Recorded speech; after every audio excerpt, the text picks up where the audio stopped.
Yeah, every day I do this, never fear losing. And when I get up in the game, yeah, I'll be improving. A real problem, but I solve them all facts proof.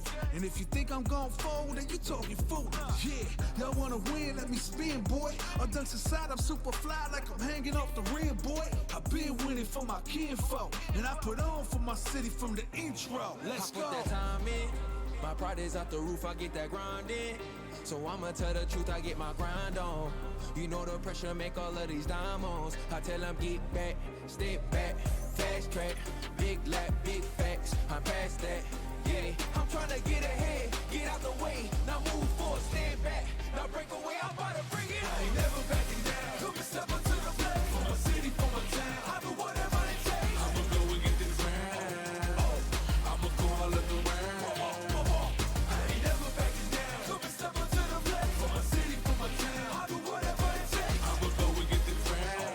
Oh, see the time, see the sights, see the sights, see the sights, yeah.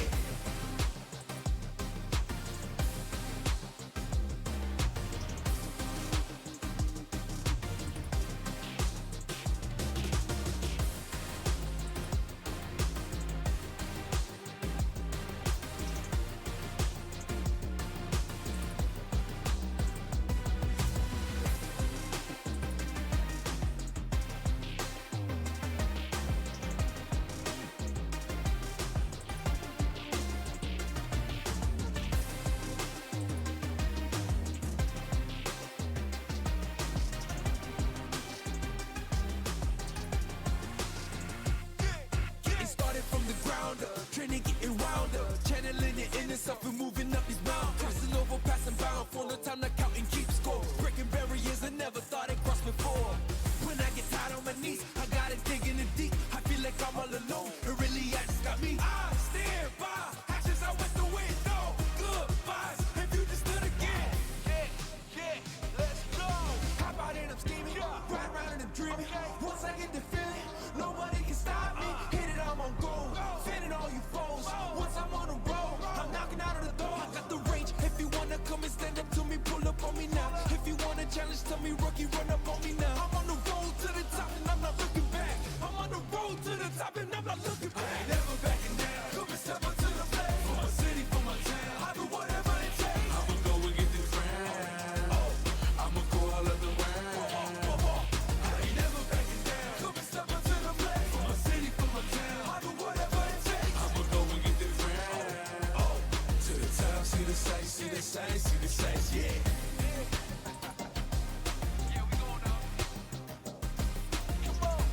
Stand back, stand back. Let's get it. A day for the night.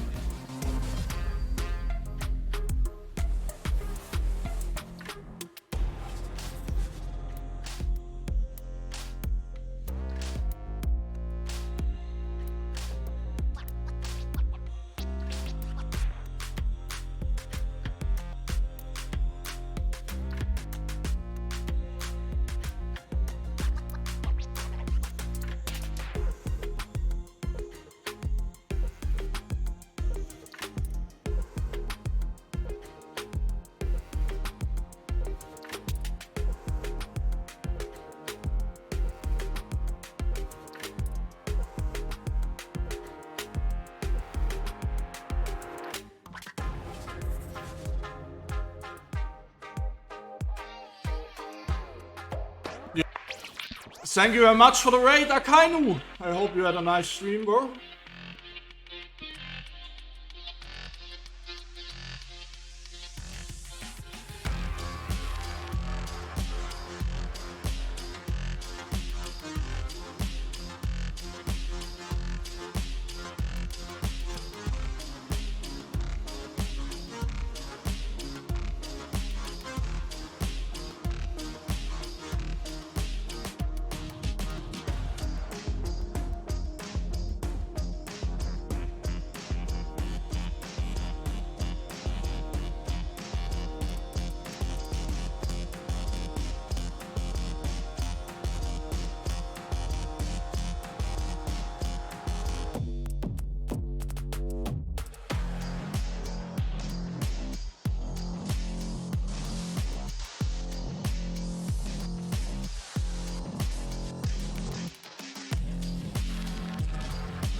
Down here, salt is a way of life.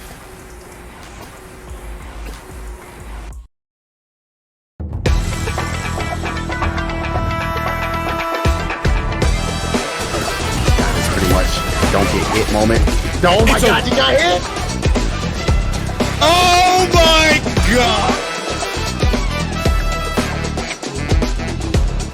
Doesn't want any of it. Trying to drive push again. Caught him jumping back. Overhead, still going. Yeah, he can indeed just chip, but Oh, no way! that's what I wanted to see.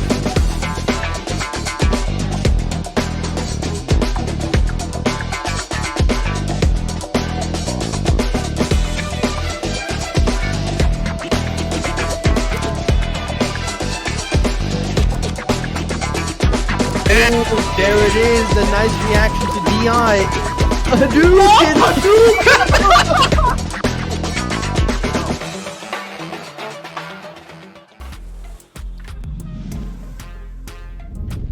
Ladies and... Wait, no. Ladies and gents, we're live. Sorry, I was muted somehow. So good, Ritas. Hello. Welcome everyone to the EU West CPT World Warriors, the second week here, hosted by Ritas here in the Saltmines. Bringing the heat on the mic is myself, Lazarus, and joining me is Caution. I wanted to ask you a question though, Caution, because we're going to have a lot of time to talk about the game, but I wanted to ask you something that happened last week. We got the trailer for Aki, and now tell me, did you like the look of that character or not? Honestly, yes, I actually did. At the same time, I got mad because it's yet another character that has way better anti-fireball tools than my poor Jamie. But it is what it is. But I really like the fact that because at first I thought, because I think she's related to Fang in some way, or Yes, like that's what we believe. Fang is her master. That is well in on her page on the website, her likes is her master. So Right. But she has a completely different style than I imagined to be, because Fang was more of a zoning character pretty much, and I feel like kind of. Yeah, I feel like Aki is anything but that. So her gameplay looks really cool. I like her. Like I feel like she could be Juri's best friend in terms of, you know, how she acts and how she is. Oh, you I feel think? like they could be hanging out in the club together, pretty much, you know? See, I think she's actually evil. Like, she's a real bad person. She's like a stone cold murderer, and I think Juri's just a bit of an idiot. Like, but she's like trying to be evil, you know? And then no one cares about her anymore, and she's a bit upset about it. Right. But yeah, I think she looks really sick. And like you said, like Fang was a bit more of a zoner type because he just worked on like ticking down your poison and using that to leverage like health advantage. Whereas Aki seems more about like almost like Gil, right? This like kind of retribution effect where if the target's already poisoned, now your your like specials get additional properties when you hit people with it, which kind of entices you to you know, come in and you know, proc the retribution, get the combos and things like that. But yeah, of course, we're here for the EU West World Warrior event, and like I said, this is week 2, and capping off from the week 1 was Takamura's win over Zerner in that grand finals. You were here commentating last week, right, Caution? Yeah, it was a very cool finals. I told it before. I think I was commentating with Mr. Mustaflis. I told him that I was expecting Takamura to. It was either Takamura or Geeko that I thought was going to take it. But we had a very surprising top 8. But I was right on the Takamura part. Yes, man is super solid. And I'm looking forward to seeing him in action today. I feel like, once again, he's going to be a really good contender of taking it. I'm actually kind of expecting him to win. But we'll see. I want to see my expectations being crushed, obviously. I want to see something different. But yeah, he's a good contender for that. Absolutely. I mean, there were a couple, you know, obviously close sets in that top 8 as well. So definitely wasn't an easy win for Takamura. And yeah, something that's interesting about the US, there's like quite a few strong, you know, well, many strong players, but Kimberly players specifically, right? Zerna? Or Zerna, yeah, and Salty Kid as well. But you know who just recently joined Takamura's team? You know, the guild team was Suleiman, who is maybe one of the strongest Kimberleys we have in, you know, in Europe in general, maybe just EMEA completely. So I think he should have a lot of practice against that character now, which might, yeah, if he comes in that situation in the grand finals, he might be able to take it a bit more convincingly. Yep. First matchup of the day here is going to be Leak up against this Flash. Yeah, two players I'm very familiar with. Yeah. Also, probably one of the two characters I don't like fighting against the most. But it is what it is. I feel like this is... I would probably say this is a little bit favored for DJ. I feel like Manon definitely struggles against characters that can zone. That being said, DJ is not complete like a Guile in this game or anything like that. But he does have the tools to do so.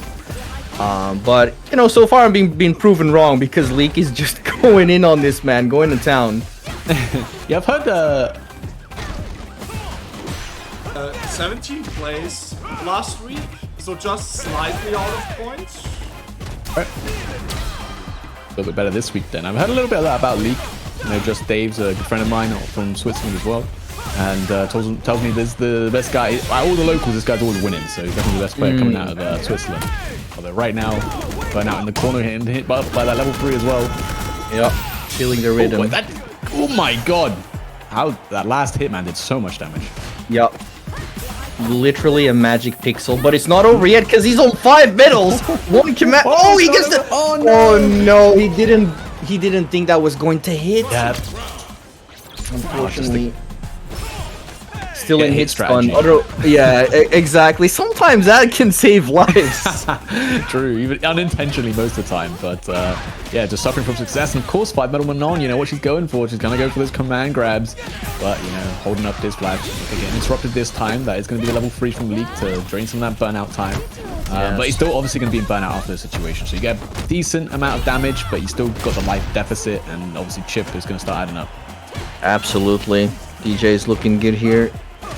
This Flash keeping up the pressure, goes for DI a little bit too far. He wanted to go for it, otherwise he was going to restore the drive gauge, but still looking good here, keeping up the pressure. Yeah, such a good move. For medium kick plus on block, goes for the throw. Very, very obnoxiously high hitbox as well, so if you're trying to like jump out the corner like something you might want to do in that situation, it's crazy. Yeah, you're not jumping. No, you're not. It's so good. It's actually really surprising how good that button is. Okay, sometimes you just gotta let it go. Ooh, there is the just cool. Good stuff. Ooh, but that's something I really like about Manon, is that jump heavy kick. Especially against, you know, these are not booms, they are air slashes. Frame data wise, they're considerably worse. Yeah, that gives you big opportunities to jump over and attack them with huge jumping norms that Manon has. But fun jump out the command grab. Oh, level 1 gonna get the side swap, very nice. And that's this flash in burnout as well, just holding up though out of the corner. Oh, now, ooh. Oh, the trade just not in Leak's favor right there. Didn't have enough health. With this flash now on the set point. That is unfortunate for Leak right there. Oh, very nice. He's been really on point with his just cool resets. Alright, good challenge. Gonna get 4 medals once again, so let's see if he can get something. That gets the command grab, that's big damage, and now on 5 medals. Looking good. Finds the counter hit. Yep. The vacuum normal. Alright. It's basically hit confirmable. I think you got a lot of time. Oh, yeah. Ooh, nice. Gets the hit, that's 5 nice. Hit grab Yeah, as well. That's a lot of damage. Oh, that's a 5 medal command grab. That's a lot of damage. That's still got level 3. Oh no, too far away for that crowd spears. Yeah. Just playing in League, playing it cool right now. Playing it just cool. Nice interruption. I love it. Yep. Cash it out. Good stuff. No meter necessary. And out. Yeah, very nice. It was looking to be a fast 2-0 for this flash, but just like that, Leak. Yeah. Finding a couple of good confirms, a couple of command grabs, and just like that, your life bar is gone. Okay, that's all you need is a Manon and another huge jump in on the air slasher. Again, this is not Gaio. You can't get away with this kind of stuff against this character. And that's a scoop. I like it. Oh wow, good reaction on the DI. Goes for the side switch. Good stuff. Get the combo. Oh, this is dangerous. Still has level 1 super art though, so Yeah, still could get the side swap, but it's out of the corner anyway now. Take some chip here, blocking all this. Actually, gonna get a hit, no confirm from this flash. Would have been hard to do from that range. Chip's gonna be a factor, but you're gonna recover from burnout after blocking one last air slasher. And coming back from the deficit, this flash looking to close out this round. ooh, he needs How to did be he block? Yeah, exactly. Lucky on that trade. This flash getting away with murder there, because that still looked dangerous actually. Alright, set point for this flash. League finds the hit, really good. Once again, back on 4. Yeah. 4 medals once again. Oh no. Goes for the level 3 instead. Okay. Gonna get a ring. Yeah, me too. It's gonna restore that drive gauge a little bit more. Still a very threatening position for this flash to be in. Good life deficit as well. Ooh, yeah, that's punishable. Maybe he thought he had the hit. Doesn't confirm it, and this is going to be the weekend of pleasure coming in. That's yeah, I'm not sure if that's an interesting level 3, because I'm not sure, like, he's still far behind us, still not in the lead of life. So, yeah, there was still another round to be played if League won. Maybe with the momentum shift here. And the commentator's curse kicked in. And there it is. Spent that level 3, doesn't win the round, and now going to this final round. Both players pretty big meter, pretty low on the meter. Finding the first hit is Leak, got the corner control now. Pull him in again, still no command grab, even when he's got 5 medals and no holding up. This flash, but perfect parry, this is gonna look like a full damage combo. Look at that perfect parry. Oh, that's over, he's dead. Oh man, that damage. But Leak played super solid, because at the end he was aware of how scared this flash was of these command grabs. So every single time after drive rush, he went for normals, and every single time he got the punish counter. And then all of a sudden he stopped. He realized that this flash was catching on to that. Boom! Drivers cancel command grab. Every Manon will hit you with that like once, right? Especially right at the end there. Not real low-key right there, but you know, when it counts, you can pull that off. Yeah, very impressive stuff from Leak. I mean, honestly, the jump heavy kicks as well. Obviously, we talked about it a little bit, but the problem is with air slashers, it has a very long startup, and that startup is a little bit is very much reactable. I mean, you can just jump and especially if you've got big jump in buttons, he's not gonna be able to get the charge in time for like a flash kick or the up kicks. So you can definitely punish him really easily for doing those fireballs, and that's where you got to throw in those feints, and we didn't really see a single fireball feint coming in from Diz Flash, which definitely never worked out for him in that sense. But Manon's that kind of character you don't want to let in too many times. Absolutely, especially with all these medals she had around her neck. Yeah. But yeah, I have to say, like, what was looking to be a very clean 2-0 from this flash, all of a sudden Leak made the comeback. It was super incredible, really nice to watch, and it was catching on. Really nice adaptation. It's just such a short set. You love to see it. Yeah, and obviously just fell short of getting next points. We get Groovebox versus Liv 6000. All right, Groovebox. Groovebox used to play Manon as well. Obviously, he was a Mika player in 5, so I'm expecting him still to be the waifu enthusiast. So I think he's gonna stick with Manon. He is, yeah, I think. And it's been nice. I've met Groovebox a couple of times offline at the Brussels Challenge offline nice event. And he's a really funny guy. So here in the World Warriors, I assume he turned up last, but I don't know exactly where he placed. If he did make it, he didn't play on stream, so I can't tell you for sure if he was there or not. But I wouldn't be surprised if he was participating regardless. Yeah, another Manon most likely. So I mean, we're seeing quite a few Manons. A lot of people still sticking with this character, it seems. I mean, we've heard obviously someone like Luffy over from France being rapper players, I guess. Playing Manon originally, and then just felt she just can't cut it. But yeah, you still see people like Random and doing work with this character at, in the highest level of play. So definitely is a character that it kind of like just shows the balance of the game at the moment, where the character not the strongest by any means, but can still win. You know, we've seen that everywhere, right? We got Geef winning World Warrior events. We got Ryu back-to-back Warrior events. I mean, it's Ending Walker, not Ryu, but you know, Snake Eyes. Snake Eyes did some incredible stuff a couple of weeks ago, and it's always a rough decision, you know, for some players, especially like professional players. What they want to do? Do they want to get instantly be on the top and win easier, or do they want to put in the effort with the character they love? But you know, you're gonna struggle maybe a little bit more. It's hard to say. But Groovebox actually playing Lily here. Yeah, I could actually forget. Yeah, he has been shown on Twitter some Lily stuff. Popped onto that one. Interesting. And against Chun-Li, I guess I like it as well. You got the OD Spy to go through those, to go through the Kikosho, which is a very powerful thing for Chun-Li to do. Yep. Definitely. Oh my god. That's the third. Is that the third command grab? I think it is. Don't need many as this character, man. I mean, you did see Problem X obviously playing this character early on. Just felt like she couldn't cut it. It's on the Blanca now. But again, she's a character with like quite a simple game plan, right? You get the win stocked up, you go in, and for someone, you know, learning the game or getting better at the game, that's a very nice thing to have. It's something an easy to execute game plan. You don't have to think as much. You get more time to react to these DIs, things like that. Yeah. Still, especially in the start of the game. I mean, in the start, we're still like 2 to 3 months in the lifespan of Street Fighter 6. But a character that got rated very low tier quite quickly. And at the same time, I feel like, you know, it's still very early to say. And like you said, she has a simple game plan. There could be more to her, but so far, I'm not sure if she's gonna be up there with the top.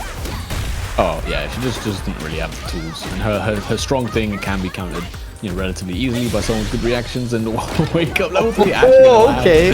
This is, I think, the highest damage level 3 in the game. Yeah, it hurts. It definitely does. I think Geef is actually higher, but that's about it. Ooh, goes to level 2. Interesting. Okay. No. Oh, no punish! No punish! Yeah, he was in burnout. Maybe thought he had more frames to get the optimal punish there, but that just didn't happen. Good interruption. Wow, the challenge with crouching medium kick right there, and the shimmy. Good stuff from Liv. Alright. Straight back into it. No rest in between. You know, back when Street Fighter 5, we had like time, you know, to go for a little bit of sip of a drink or anything like that because there was so much time, and now it's just like instantly. This is the beauty of Street Fighter. It is like the beauty and like the bad part as well. You don't get time to think in between sets. I implore any player playing this game, don't immediately hit that rematch. It is tempting. You're right back in the game within seconds. But honestly, sometimes it's worth taking the time to think about what you're going to do. Oh yeah, absolutely. It's a double-edged sword. Thank you very much to you for the big raid. Alright, Yu with 121 people. Super awesome. Thank you for rating us. Hope you had an incredible stream. And welcome everyone to CPT World Warrior EU West. Yeah, joining at the perfect time. We basically just started. This is the second set of the day, so still a lot of action to get through for the rest of the day. Oh, nice pick up off the OD Spire, of course. In the corner, you can get the OD up Spire as well. Yep. Yeah, very nice stuff from Groovebox here. Looking to tie it up 1-1. Trying to be fast, that OD up Spire as well. It's is it 4 frames or something? You can actually blow up most traditional safe jumps with that. Yeah, she does. Definitely does.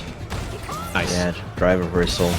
Best thing to do against the Thunder Spire. No way! Is this third wow. low forward? Yeah, it seems like I it. I have big news from the bracket. Takamura just lost his first game 2-1 against Falafel Fiend.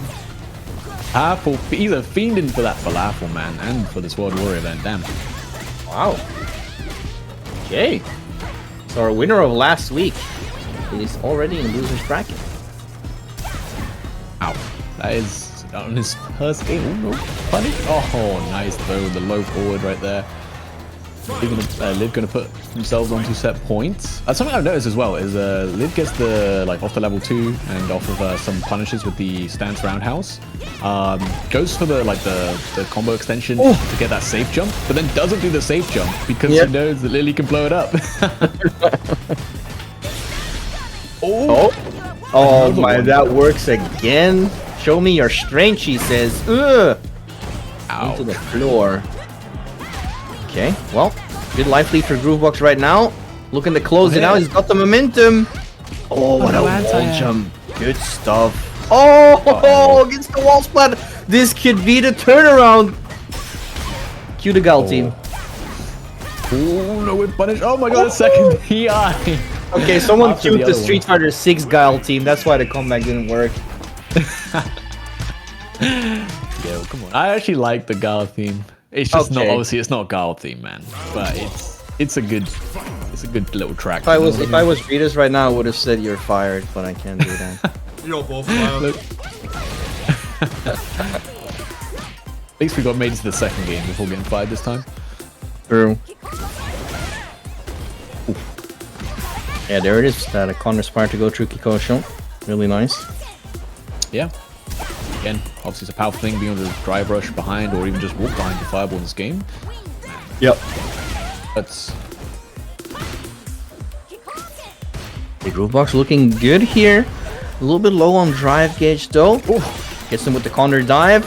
Puts himself into burnout. Not sure if that's what he wanted.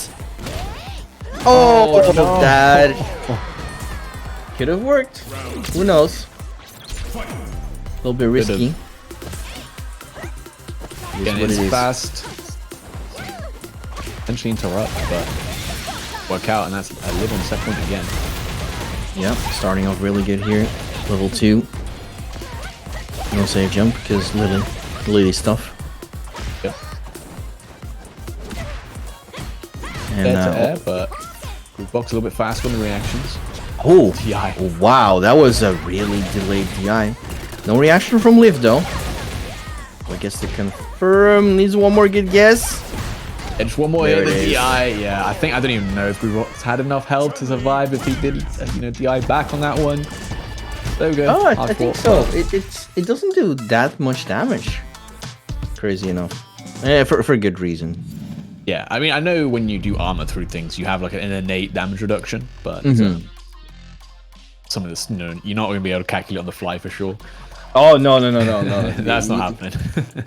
I thought it was going. It's also like, and it's like a mix up as well, because like especially the higher skilled players, they know at some point if you have like a magic pixel lift, and I am a victim of that as well. If I see DI, I instinctively do DI back. It's Oh, like yes. even if I know I don't have the health, it's like it's muscle memory, and some people can use that against you. So Yeah, for sure. And of course, the Matcherino, using exclamation mark Matcherino in the chat. I think I have my own code, so I should do that before I get fired again.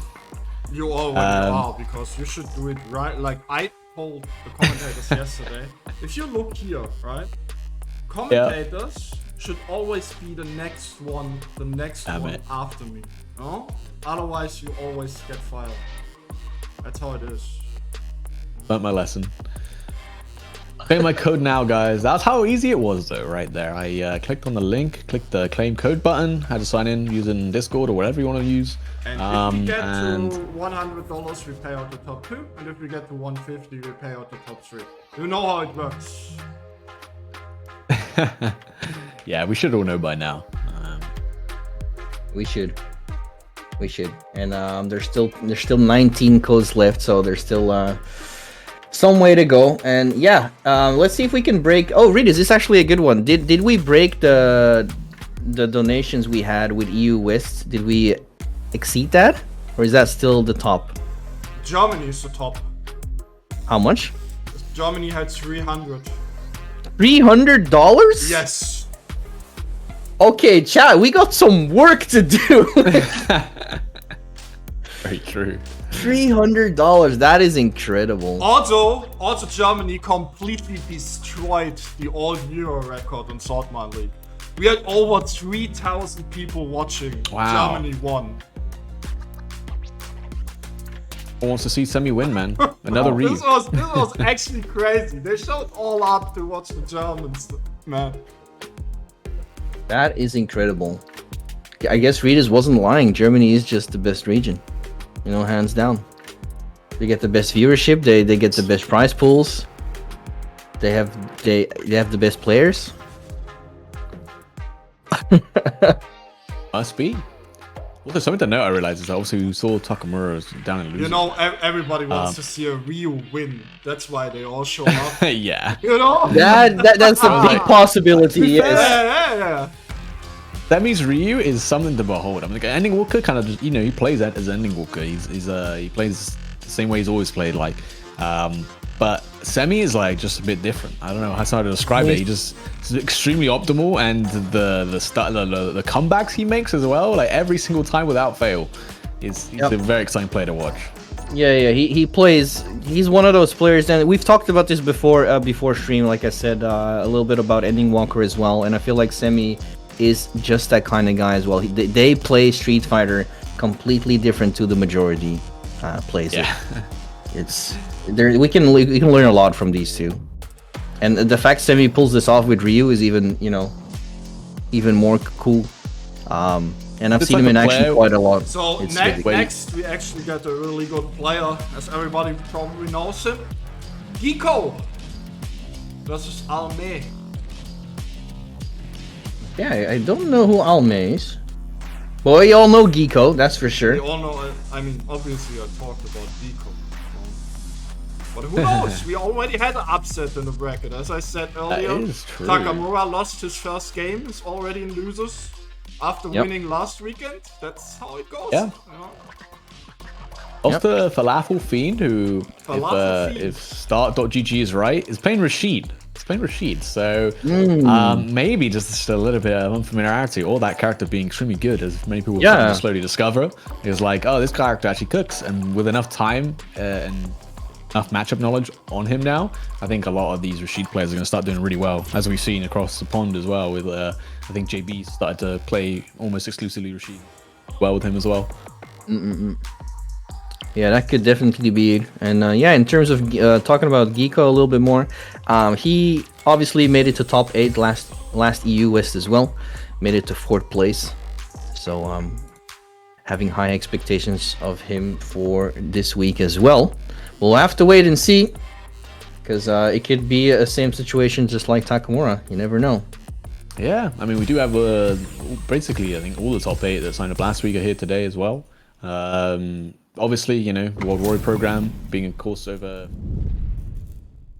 And going to accumulate some points. So you got some points in that first week. You're going to come back, try and make sure you get it. Okay, up against a jury. Okay. Very strong character once in this game. Same for Cami. Yeah, yeah, absolutely. Ooh, okay. Maybe hooligan. I like it. I like it. And I like the spending of resources, to drain the last of the drive gauge, but the robust level 1. Good stuff. Gives you so much space to work with here. Get you out of the corner as well and recover out that burnout. Oh wow, still getting Oki. Beautiful neutral jump roundhouse there. Which is a very strong button in this game. Yeah. Yeah, I like that. Classic. Yeah, it's like the immediate answer that people come up with if you're like, oh, this special I have is like, for example, -3 on block. Okay, I know what to do. I've beaten some much better players just by doing Cami's like spin knuckle into just perfect parry. Do like the -3. There you go. You go trying it right there. But again, all it takes for Alme is just for him to delay his button a little bit. You won't get the perfect parry timing, so you won't get punished. And you can also just obviously go for the hard call out with the walk up throw. Yep. Beautiful stuff. Goes for the level 1. Get a little bit more of extra damage. Resetting the situation. Oh yeah, that was a good block from Giko there, because that kick wasn't spaced properly. But Alman here taking the first game. Yeah. Will we see another upset? I mean, potentially. We're gonna have to stop calling these upsets. Nice. ODDP right there on the drive road. I think it is gonna go punish. Maybe trying to bait out an anti-air option from Giko, but definitely. Oh no, the sweep. I don't think that was definitely not going to be a frame kill. No. Interesting. Maybe. No, I don't think that could have. I don't think the sweep has juggle properties. I'm not sure. Okay. Dash. Very dash, also extremely fast, along with a drive rush. Yeah, and you know what's funny? If you look at the frame data, Juri's dash is slower than most other characters. Yes. Yes, but it's got the Nash syndrome where there's a lot of frames of the animation that are not animated and she's not moving at that time. So she starts her animation and then she blinks next to you. Yep, That's what it feels like anyway, and it goes a very long distance despite obviously being really slow. Absolutely. Privileged characters with I think a 17 frame forward dash or something, like 17 or 18 frames. Yeah, you can't react to that. But oh no, another misinput from Gecko. They're now definitely gonna start feeling this pressure. Already one game down. Yeah, it does good damage. Oh, nice. The reaction with the DI, nice. Almond tried to go for it with good reason. But Geeko was ready. Now the tables have turned. Oh, and in burnout as well. Yeah. Yeah. Could be the game. Oh yeah, for sure. Up. Oh, not if you drop it. Oh no. The commentator's curse just like that into critical art. I'm not sure if it's gonna kill. I don't think it is. I think you're alive with like a pixel. Yeah. It's more than a pixel. The crowd strong. And that is 3 bars spent. Set point. Wow. I just can't believe it. But it's not over until it's over, obviously. Geeko is going into the round with 3 bars of super. Oh, but low forward. Big beat from Juri coming in. It was very far. Yeah. It doesn't look like it, but that crouching medium kick still hits after that. She still has Oki. Oh. Great call out. That's going to be big damage into the level 3. Not going to be burnout, but it's going to be very close. Yeah, I like it. Going into it early as well to guarantee different mini, but the wake up level 1 from Arma is clutch as hell. Not going to be put to burnout like that. And now can play the neutral game a little bit more. He needs to find really one good hit here and he should be able to close it out. Ooh, the dancing in and out from Geeko. Dangerous situation for Almond to be in, but still in the game. It's not over till it's over. Good throw take right there from Geeko. Oh no, that was supposed to be a dive kick. Yep. Uh-oh. You're gonna get Oh yeah, there's a stun. No way. He's gonna build enough for level 1. Of course. Yeah, he's gonna build enough for level 1. No! Oh no, not like this, Almond. Oh, he must have felt the nerves right there. He's like, all right, I got the stun. I did it. I took out Geeko. Absolutely. And then disaster strikes. Oh my god, I'm literally making the not like this emoji right now. Oh, shoosh. That was... I mean, I cursed the man. There's kill though. He's gonna have the kill, but nope. And now getting smothered by Cammy in the corner. Wake up parry. Doesn't get punished. Find the hit. He's got some plot armor, man. Yeah. It does feel like that. The script of Saltmine is just strong. It is. Oh, nice though. Yeah, beautiful well. Absolutely. Let's see if he can keep his composure. Oh, what a wave punish didn't convert. Still in a good position. Yep. First is Geeko. Ooh, nice. I like that. It's the second time he's doing that. After a block normal, just walk up, throw. Yeah, that was not fished properly, but messed up the conversion. Oh man, this is coming down to the wire yet again. It's very close. Yeah. He gets the first hit. Oh, there it is. There's the DI. And that should... It doesn't kill. He doesn't spend the level 1? He should have spent the meter. Oh no, not like this is in burnout. Oh no! Okay.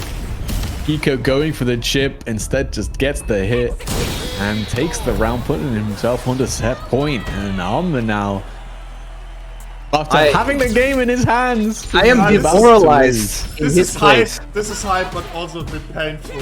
Yeah. It's a bit painful.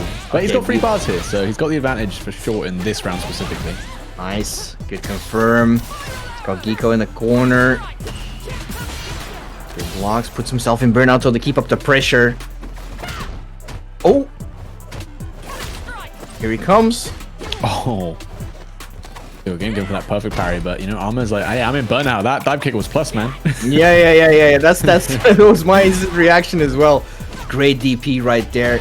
Uh-oh. And that burnout is still there. Oh, the mix! Wait, he was holding up? Damn. Seems like it.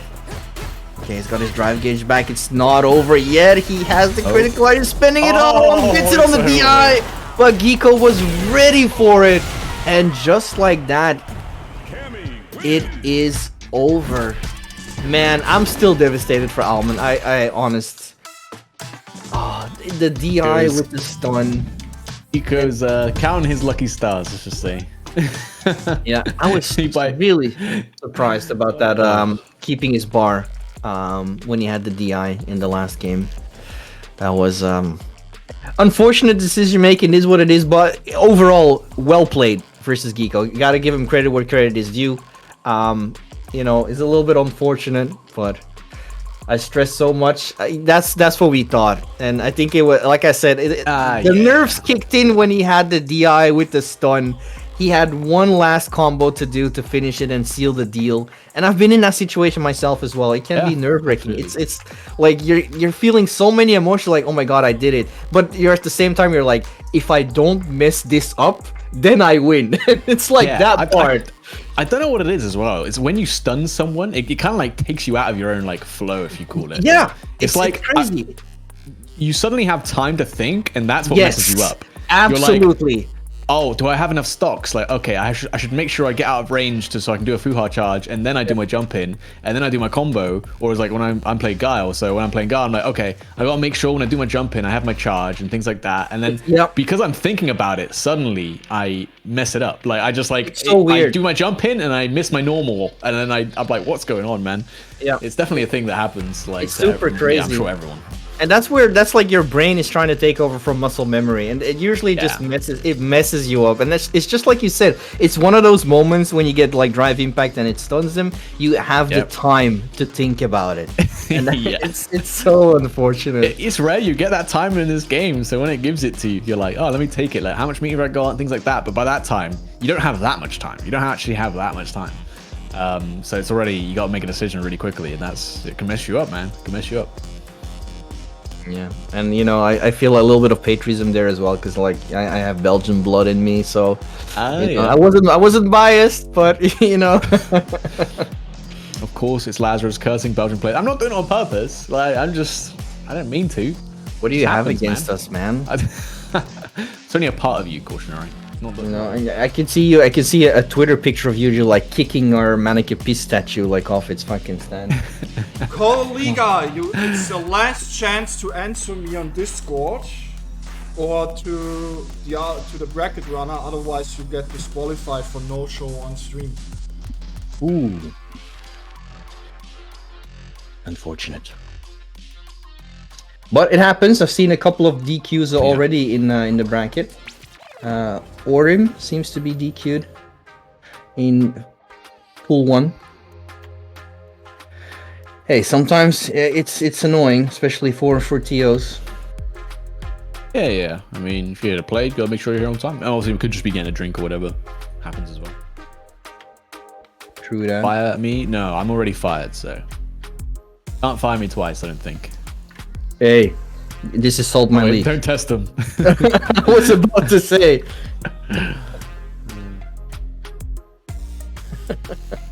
All right. Well, Geeko's gonna move on from Alman here, and he's going to face MBR in the winner semifinals.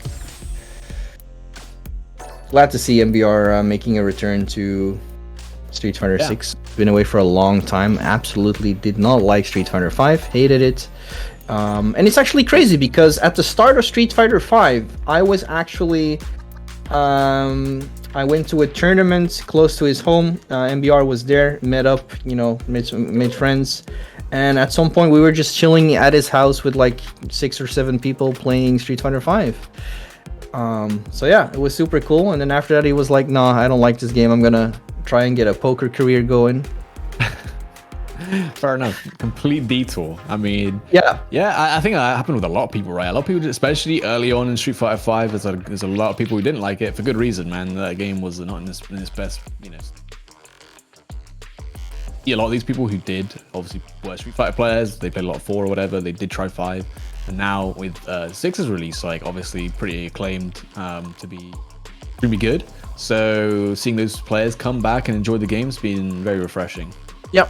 And not only that, it's like also like people from different fighting games. You know, we got Mortal Kombat, we got Guilty Gear. Like it's really nice to see that like different people from different games are trying Street Fighter 6 out, and also they're performing well.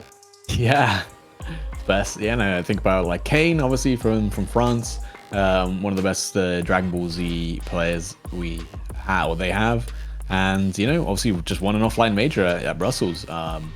Yeah, very impressive stuff, and we see that a lot with other players. And that was something I was interesting to see, was like how would players coming from other games do in Street Fighter 6, and obviously, like you said. Yeah, beautiful to see. It's a nice time to be a Street Fighter fan, I feel like.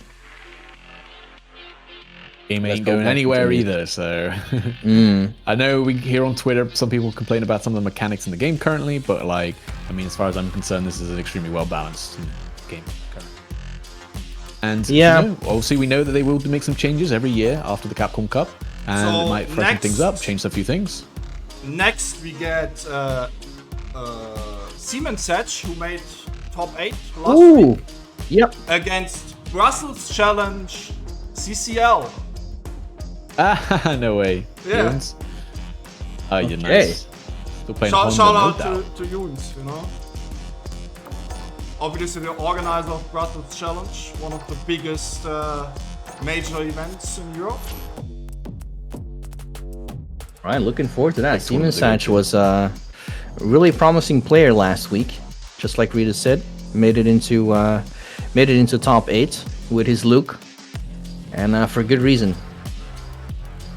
Yeah. So I'm looking forward to see how he does versus Junes. Playing the Honda, assuming nothing's changed. I haven't seen him in these brackets too much recently, but you know, I'm sure he's a busy man. But yeah, especially early on, Street Fighter 6 was playing Honda and putting everyone to work on the offline online events like ICFC.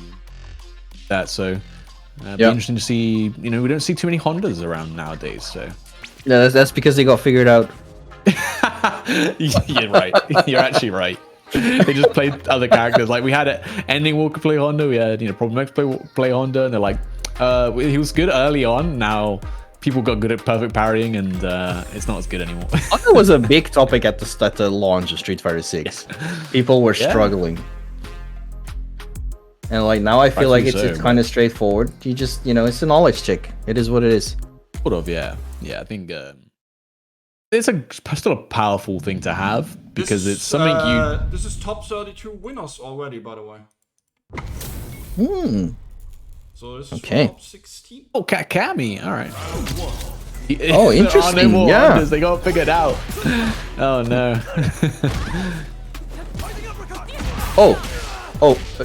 Okay. Well, missing inputs can happen from time to time. Beautiful, that hooligan. Nice call out. Already into burnout by the pressure of Cammy here. Junes is going to town.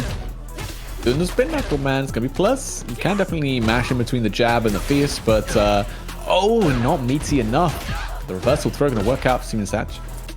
Yeah. Cover out burnout. He's got his drive gauge back, so still can make it back. Let's find out. Offense right now from Junes has been very good. Yep. Very nice mobility. Back into burnout, but he gets the shimmy. That's not going to be enough to kill. Yeah, could have done a level 2 off of that stand medium TC, but gets him with the start of the triple impact, the jab, TC. Does it out, and that was a pretty awesome comeback right there. Definitely had no business winning that game. Absolutely. Spinning knuckle once again. Yep. Gets the pressure. Tries to go for meaty DI, but Siemens Sedge ready for it. As well? No, I'm just gonna cash out. Alright. Junes again with that wake up OD. Yeah, you gotta condition him, man. You gotta condition him. That's the way to do it. Yeah. I like it. Not committing fully to the jab TC. You get punished by like the level 3 coming in, but Junes finding that one hit can be able to convert. Red Assault, and it shouldn't be enough to kill. And we have seen Siemens Sedge make these comebacks. He doesn't have level 3 quite on deck though. Yep. And Yoon's in burnout as well, so... Oh, can he make the most out of it? This is a really good start. That could have been it with the low forward into a full combo with CA. If he confirmed it, I think that would have been the game, but that advantage to take that round. It seemed like it was a little bit too afraid of fully committing with the amount of health he had left. I love it. Yeah, and it's a very good option select that you can do. Like if they go for a driver's cancel and it's going to be a true block string, obviously your OD DP doesn't come out. If there's a gap, it comes out, and you get them off you. Yeah, we talked about this before the stream started, basically. Yeah, and it's a really good trade for the defending player because you only lose 2 drive gauges for OD, and they lose 3. Exactly. Best as a Gal player, it's extremely easy to check this kind of thing. And this time with the level 3 wow. No OD DP necessary, and I think it is dead, man. This is we going to magic Memphis. Magic pixel, and there it is. All right, Seaman Satch with the Luke, the face of Street Fighter. Our poster boy. Technically, yeah. He's on the cover of the game, man. He is the face of the game. Yeah. Ryu is retired. That's why he has a beard. Yeah, he's retired. That works. It's kind of weird when you see the costume where he doesn't have a beard. It looks so weird. Yeah. I mean, they gave him a stubble, so, it's like... It's true. He's not completely bald, but... It's funny. Actually, I'm looking forward to these new costumes, man. I just don't know when they drop them. They tease them, and getting that OD. Wow. Good stuff from Yoons.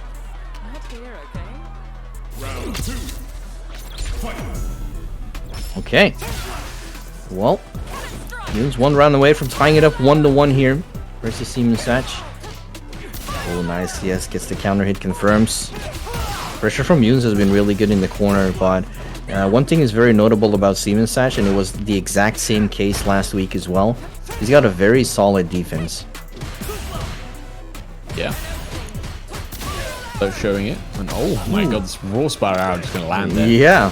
Don't know if that's input or whatever, but hey, it did work. Good catch. Seaman Satch trying to walk in. Got away with murder there. Blocks. Yep, takes the throw. Good choice. Otherwise, that might have been a full conversion into level 3. Oh, what a whiff punish, and that's gonna be the level 3. Good stuff from Yoons. Yeah, we've seen that a lot from Yoons in this set. Just basically just walking back in all this pressure with Seaman Satch, and Seaman Satch just not punishing it. Obviously, you've got the Luke. Low forward is a pretty good low to go for to try and catch these walkbacks. Absolutely. But just going for these tick throw setups, or just he himself is walking back, maybe trying to bait an OD spiral cannon, because obviously we've seen Yoons do a few wake up with those. So maybe that's what he's afraid of, but yeah, it's hard to tell. There, again, walking back. Yep.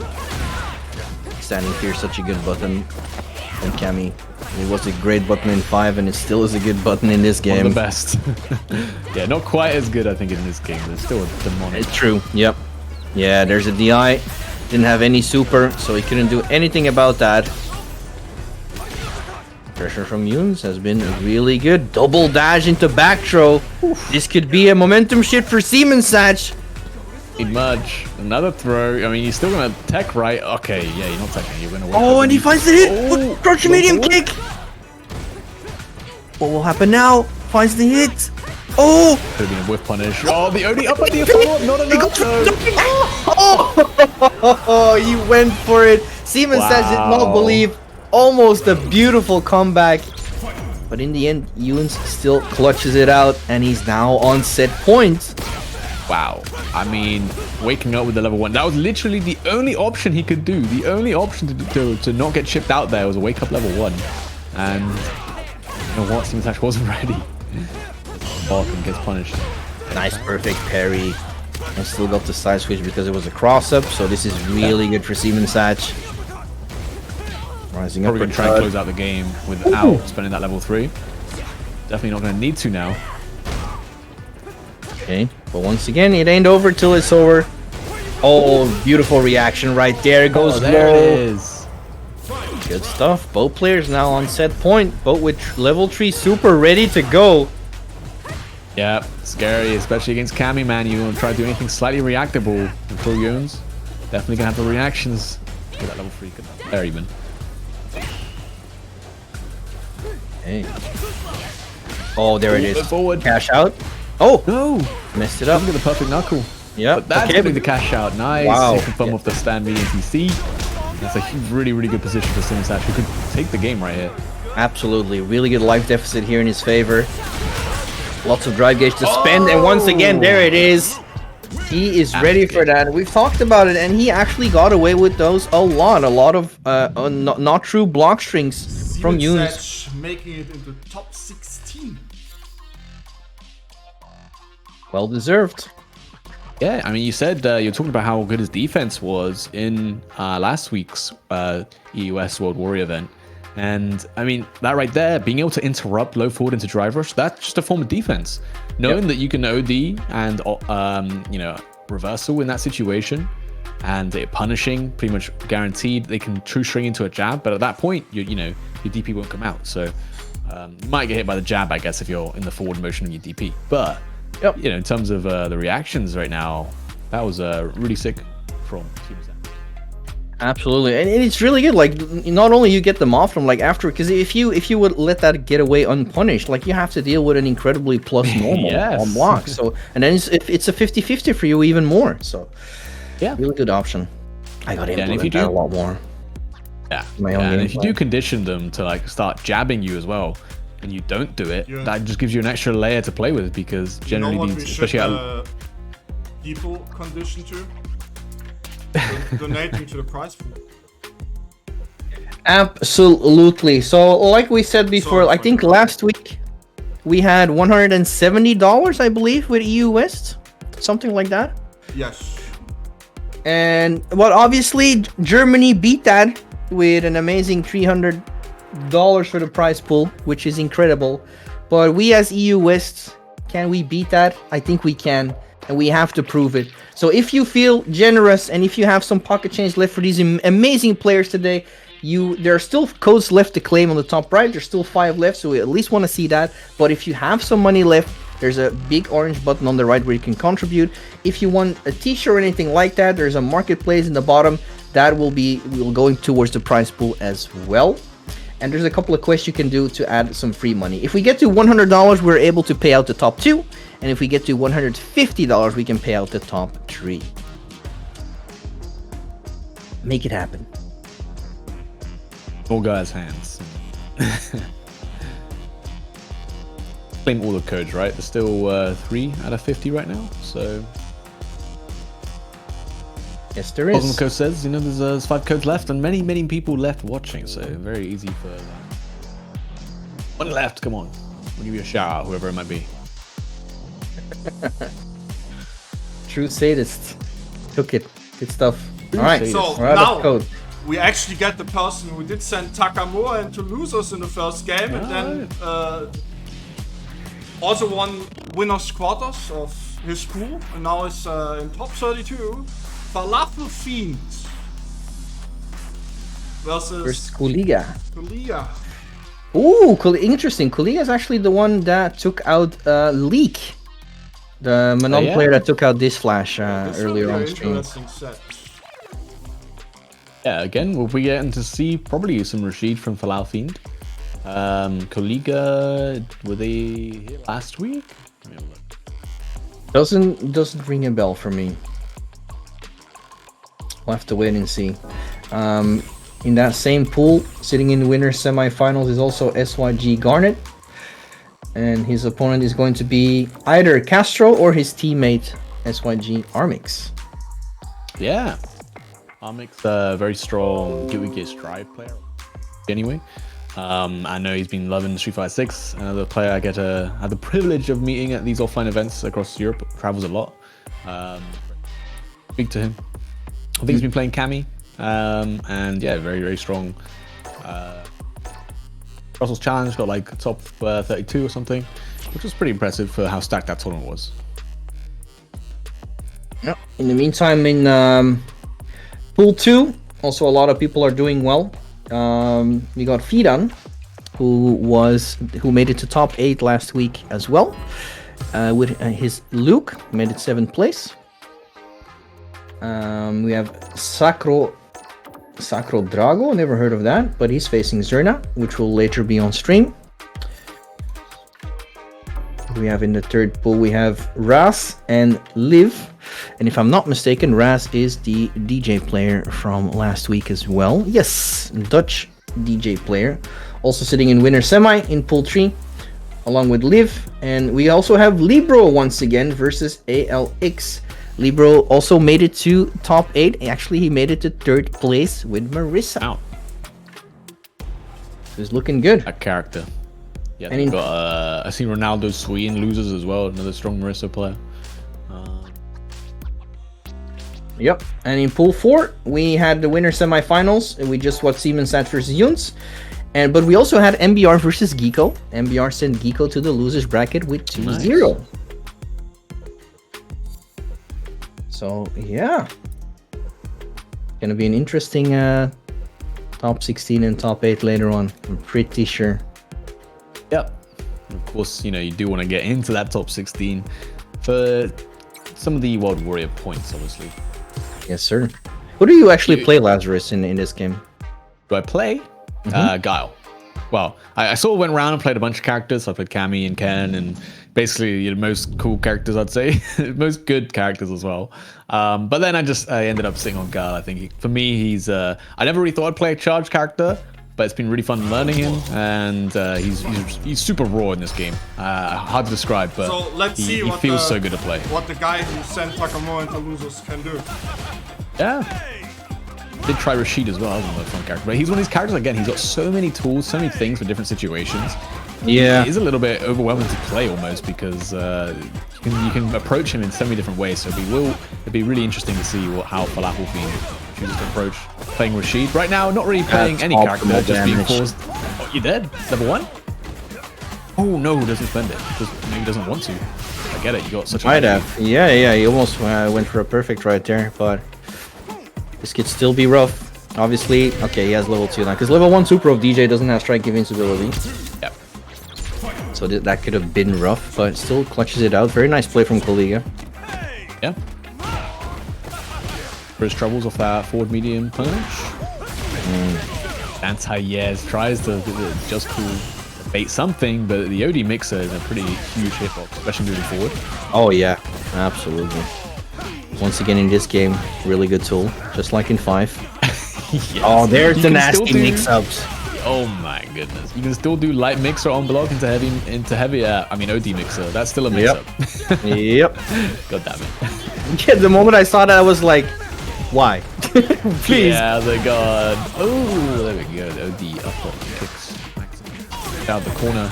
And ooh, okay. Level 3, the CA might be another though low forward. He was expecting a throw pick. Yep. Classic. The anti-shimmy low forward. Yes, sir. Alright, Falafel looking good here with Rashid. And at the same time, like, I haven't encountered that many Rashids. And it's obviously it's still very early, so I'm really happy to see Falafel here in action. Yeah. There's a great check with that crowd strong. Now we're going to catch on to level 3 now. It's going to be burnout as well. It's a really, really strong position. Yeah. Yeah, that was really good from Koliga. He was ready for it. Yep, playing it safe as well. Doesn't want to get woke up. Level 3. Patient. There it is. Ah, yeah, I love it.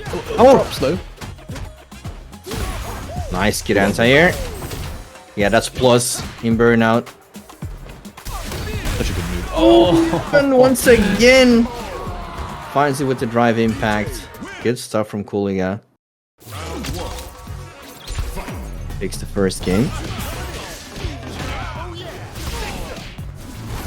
find that first hit though. Look at this corner carry man as well. It sets up this Yeah. Owen shot, and obviously that empowers the spinning mixer to be plus on block. I know. Try to drive rush in. Again. Good pressure right now. Yep. Keeps it going. Kuliga finally finds the hit. Crouching medium kick, but Falafel just back at him. Oh, good stuff. Good stuff. This is dangerous. We've seen this before. Now, though, nice. But that's still a count. I don't think that was a punish. I think he just counter hit him. Backdash there for Flaufy. No, but slowly going to get pushed to the other corner. And that TC is going to be plus in burnout as well. +2 even. Yep. Yeah, smart from Kuliga. But here it comes though. Oh, okay. Doesn't want to deal with the mix-up. Lets it rock. OD jackknife maximum. And just like that, Kuliga on set point.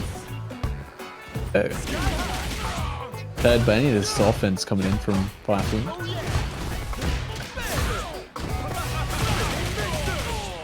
Yep. Sometimes you just gotta do it. Heavy whirlwind shot into the roll is +1.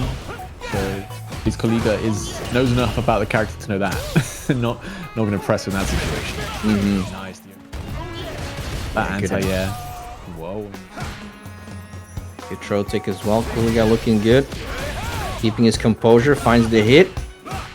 And now he has a chance to shift the momentum. Oh, beautiful defensive shimmy. He's going to spend it all to go into level 3.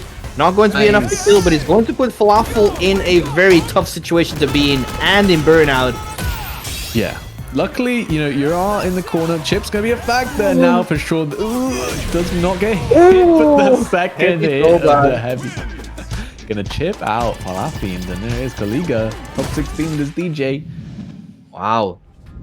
Good stuff from Kuliga. Yeah, incredible set. I'm looking forward to. Hopefully, I can see the set of Falafel versus Takamura somehow in the game. You can watch the replays. I think you can pull up the. They have to. If Takamura makes it, they have to replay and lose us later. Really? That'd be good to see. Yep. Yeah, we Absolutely. don't stream losers, unfortunately. No time for that, you know. But, oh. Yeah, makes sense. Yep. We only stream top 16 winners. Yeah, and some bracket games. And top 8. So we have still a lot of good matches to come. Thank you very much to the caution for the $5 into the prize pool. Whoever What a guy. that guy is. Yeah, what a guy. What a guy. Cool fella, I heard. But yeah, just like the caution, that great guy, also you can contribute to the match arena. You can be a great guy as well with the match arena page. You can type !match arena in the chat and it will direct you to the page if you click the link, and where you can donate if you feel like it for these amazing players. Once again, if we get to $100, we can pay out the top 2. And if we make it to $150, you can pay out the top 3.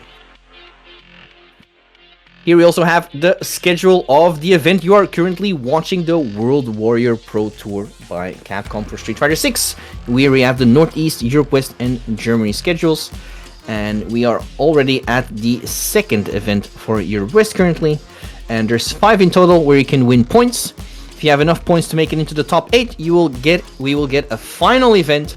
And the winner of that final event, the number 1 spot, will get a ticket and an entry to the Capcom Cup. And not only that, you also get $3,500. You get that too. Exactly. You know, it's a small detail. So next Little week bit of will money for be your troubles. Northeast, and in 2 weeks will be Germany, number 2. Oh. Yeah, super cool. Yeah. Really nice that they added money for that as well, because I don't think that was the case last year. No, was it wasn't the case last No, year. it wasn't. Yeah. No. This Really year cool. you actually get, I think it's overall it's $9,050 split up. So first one gets 3.5, and then it goes down until 7th place. Yep. Yeah, that's awesome. Even if you just qualify for that finals, you will be in for a little bit of money at least. Speaking of a person who actually can qualify, Zerna versus Sakura Drago. This could be quick. Zerna plays Kimberly. Very good Kimberly. Yeah, man. It's I feel like it could be quick either way, you know. I feel like Kimberly players, you know, no real reversal outside that level 1, level 3. I guess level 2 sometimes. Is gonna struggle on defense, but I mean her offense obviously she can end the game very quickly with if she gets that corner with the can setups and mix up. And yeah, I think bad for this character. We've seen her do a lot of work. I mean, many people think that she wasn't that good really, but again, just shows how balanced this game is. We've got people like Suleiman doing extremely well. I think it was I can't remember the name of them, but someone in Japan won the World Warrior events as well with Kimberly recently. And she seems to do pretty good against some of the top tiers, which definitely helps out. Yeah, definitely all offense, very poor in defense, obviously. Even her level 1, even though it is like strike invincible, the startup of that level 1 is quite slow. So if you do a meaty jab, for example, you'll still be in time to block. So that makes it even harder for Kimberly. They took away her OD reversal that she had in the beta. By looking at it, Sakura Drago is a GIF player. Oh. Okay. So this will be fast. I don't mind some GIF. I don't mind some GIF at all. Hey, you know what? I've been watching Endwalker stream earlier today, getting GIF to master, and then from master trying to get him up to 1800 MR. And yeah, hell yeah. I mean, this character is definitely still very scary to fight, especially if you're against a strong GIF player and they know how to walk forward. Like sit down! Sit down! The massive bear chop. Oh! The fears! Oh my God! No! Oh my goodness! Sakura Draco, this guy's got a wife and family. What? Please, this poor girl. All right. There we go. You know, at the same time, Zerna is. I feel like this is the fourth Dutch player parrying so far. And it seems like the Dutch community has once again come back to life in terms of Street Fighter. We have a lot of Dutch, Italians, and Belgians. Yeah, and I feel like it's like Belgians and Dutch were like non-existent during Street Fighter 5, or like not a lot compared to what we're seeing now in Street Fighter 6. Yeah. And oh my God, scooped up. Yeah, wow, the reverse like that. Gonna drop. Closing that out, and there we go. Zerna with the slight adaptation. Obviously, sometimes you can get blown out like that in that game. You've got to keep your composure, not let it get to you.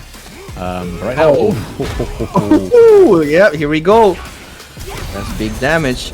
Oh, he tried to anti-air, but Zerna was ready with the counter DI into level 3. Not yet. Parry, then maybe trying to hit a reversal SPD or something. Zerna's gonna go into that level 3. Yep. Good choice. Recover some of that drive gauge. Get the buff. And a good position in the corner here as well. Goes low. One more good guess. Wake up level 3. Is that gonna work? Ooh. No, it baits it out. Zerna was ready for it. And takes the first game. I mean, you gotta be ready for that. Geek players will try and steal many a game with that level 3. Gotta know it's coming, especially on wake up. The double parry with the spray can. Okay, good stuff from Zerna, keeping up the pressure, goes for the overhead. Punish counter throw, that's gonna take away some more drive gauge. Oh. What's going on? He's standing there. Okay, maybe his control disconnected for a second, but hey, you know what? I respect that. Sakura Draco's like, hey, we're still playing. I'm fighting back. That is gonna be Zerna on set point now, though. Yeah, big turnaround. Ooh, once again, the drive impact works out. Oh man, one drive impact into OD command grab and almost 50% of your life is just gone. Like that. Hit. That's true. Out of this corner. It is getting hit right now. One more can set up. Good throw tech, but still has to deal with it. Oh, the counter DI. Zerna is ready. That is also going to put him in burnout. There's the reset. And that should do it with the level 3. Yeah, easy. As long as we don't see a drop, and Zerna a little bit better than that. We'll finish it off. Good stuff. His controller indeed disconnected. Holy moly. But he still got it. Congratulations, Zerna. And once again, like I said, I'm really happy to see the Dutch community coming back to life in Street Fighter 6. So if anyone here, because I'm living in the Netherlands right now, so if anyone knows any locals that go down in the Netherlands, please hit me up on Discord, because I tried to find so many locals during Street Fighter 5 and they were pretty much non-existent, or at least as far as I knew. Netherlands Discord later, if you need that. Yeah, that could be nice. Dutch FGC Discord, super awesome. Would love to be a part of that. You know, and if I you have the love luxury to go to your part locals of this event, because we are now in top 16 winner. We have now our top 16 winner side ready. Let's take a look at the bracket, shall we? We have some names in there you didn't see at all in the first week. That is true, but at the same time, there's also a lot of familiar people we saw last week as well. So going from top to bottom, we have Kuliga versus SYG Garnet, followed by MBR 402 versus Seaman Satch, Zerna versus Fidan, and Libro versus Raz. Half of them in here are our top 8 contestants of... Eco lonely in top 16 losers. I feel like he was there last week as well. I feel like... You know what's funny though? Libro versus Raz happened in top 16 last week, and they meet again this week as well. Matchups, I think Libro got the best of it on that winner's side, top 8 last week. Raz take it this time. Yeah, once again, a very exciting top 16. What's not so exciting right now is the prize pool. I think we should get at least to $100 so we can pay out the top 2 today, you know? Whereas the players clearly deserve it. Absolutely, especially all of this action we've seen going down here. Head over to the match Reno. You know, if you're thinking about maybe like getting a coffee somewhere, you know, skip that coffee, and you know, maybe if it's even like $2 or $3 or anything like that, go over to the Match Reno page and contribute that to our lovely players, because just like Rita said, they absolutely deserve all the entertainment they are providing for us and all the effort they put into this game for giving us that entertainment. So Lazarus, Guile, look, I'm actually curious to hear of your thoughts. If you could change anything you want about Guile right now, what would it be? Ooh, what would it be? Make forward fears hit crouches? No, just kidding, that'd be broken. Change his scheme to the actually scheme that works with everything. Yeah, maybe. I don't know. He feels like everything kind of goes well together. So it's hard to say I'd want someone to change. Trying to think. There's got to be something. Yeah, I think the character just functions really well. So hard to want to change something without, because especially since he's already really strong. I think if they changed, if they nerfed some things about him, then we could look at some other changes to like even it out. So outside of that, I'm not too sure. I think okay, there was one thing I do want to see change. His forward roundhouse, or like down forward roundhouse, basically exclusively like a combo tool. I'd like to see it a little bit better as maybe an anti-air, and a little bit better on a punish counter. So it will make it a kind of an interesting footsie button, because you got to lose your back charge to use it. And right now it's because of that reason, and the reason it's on crouches no matter what makes it kind of a weird button to try and use a neutral tool. So it feels a little bit useless.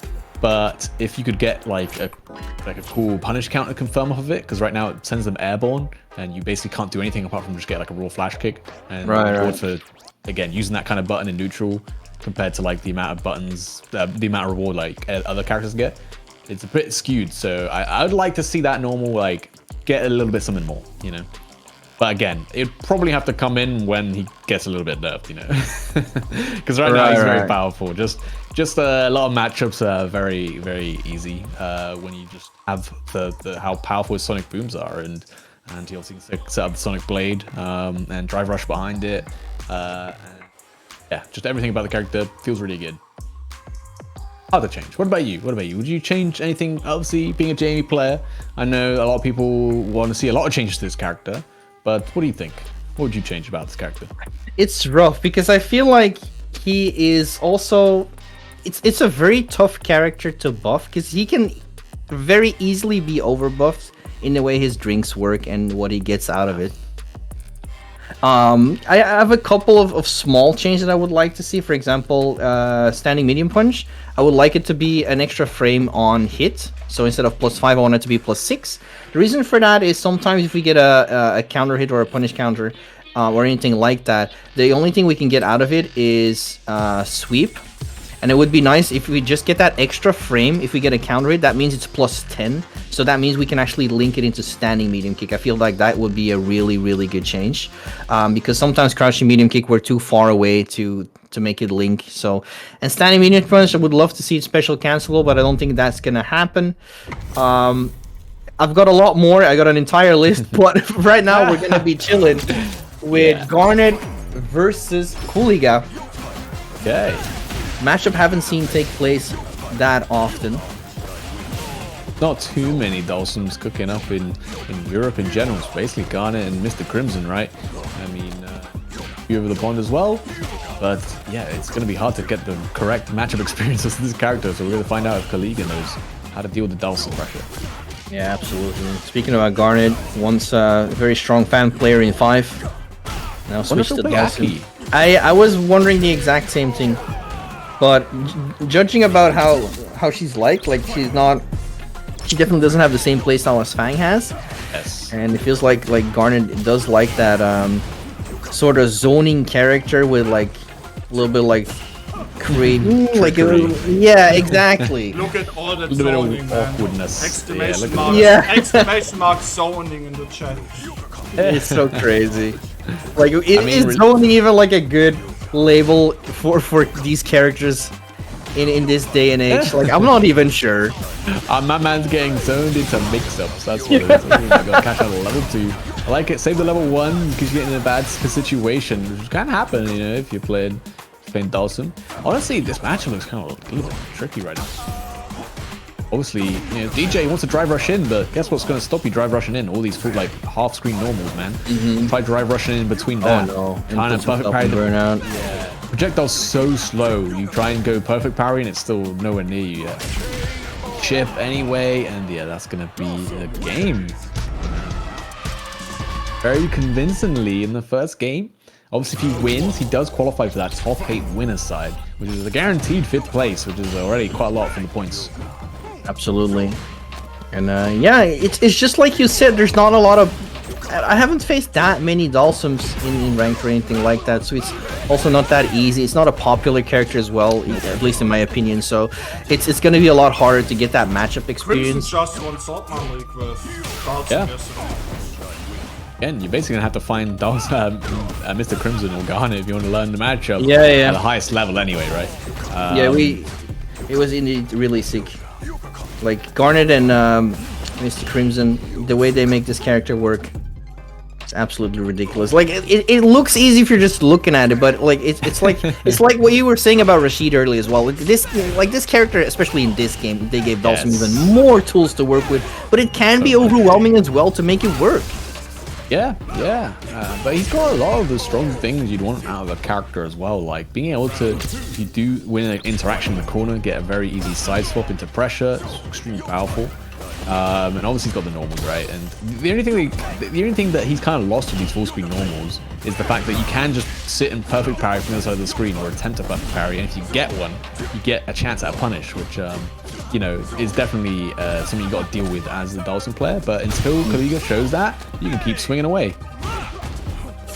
It does feel very satisfying to whiff punish a limb like that and then buffer it into DR. That's what I really like doing. And he's a character you'd be like, oh, maybe you can like oh my god, the jump. I mean, to be fair, I thought he was on the other side, man. I got hit. Oof. Same here. It's gonna be big damage. Gonna give him the life lead as well. In a good position. Really got stuck in the corner. Ooh! Unfortunately, no. Could have been a drive rush into like a sweep or something there, but again, unless you've got enough of matchup experience, you don't know what to do when you get these punish counters. Oh, I don't think he can actually convert of that full screen. Ooh, you can cover up this though. Full screen. No, Oh, no cancel no. off the fears. Maybe he didn't get the cancel active, frames. Oh, Yeah, it's too far. Oh, that's so unfortunate. I called it. Oh, my yeah. god. I feel bad for Right Cooliga right idea. now. Trying to get creative. Out in the end, unfortunately. I wonder if Yeah, I'm you not could sure if you actually, with a different button, if that would work. Well, maybe sweep, because you can drive rush sweep and it's, carries a lot of momentum forward, but if Fierce didn't work, I don't know, man. Oh, yeah, that's a good point. Yeah, and at the same time, it's also rough because I've seen I've watched Daigo as well. He whiff punishes most of his normals with sweep, which gives him if with punish counter sweep, obviously that gives you a really good knockdown. But yeah, DJ cannot do that with his sweep. It's very hard to do. No way. Level one gonna not burn you out. Garnet Very close. Was good enough, right? Well, nice, very nicely spaced drill there. Wow. Beautiful slide to go through the air slasher. For level 2 maybe with punish from these normals. There it is. Did he Is that bait the him? bait? Oh, no. He tried to bait him, but it was still plus enough. I like it as well, going for the Oki with the cancel on the super. Oh no, this could be the start of something beautiful here for Cooliga. Oh, that could have been it. If he spent the meter in the level 1. Oh, and the poke. Wow, that clutch throw take from Garnet. Otherwise, that would be a complete turnaround for Cooliga. But in the end, Garnet takes it 2-0 over Cooliga, moving on to top 8. I feel like Cooliga definitely started figuring something out about the matchup towards the end. But it was too little too late at that point, Definitely. Strong showing from Garnet. And they're both through into that top 8, of course. Plus, just Cooliga in that loser side. No, Cooliga is top 16. Oh, my bad. They do, my bad. Yeah, you fire. The way the bracket shows. Look, the way the bracket looks, it looks like they go to the losers side. Yeah, they're going on losers, but in top, that's just top 12 losers.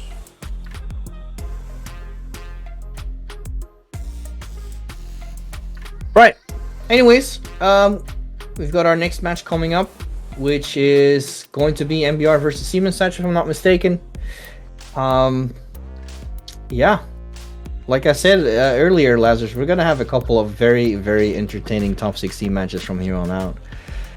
Yeah. They're never seen down. Libro versus MBR hasn't dropped a game yet, I think he said. Or even maybe a round, who knows. Probably not dropped the round, but yeah, currently on a bit of a streak. 3-2-0s, even against Kiko. Yep, definitely deserve to be here in top 16 winners. Along with everyone else, obviously. We got in losers round, we got SYG Armix versus Geeko. Yuns is still awaiting his opponent. We have Mana versus Akram VVV. And Fabry92 is awaiting his opponent as well. It's going very fluent so far, which I always enjoy. Yeah, for sure. How come we're still in the loser side then? Because there's only 2 slots open. I think let's see. Is against that is the run back against Falafel Fiend. Takamura currently sitting at 1-0 up. Don't know how accurate start DG is. Could be over already. But yeah, has got that run back from that round 2, I suppose. Loss to Falafel Fiend.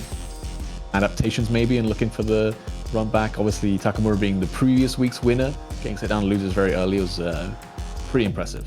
Absolutely. If he wins that one again, then yeah, I would already see that as a major victory. Absolutely. All right, but here we go. Our Next game. Top 16 match. Lots of Dutch representatives on stream in this EU West 2nd edition. MBR with Ryu. Now, can another Ryu win another World Warrior event? We'll find out. I'll be 3 Ryus. 1 in the UK, an Ending Walker. Obviously, you've got 728 in Germany. And now, it could be the EU West MBR Ryu. Sweeping the nation. I'm pretty sure my man's gonna switch to Akuma when it drops. Oh, I think a lot of people are. I'm very excited for that character. The way Aki looks has made me very excited to see what Akuma does. Except modern Akuma, one button demon. Now that might be good.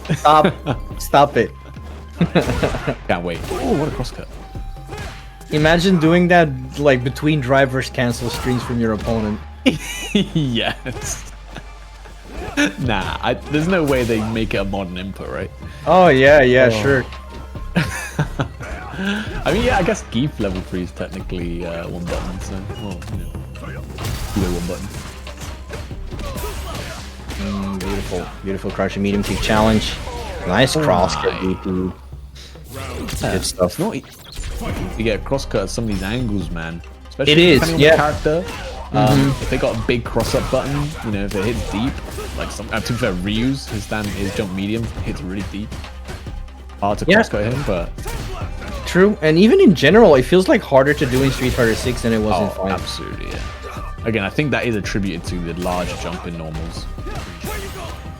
Try and walk under someone, they do their jump in, you might get hit while you're walking under, and then if they've already crossed you up and you're walking, you might get hit as well. Or block. Okay, Seaman Satch once again applying that solid defense. Can MBR smash open that door like the previous round? We'll have to wait and see. Sitting on massive CA. Okay, gets a punish counter throw. This could be huge. This could be the start. Jumps away from the DI. And gets the punish. Funny enough, that was a situation that punish counter throw came up from across like a cross-up attempt. Empty jump, and again, people like to do the perfect parry on the cross-ups because of how inconsistent it can feel like to do a cross-cut. Absolutely. And even in general, like you get some drive gauge back, you get punish counter combos. There's a big scaling, but like the thing is, it's like the perfect opportunity for you to set you up with a combo that gives you a lot of corner carry or some good Oki or anything like that. Oh, absolutely. So yeah, empty jump throw in this game is a very, very good option. Yeah, definitely should show. Empty jumping in general is always smart because, of course, when you do get counter hit by these moves, they do a little bit of extra damage as well. Oh no! Yeah, there's a gap, and he went for it. Wow, good stuff from Seaman Satch. And yeah, at some point, you know, MBR had the Denjin charge, which I still feel it's not.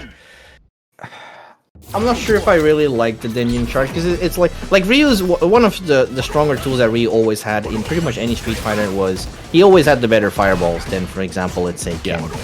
But like if you use Denjin charge, like you actually mainly you want to use Denjin charge, at least in my opinion, for Hashogeki. Yeah. It can help in some matchups, like against Gal, you know, it destroys the Sonic Blade immediately, things like that. It can be good, but yeah, like I say, it's one of these things where I think you should definitely be able to like choose when to use it, so that you can.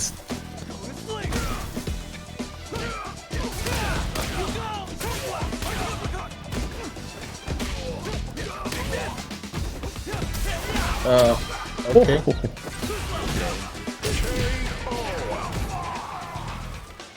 Oh! Sorry, we had some production in our ear for a second, so sorry about the pause on the commentary, but we're right back. Ooh, good stuff. I like that. You know, it's really good to see that he's still ready to go for DP. Oh, the base! Just as I say that, he was ready for it, but the empty jump. There we go. Good stuff. Look to empty jump a little bit more, man. EMB are trying to utilize that. I'm just going to meet him in the air, both jumping forward at roughly the same time. Yeah, I think the thing is, Ryu's fireball is good, as you can see right there, but the OD fireball, like knocking down instead, it feels worse than. Yeah, it definitely does. All right, MBR now stuck in burnout. Oh, no. Maybe one of the autocorrect, I'm not entirely sure, but this is huge. Now stuck in a corner with burnout. Does have critical art though, but in danger of being chipped out. Oh! Tried to chip out. Yeah, no punish. The overhead last second. Is this still winnable for MBR? If he finds one hit, the CA not going to be able to. Maybe expecting the overhead there, but there we go. MBR didn't drop a game up to this point and then ended up losing 2-0 himself. Going to be sent into that losers bracket to get into that top 8.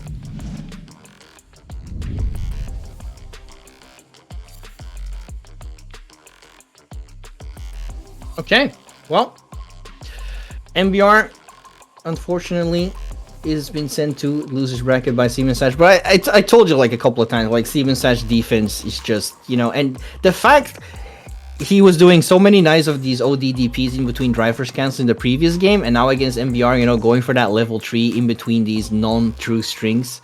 From time to time, you gotta show them that you're willing to do it, and you know, make them go for true strings. Steven Sash, again, he had a really great defense last week, and he's been interrupting drive rushes with DPs all day and interrupting fake strings with level 3s. He's not afraid to do it. He's trying to like condition you to have to chill out so he can take his turn back a little bit more. But yeah. It is winner side again, guaranteed 5th place, in for a lot of points. Absolutely. Next up is going to be Zerna versus Fidan.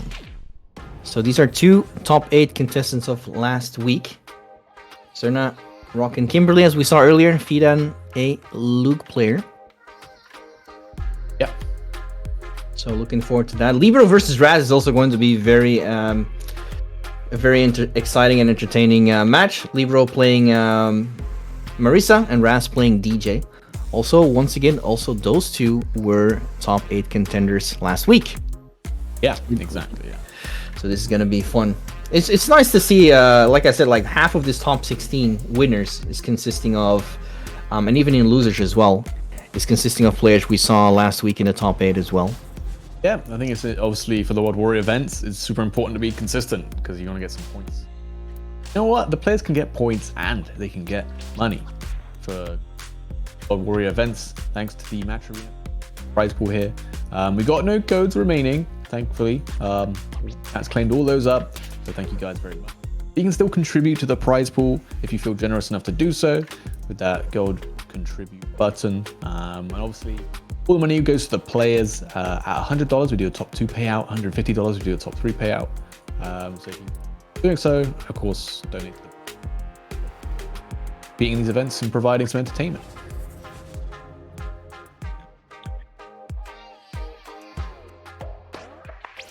Oh, I think I know why. One sec. Yeah, so yeah, like Rita said, or like Lazarus said, if you do feel generous, go over to the match arena to help these players out. They definitely deserve it. And just like these 2 players we're gonna see next are going to deserve it as well. Zerna versus Fidan. This is how do I feel about this matchup? I never played both, but I do have a little bit of an understanding about how both work. I feel like definitely Luke has the tools to keep Kimberly out.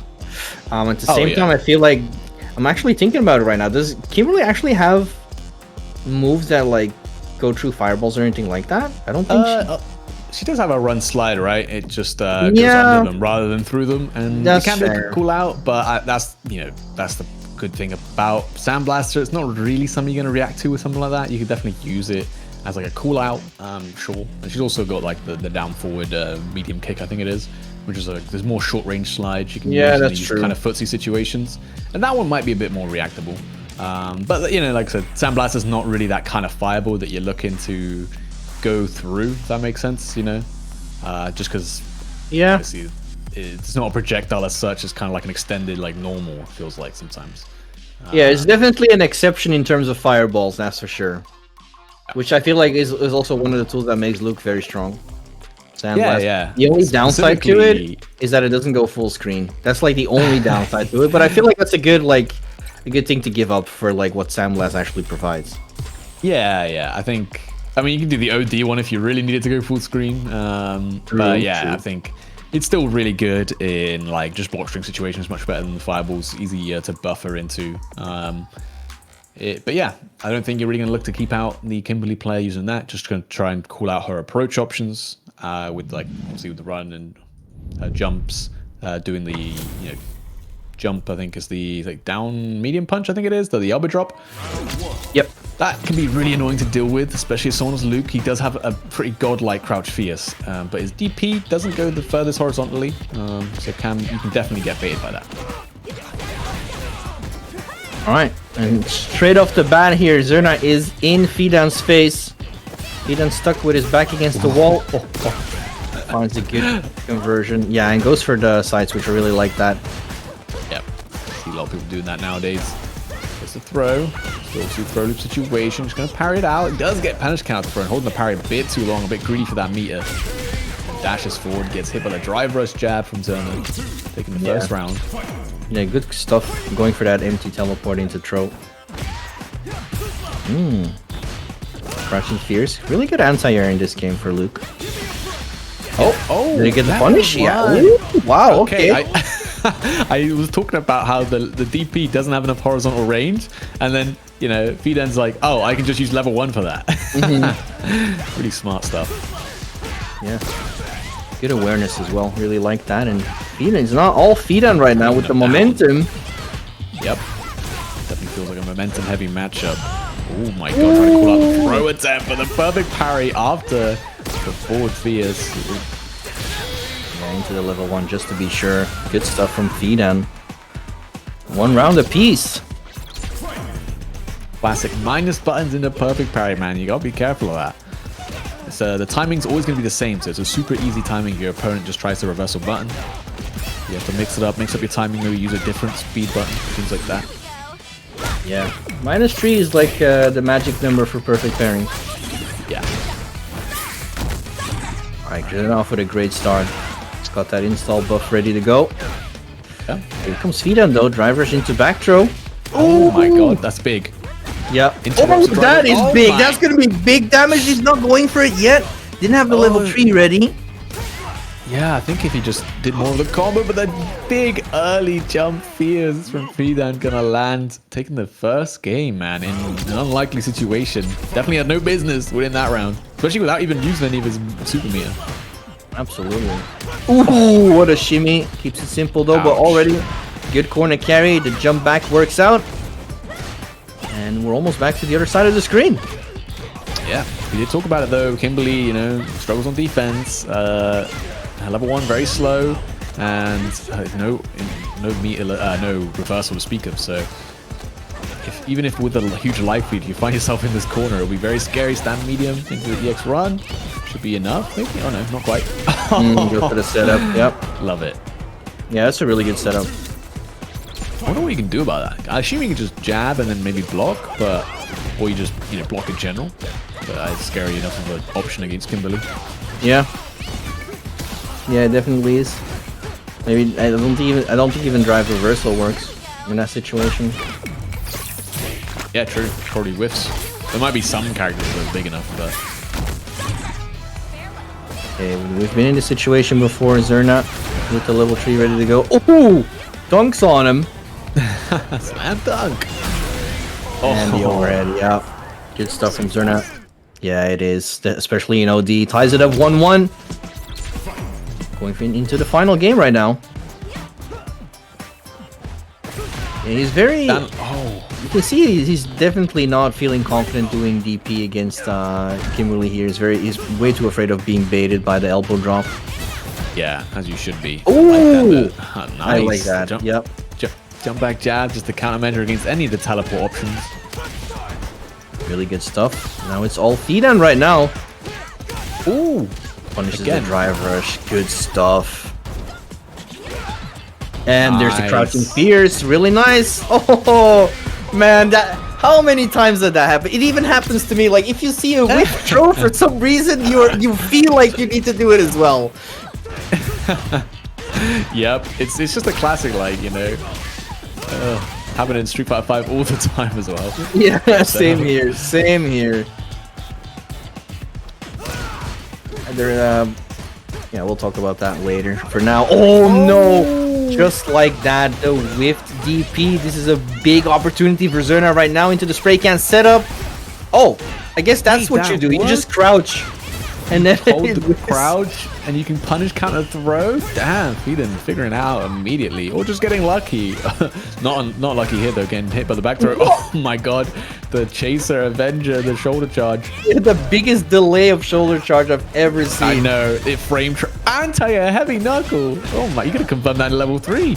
No way, Fidan. Oh, nice. Oh my god. He was buffering. He was buffering. Oh, wow. That could have been all Fidan right there. This is coming down to the wire. It is now the final game, final round. And Zerna is starting off strong. Yeah, immediately into that Ninja Star Cypher, the level 3. To get that buff up and, 40% of your life. Ooh, yeah, drive reversal gets blocked. That's gonna be a punish. Gets a spray can instead. I like that for the future. Oh! There it is. No true string. Close to burnout. Yeah, very close. Very Burnout. close. One block normal and it's in burnout. Doesn't block, doesn't want to block. I respect it. And wakes up with a parry, gets punish counter thrown, Fidan with his comeback right now. Yeah, and there's no way out. Exactly, couldn't do anything about it because went for the level 3 earlier on to get the buff. It is Fidan that is going to take it over Zerna. And it came down to the wire. What a set. Well deserved. Jesus. Yeah, again, there's that level 3 to interrupt these non-true block strings, try and drive rush in a little bit greedily off of the stand medium punch TC. And wow, that was an intense set. Yeah, absolutely. That was crazy. And in the meantime, we got big news into the pool of losers, top 16 losers. Yuns has won from Takamura 2-1. So our previous winner, previous champion Takamura is out in top 16. Ow. So I was muted again. What the hell? Takamura is out of the tournament, right? Yeah, he is. Yep. That is out, yeah. So the winner of last week eliminated, and I think he's not even getting any points. Oh. He's outside of top 13. Yeah, he's outside of top 13. He's not getting any points. Wow. Well, sometimes it just can't. It's not your day. Happens to the best of us. Sometimes. Be like that sometimes. Yeah, very unfortunate, but that's why that consistency is so important, Yeah, right? Akram is out as well. Yep. Just lost to Manxus. Oh yeah. Yes. And so far, the majority of the top 8 from last week is still in. We got Seaman Satch, Fidan, Ras, Libro, Geeko. But what we also want to see, just like the previous week, is seeing that prize pool going up. Last week we had around $170 for EU West. Let's try and at least aim for that goal to at least pay out the top 3, because so far all of these players definitely deserve something out of this tournament and the entertainment they provide for us tonight. So if you type !Match Reno in the chat, a link will pop up and that link will direct you to the Match Reno page displayed now on stream. Head over if you want to contribute for these players and up that prize pool. You can also choose to get some merchandise in the bottom below of the Match Reno page. There's some cool t-shirts from Saltmine League. Part of that will go to the prize pool as well. And if you're interested in different merch, there's also a link in the stream description where more merch is available, like hoodies. And I can tell from personal experience, they're very good hoodies. Why are you going yourself, not do you? wearing it today, though? It's too hot. It's winter. I don't care, you know. I don't care. You should wear it even in the. Even if you are on the sun, you should wear it. Yeah, probably. And then my wife comes in and she sees like a big pool of water around my computer. What happened? Melted. Oh, I did Saltmine League today. That's what happened. Then she salts That's you, good. and then you are salt water. Fries you up. Perfect for Saltmine League.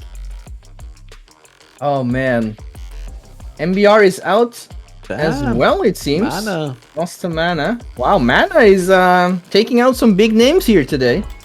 Yeah. Speaking of big names, we get the last match of top 16 winners side, the Libro, who made third place last week. Marisa player from Italy versus Ras. Yep, Ras also made it to top 8 last week. 7th place to be exact, with another Dutch DJ. Seems like the Dutch are very fond of DJ so far.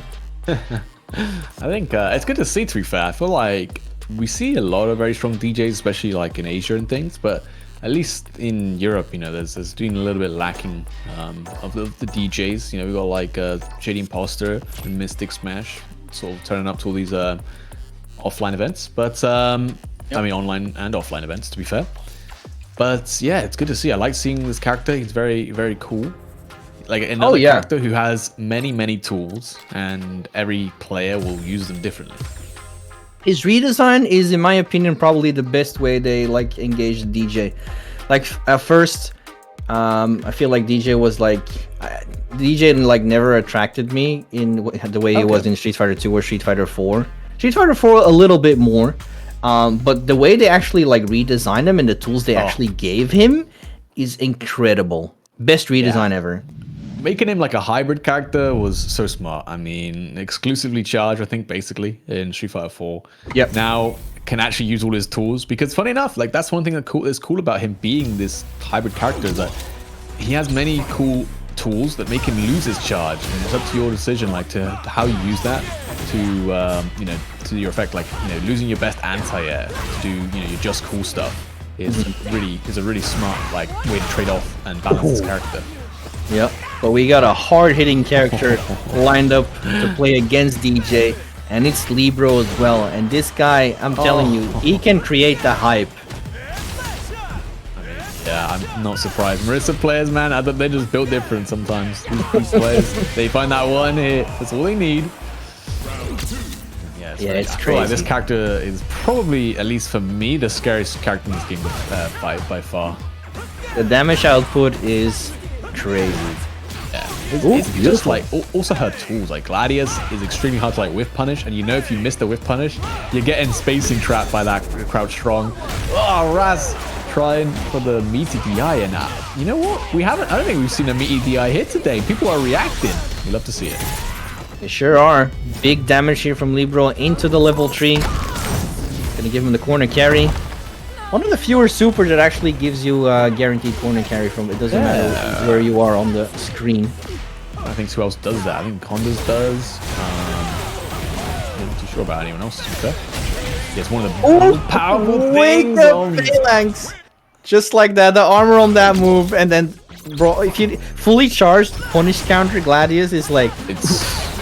It's oh wow! What a drive rush into parry stance. That was sick. Into the save jump setup.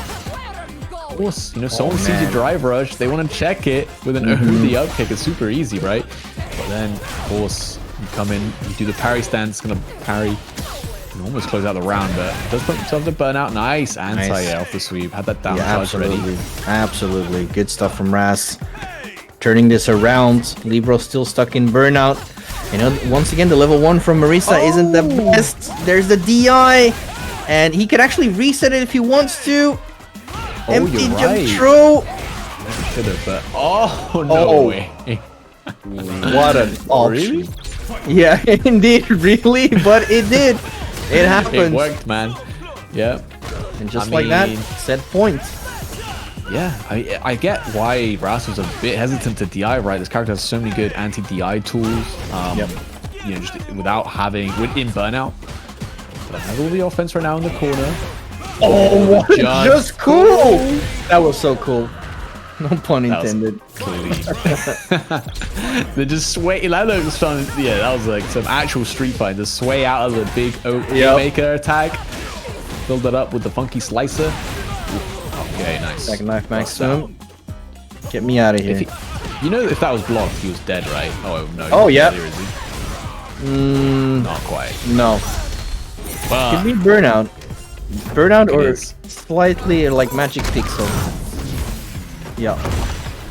Oh, there it is. The rock. Of course, you got to remember the rock hurts, bro. Yeah. And that's just gonna be chip. Get knocked down. Tries to bait the throw, but Libro just holding steady. You know, he's like, I could take the throw because if I get back throw in the corner, my opponent's in burnout still, so I don't have to worry about getting stunned. That was really smart. Yep, Libro literally carried this man to lose his bracket. Man, good stuff. Ras is not out. The best win animation. Oh yeah. Big respect for that one. All right, so that was our last match of top 16 winners, which means we're going to top 8. Yeah, and obviously Libero and Ras met last week, and Libero won last week as well. So keeping up that consistency. Yep. Absolutely. Wait, 2-0. Okay. Top 8. We already have our top 8 winners obviously ready. We have SYG Garnet versus Seaman Sanch. And we have Fidan versus Libro.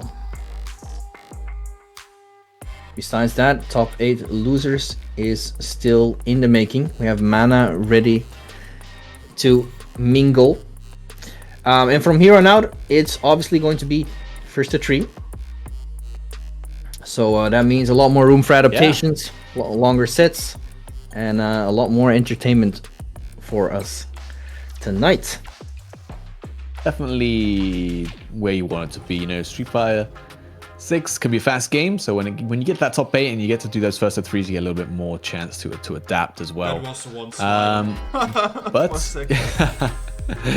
But you know what else you can adapt to is, of course, the Saltmine League schedule coming in for all the World Warrior events for the Northeast, Europe West, and Germany. Obviously, we're on the second week, so the second road down. And we are in the Europe West next week. We got the Northeast, and the week after that it's going to be Germany. On the same time every day, 5 p.m. CEST for all 5 weeks. And then of course you have the finals at the end for the top 8 who do qualify through the points of the previous 5 weeks. Yeah, man, this is definitely one of my favorite events.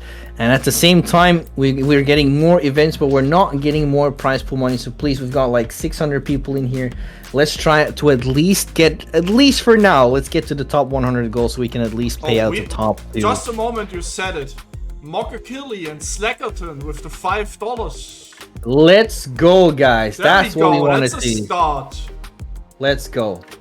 That's what we want to see. So yeah, if you want to be as cool as Slackerton and Mockakilly and that random guy, the caution from earlier, then you can head over to the Matcherino page by typing !Matcherino in the chat, and then clicking the link will get you to the page where you can contribute some of your pocket change for these amazing players. All right, in the meantime, it seems like Yoons is out as well.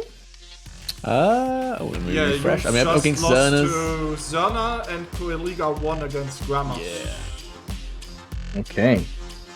Okay, so we're waiting for what? One last losers match between Wrath and Geeko to see who can make it into that top 8 on the losers side.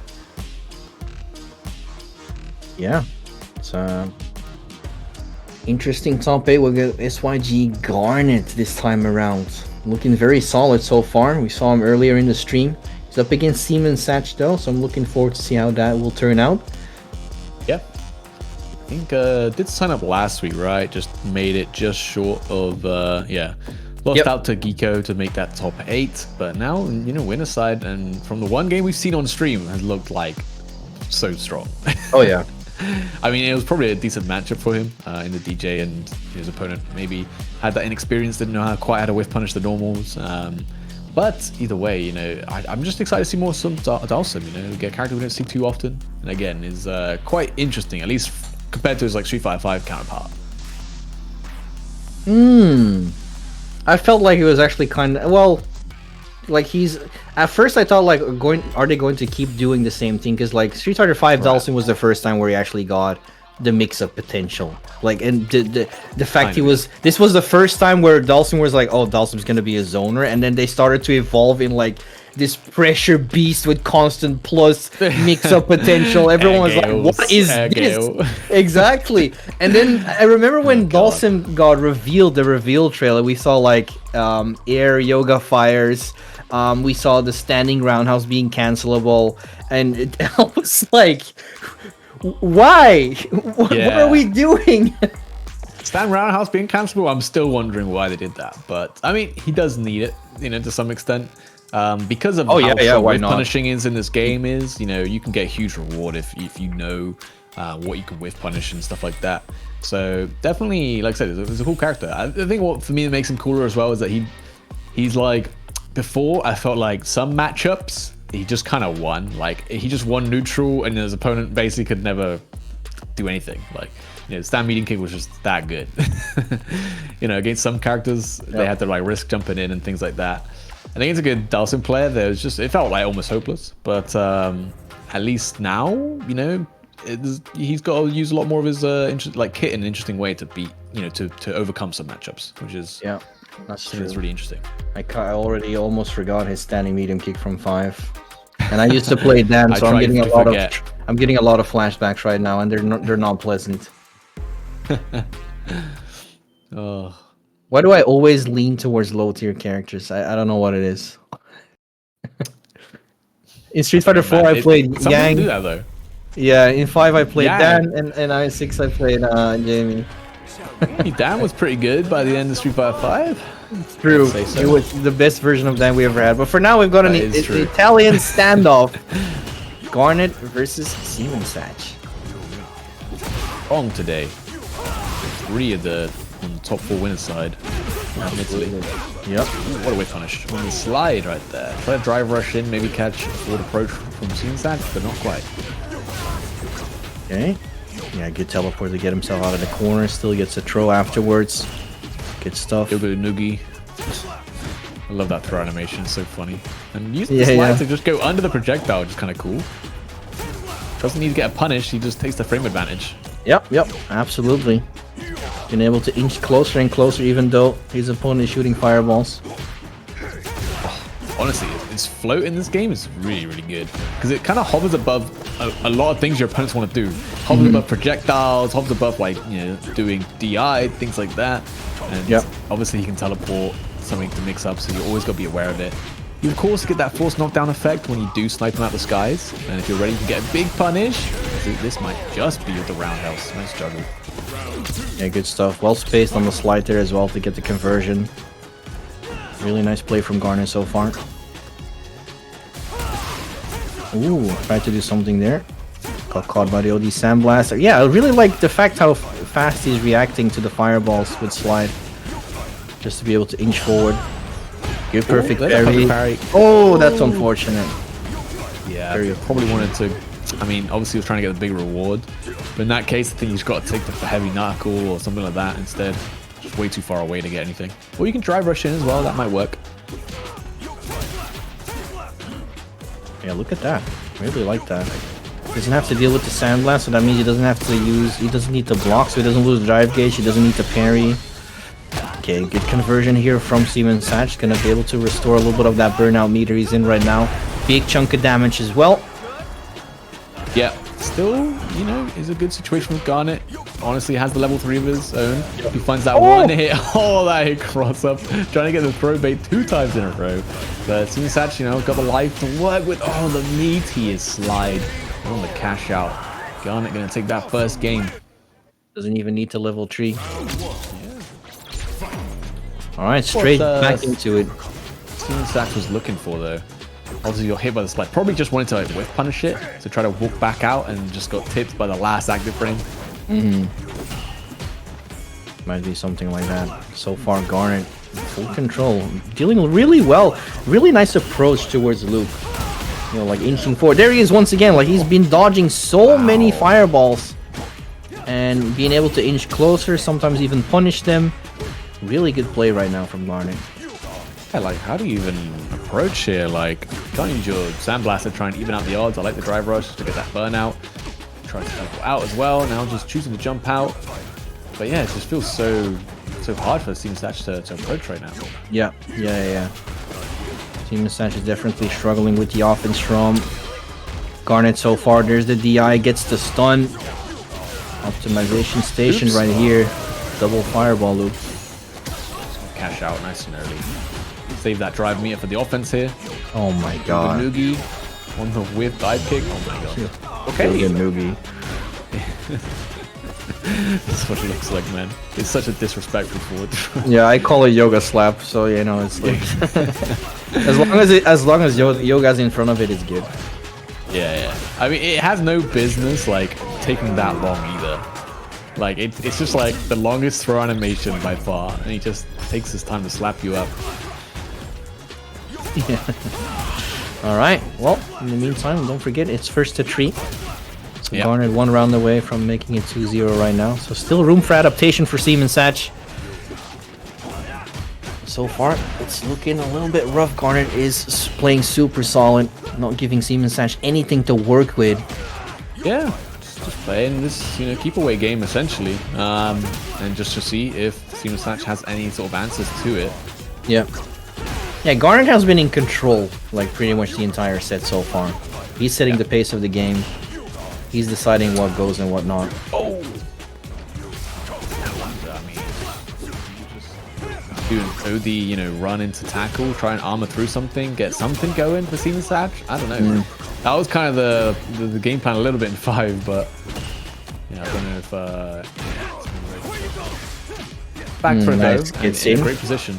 Yep, absolutely. Tries to jump, but the anti is ready. The delay with the crouching fears converts into the level 3. And that's gonna be it. Garnet is gonna be up 2-0 here in this first top 8 set. Who headbutts someone in the stomach like that? This guy, man, look at him. So weird. Yeah, that's a good fun fact. description. Yoga Slap was a command grab Sim had in CBS2. That's actually great. Oh wait, really? Don't give this guy command grab. Whatever happens, man. Imagine if he had like one, like, you know, poison. I think it was one of the feed triggers. I can't remember which one it was now. But imagine he just had one of those where he just stretches out a limb, just command grab. Yeah, That'd be cheap. Well, it seems like Garnet so far doesn't need that. He is in full control. And Seaman Satch, once again, very close to burnout. Is forced to block so much of these strings and pressure that Garnet is throwing at him. Tried to slide underneath to get the punish counter on the fireball. Very nice challenge there from Seaman Satch. Finally, he gets in. And all of those 3 normals did not combo. I was gonna say, yeah, like Seaman Satch, he's found his way in occasionally, but he's just really not being able to punish Garnet as bad as he should be. Because Garnet is choosing some risky things on defense all the time, and pretty much getting away with it every time. Even though like Seaman Satch finds the hit, let's say, but he doesn't convert into, you know, big damage. Yeah. Oh wow, another punish counter. He let go of the parry a little bit too soon. He's gonna cash out with the level 2. That's big damage into the setup. Oh man. Oh my, it's just okay. Gets out and the level 2. Nice the reaction. Wow. Oh, the fireball missed it up. That's unfortunate. That's actually funny. Yeah. Oh, and unfortunate. But seems like, I mean, he's on level 3. What? Excuse me. Wasn't he behind him? He was behind him, and he pulled him in front. What? I don't know. He just oh my changed it to Scorpion for a second. He said, "Get over here." Down. Wow, there's no way he makes his comeback, right? There's no way. Well, there is a way. There is a way. And there is. He finds it. Seaman Satch puts himself on the scoreboard with an amazing combat that, like I said, there is room for adaptation. And it was also a little bit of sprinkle of luck involved there as well. A little bit of luck. Sometimes that's just what you need to get back into this game. 2-1 right now. You got to put yourself in the right position, though, for the luck to work out sometimes. And there we go. One drop combo, able to make that comeback happen. In the most unlikely of circumstances, and with a pretty insane crouch fierce on a teleport. Wow. Did you see how long he just held forward there? That was like the longest hold forward I've ever seen. I love it. Alright. Gets the OD uppercut in a good position as well, because Garnet is with his back against the wall, probably going to look for a teleport to get out. No way. Oh wow, okay, does find the crusher. Is that the fact he didn't hit the float the first time was kind of impressive. That's burnout now, and again we know that Garnet's been trying to hold up, trying to teleport out. Seaman Satch still not really punishing these attempts. Yeah, but at the same time I like that he actually jumped back to put him back, to try and put him back in that same position to work against going to the corner. Finds a beautiful jump in, cashes out with the level 1. Not gonna be enough to kill, but he can still be chipped out. No, not anymore. He can't. He just regained all of his drive gauge, and now you could be worried about getting chipped out. Yeah, and that's what he was worried for.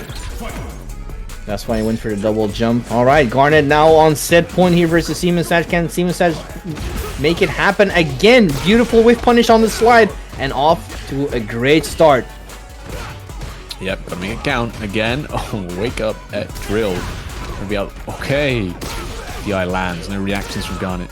Big damage. Is that meaty? No, not quite meaty enough. I think he has setups where he can do that, but I'm not entirely sure. Okay, Garnet gets away from the corner. Throw baits as well. Yeah. Seamansash still trying to keep up the pressure, but once again going back to full screen. Yep. Has got a life lead. Not in too much of a rush here either. Got so much drive gauge to work with. Just getting pestered, but again, you're not losing any drive gauge, just parrying all this. So, yep. Oh, smart. Yeah. Good from Garnet as well. Like he kept doing it. He's like, I'm just going to test you out, man. If you're not going to do anything about it. Oh. Wow, the punish counter right there. Okay. Oh my goodness. The OD went for it. He risked it all, but it worked out. He's 1 round away from tying it up 2-2. But in the meantime, Garnet still on set point. Yep. It's gonna be a long comeback if Seamansash makes it happen. Though, it'd be super impressive from 2-0 down, and in a game he had all right should have lost twice now, honestly. And yeah, just playing the match a little bit better now. Nearly with punching the slide, and Garnet trying to bet it all on DI there after the whiff slide. Doesn't work out. Yep. What I really like to see as well now from Seamansash is he's using Fireball a little bit more right now. He noticed at the start of the set that was getting punished a lot by what Garnet was doing with the slides, with the DR slides, and he actually stopped using that tool completely. So I'm glad to see that he's using it back again to try and regain control. But talking about control, Garnet, it's all Garnet right now. This will be very, very hard to come back from this position. But again, we've seen him come back from worse. The standing one big jump in. That's a start. This could be the start of the comeback once again. He's got a long way to go, but can he make it happen? Wake up level 2 from Garnet. No way. Just don't DI. Oh my god! The reset! Wait, he's not dead though. He's not. Wake up level 3. Oh my god! Wake up level 3. My ship's there. Oh, yeah. He's gonna teleport. Yeah, he needs to be careful. Oh no! Menacing walk from Garnet. That's like the what are you gonna do walk. This like you know it's like. Look, as a Gal player, I'm in that situation a lot. You set the Sonic Blade, just walk at someone, they're just walking back like it's over for me, man. It's so over. And really, yeah, it was a really tough situation to deal with because at any moment teleport behind you, and then it's a cross up, and then also you got to worry about chip, and also it's just not a good situation. But you got to think maybe if you confirmed that Fierce into a full combo, that would have been death. Like the scaling was way better, but unfortunate. Nearly had that comeback again. I think he was too afraid of a level 2 wake up or a level 3 wake up or anything like that. And even I think level 3 wake up, he probably had the chance to be chipped out there regardless. So I think that's why he backed off. And then Garnet immediately taking advantage of that with the OD fireball. And the rest was written in the history books.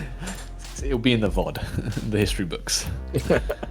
Yeah, I could almost read Dulcim saying like, "Come at me, bro." That was an actual "come at me, bro" moment right there. Yeah, I mean, he wasn't in a rush, that's for sure. We got a donation in. Thank you very much to Fabio Dongles for the $20 in the prize pool. That means we are 28 away from our first donation goal. All right, let's go. Let's go. That's what we want to see. Keep it up, guys. Keep it up. Because looking at the Match Reno page here, we can see we're getting close to the top 2 payouts. Thank you everyone who's donated so far. And we still have some time left. We've got 762 people in here. If you please have some pocket change left, or if you feel like donating for these amazing players and their skills that they're providing for us tonight, you can go over to the Match Reno page with the big orange contribution button.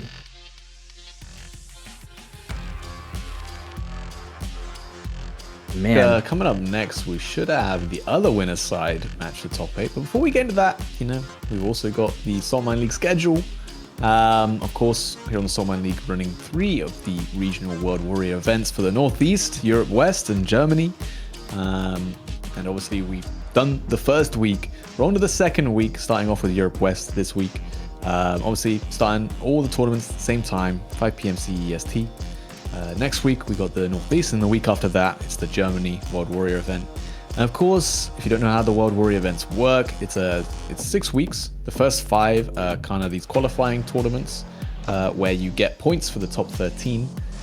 And then from there on, you qualify for a top 8 situation, which if the winner gets, we've been told, $3,500, I think. And also a chance at the Capcom Cup. So you get a trip to the Capcom Cup finals, which is a very, let's say, impressive accolade to be able to get there. You know? Absolutely, definitely, and probably like one of the best experiences you're gonna have in terms of FGC. Yeah, and you can do it all by qualifying for these online regional events, which is really cool.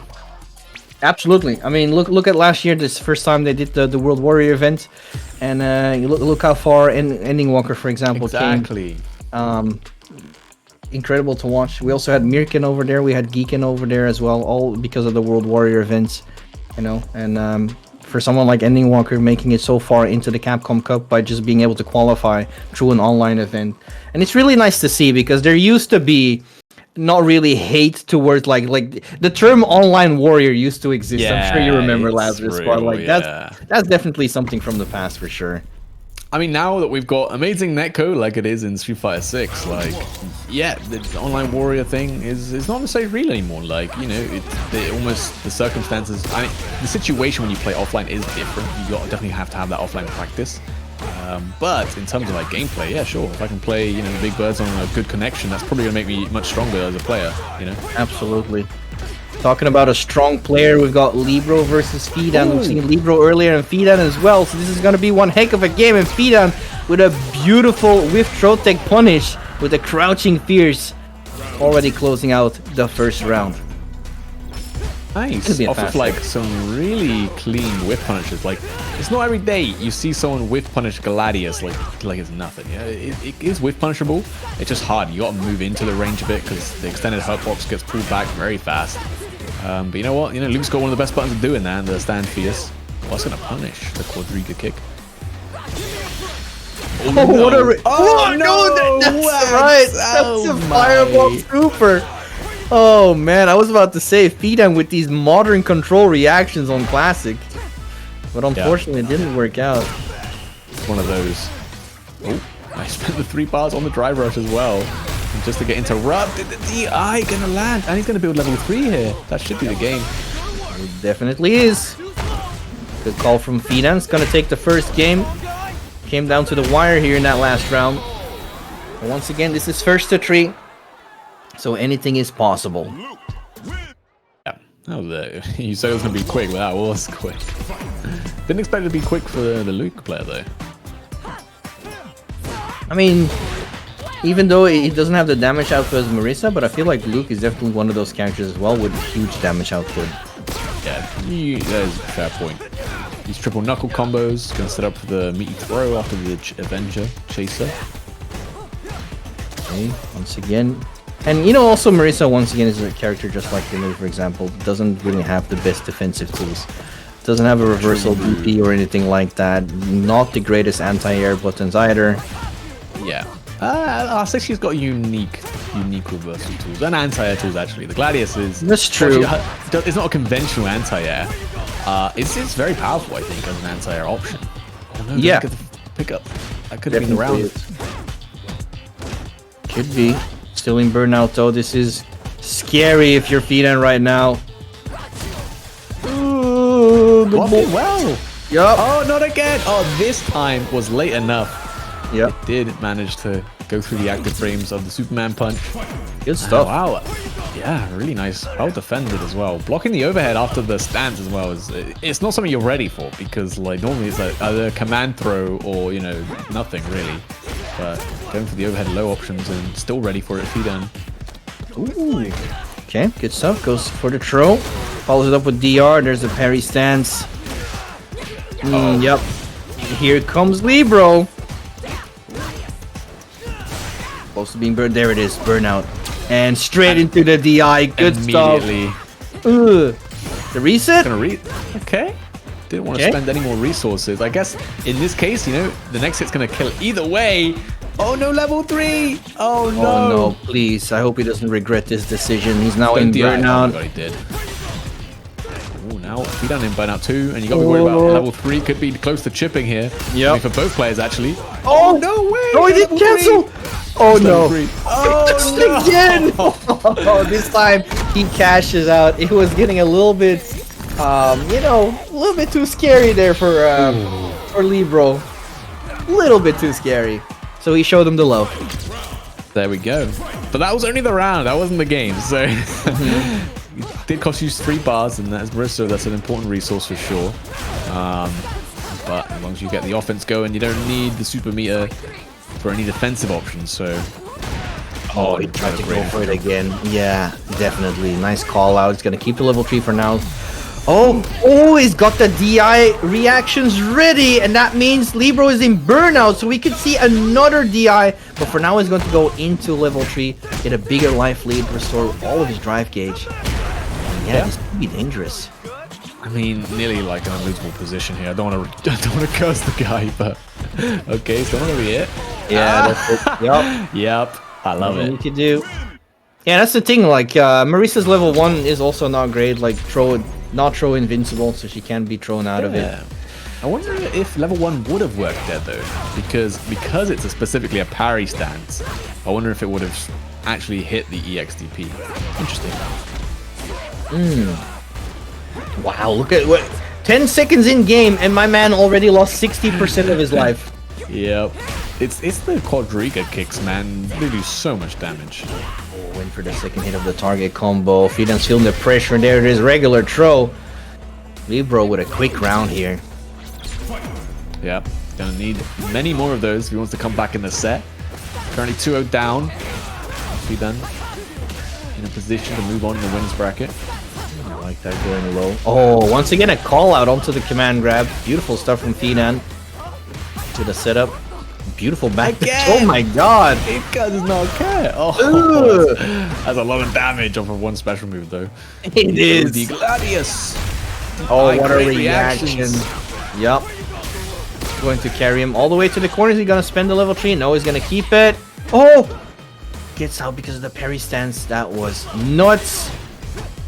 Double driver. All here. Pressure. Yep. Oh, but he finds it with the heavy knuckle. Oh, another one. Perfect parry! Perfect parry. You're dead. This CA is gonna hurt. And that's the game for Libro, man. What a sick perfect parry on the heavy flash knuckle. Absolutely. Good stuff. Once again showing him the love, and this time he puts his name on the scoreboard. Libro is not out of it yet. It is now 2-1. Good stuff. Okay, let's see if Libro can keep up that momentum. Oh, still going for these command grabs. yeah. He's punished so many times. He's like, you cannot condition me. Because that's the problem. Sometimes you're like, at some point, he's got to stop. So that means I won't bait it, or I won't neutral jump here. But if he never stops, it's going to hit sometimes. Absolutely. Ooh! Modern gaming? Yeah, exactly. Like, this man is playing modern on classic controls. Good stuff, though. But Fidan in burnout, yeah. Once again, has to work with the level 1, perhaps. Oh, but he finds the jump! Messed up the combo, though. There's the parry that's gonna be punished, and that is dead for sure. Commentator's curse once again. Okay, he's dead. I'm pretty sure that Fierce didn't punish counter either. Always how the commentators curse always work. I know, right? It's incredible. Like, if people believe it's not a thing, it is definitely a thing. It's unbelievable. It's because we got the script, so we just lead you guys on, basically. Yeah, that's true. My script is real.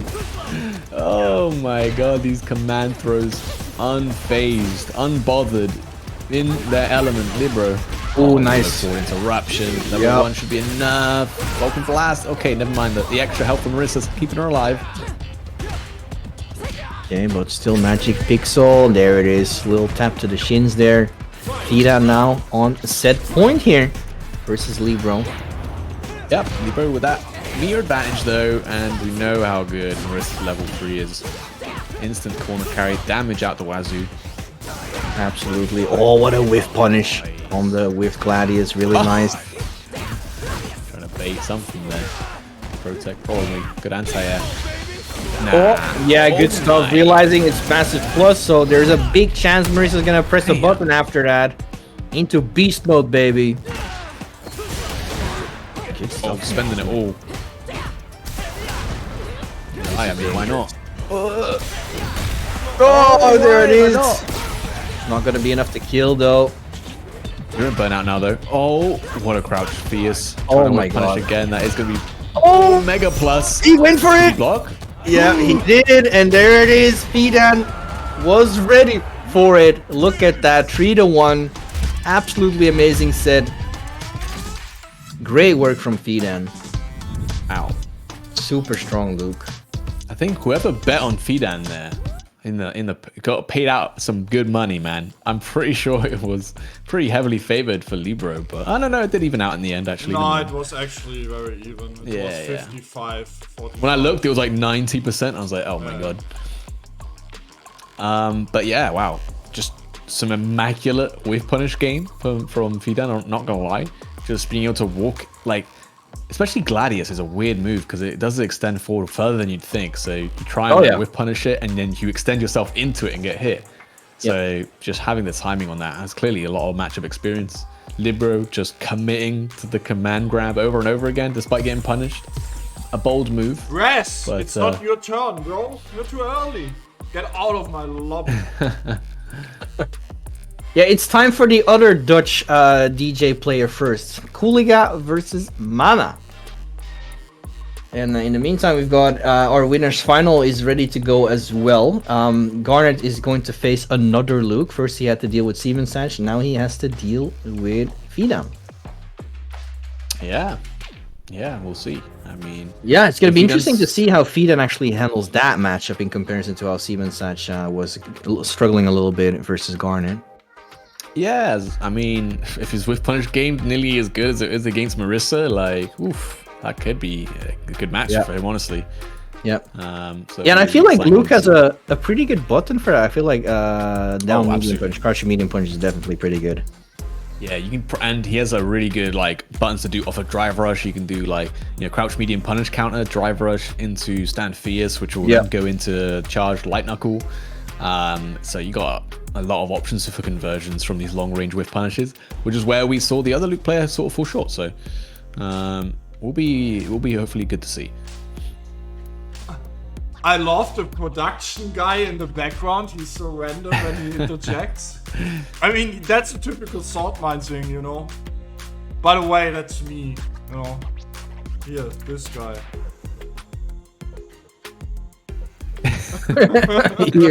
That guy. It's the Saltmine League. It's him. Most production guys actually don't talk at all. Like sometimes I have the need to talk, you know. Otherwise I fall asleep. Not really during the matches, so the matches are hype. But like absolutely. Right now, yeah, I get that. Yeah. I get that as well. Sometimes when I'm driving in the car, like when I feel like I'm doing these longer drives and like I feel like getting tired, I just call someone. So like talking. I'm sitting here since 11 AM organizing the tournament all day, you know, and then also doing the stream for 5 hours. I wanna talk a little bit, huh? Hey, we all have needs. I get it. No, I don't want to be a commentator. That's not for me.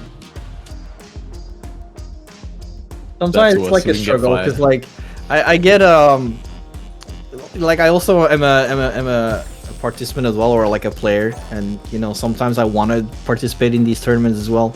So like trying to make the decision between like playing or commentating is sometimes actually harder than it looks. Look, do you think you're gonna win, Caution? That's the question you gotta ask yourself. If the answer's no, do commentary. It's hard. It's hard to say because like it's still early in the game, and I've talked about to you before this on stream. I had the opportunity to play Takamura in ranked yesterday, and considering he was the winner of EU West, and I actually got it was okay. I didn't win a game, but I did get a perfect, and it was very close. I'm gonna say that. So like there was like I felt like I had a chance. It wasn't close, but it was close. Exactly. 2-0, but it was close. Yeah. Exactly. That's okay. So like, I get what you mean. Did I win? Hey. maybe. I'm not going to exclude it. I was considering participating in the crossover as well, which is going to be a I did tournament go in Germany. 0-2 in the tournament, but it was close, so... Last Going crossover in was Street Fighter not 6 bad. is impressive. I managed to make it into top 16 winners last year crossover. nice. I lost to And Cologne, innit? I lost to Frogmaster Yosh in top 16 winners, and then I was up against Rickwell, I believe. But Rekka was playing Abigail, and you know, that's the worst matchup for Dan, in my opinion. The worst. Yosh. I mean, Do the Yosh. To the Yosh. Do the Yosh. Anyway, top 8 loser side. Manxas versus Liga. Yeah, we've seen Koliga quite a bit on stream already, and here he is once again in top 8. Lots of this is like a ruling Dutch losers top 8 so far. We've got Koliga, Zerna, and Ras in there. I don't think we haven't seen Mano on stream yet, but has made some waves beating out MBR 0-2 in losers, Akram V as well in losers, 2-0. So with this Ken, man, I think it's the only Ken we got in bracket now that Takamura ain't here, so exciting stuff. Normally you get tired of this character, but now I'm like, I've seen too much DJ. That's enough. It's crazy. Oh, my bad. Oh, okay. Got it. All right. There always has to be at least one Ken. Easy kicking, man. Oh Yeah, my god. but oh my god. Okay, that is still mine as an immediate OD. So you can. Yeah, I was gonna chip him out regardless because he was in burnout. So Absolutely. good reaction with the DI. Standing fierce, yep, into heavy machine gun blow. Good stuff. Yep. Good damage. Just didn't want to spend any extra meter. Punish counter on the wake up parry attempt. Got the throw loops in the corner, of course. Oh, big cash out. Level 3, yeah. No, I don't think you spend it. Yeah, I don't think That's he's good. But yeah. And then I'm questioning the fact he went all the way for burnout, because yes, that's really dangerous. Because we can get the same Jinrai loops again. Perfect parry on the knee drop. Oh no! There it is, the stun. Is he going to cash out? Is the question. Nope. No, just gonna go for the optimal. The Jinrai I like loop that. into I like the that. double light Shoryuken. Wow, Punish. that was still risky, but it worked out. Luckily for Cooligan. Yeah, that was looking scary at that point. I do think it was the right decision to save it though. But like you said, could have maybe not gone to burnout, so it wouldn't be in as bad of a spot. Yep. Yeah, because that burnout decision almost cost him the round. Ooh, once again, that shimmy. Good stuff. And now he's going to cash onto the level 3. I like that decision as well. He's going to have a really good life lead. Take a little bit more drive gauge away. Restore drive gauge. All win-win situations. Just like that, Cooligan jumps out. Still got 3 bars himself though. Just outside of CA range though, so that extra damage not going to be there. Great anti that back heavy kick, nice and early. You're going to have to do it nice and early versus Ken. Going to find the low forward, full cash out. Oh wait, no, maybe not. Just wants the corner carry. Ain't going to be in burnout. The TIG throw. Going to take the first game. Manxas. Yeah, very good stuff. Really nice combo conversion so far from Manxas. Very optimal. And especially his mobility, walking in and out. Look at that. Knowing the spacing. Very promising player so far. Ooh. Almost got that with punish there. Here's the pressure from Cooligan right now. It's got him in the corner. Wake up, crouching medium kick. Baits out the walk backwards. And back throw in right into the corner. That back throw's got to go. Does not need it. Does not need to put you in the corner no matter where you are. Oh yeah, nice guaranteed off of that one. Anything outside of the heavy Jinrai kicks can be very easy. Oh no punish, really? Wow, I went for the big crouch fierce, but just didn't have the frames. Still finds the hit. Good stuff. Anxus looking to be up 2-0 versus Cooligan. Needs one more round. Both on 2 bars of super. Drive rush DI. Yeah. First time I ever saw that was I think Japan was the first to do that, or at least for me. Yeah. First time I saw them do that. It can be a good option if someone's trying to check your drive rushes with like non-cancel normals, which to be fair, DJ's got a lot of them. He's got a lot of good normals, but many of them not cancellables. So pretty good hedging your bets. Could work against the air slasher as well. Oh my god, the DP came out as a fireball and it's still anti-aired him, man. Yep. Oh. That is crazy. All right, this is a very good position for Manxus to be in. Can Kuliga make the comeback? Definitely got the resources to do so. He's got a lot of work to do. And like I said, the spacing of Manxus right now is incredible. A little bit earlier, before that, he just walked in and out of the range. Kuliga went for medium so bad. He just walked back, avoided it, and then walked back right in and went for back throw. Yeah, he's oh, that was a clean throw bait on the delayed throw tag from Manxus. Now in the corner, a little bit of momentum for Kuliga. Yeah, Kuliga definitely got that rhythm as well. You have to if you're playing DJ, man. That's what you have to. About. Oh, look at that. Perfect KO. The beat is real. Anyone, man. Get throw looped in the corner. The game rounds over sometimes.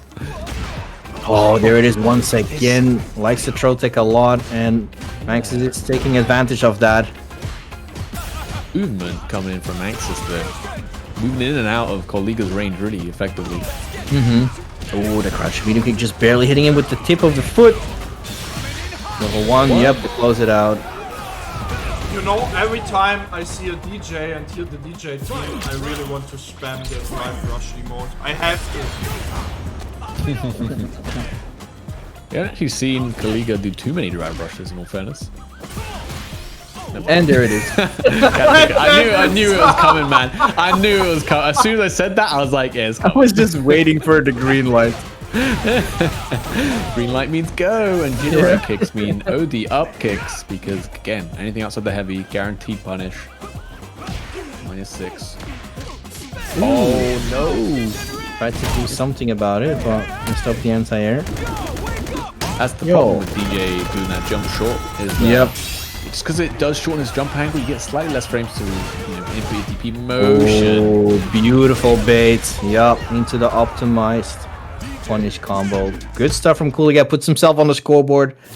Ready to make a comeback. 2-1 right now. The adaptation is in progress. Oh, again, I like that. Just a jab, then a slight walk back into the crouch medium kick, and again the dancing in and out. Oh man, needs to stop reaching with his arms right now. And that just gives you more chances to land these throws, and oh what a bait! Open. It is just going back and forth between these two. Good stuff. Manx is once again on set point here versus Kuliga. Keep in mind, this is loser's bracket, so loser of this game will be eliminated from the tournament.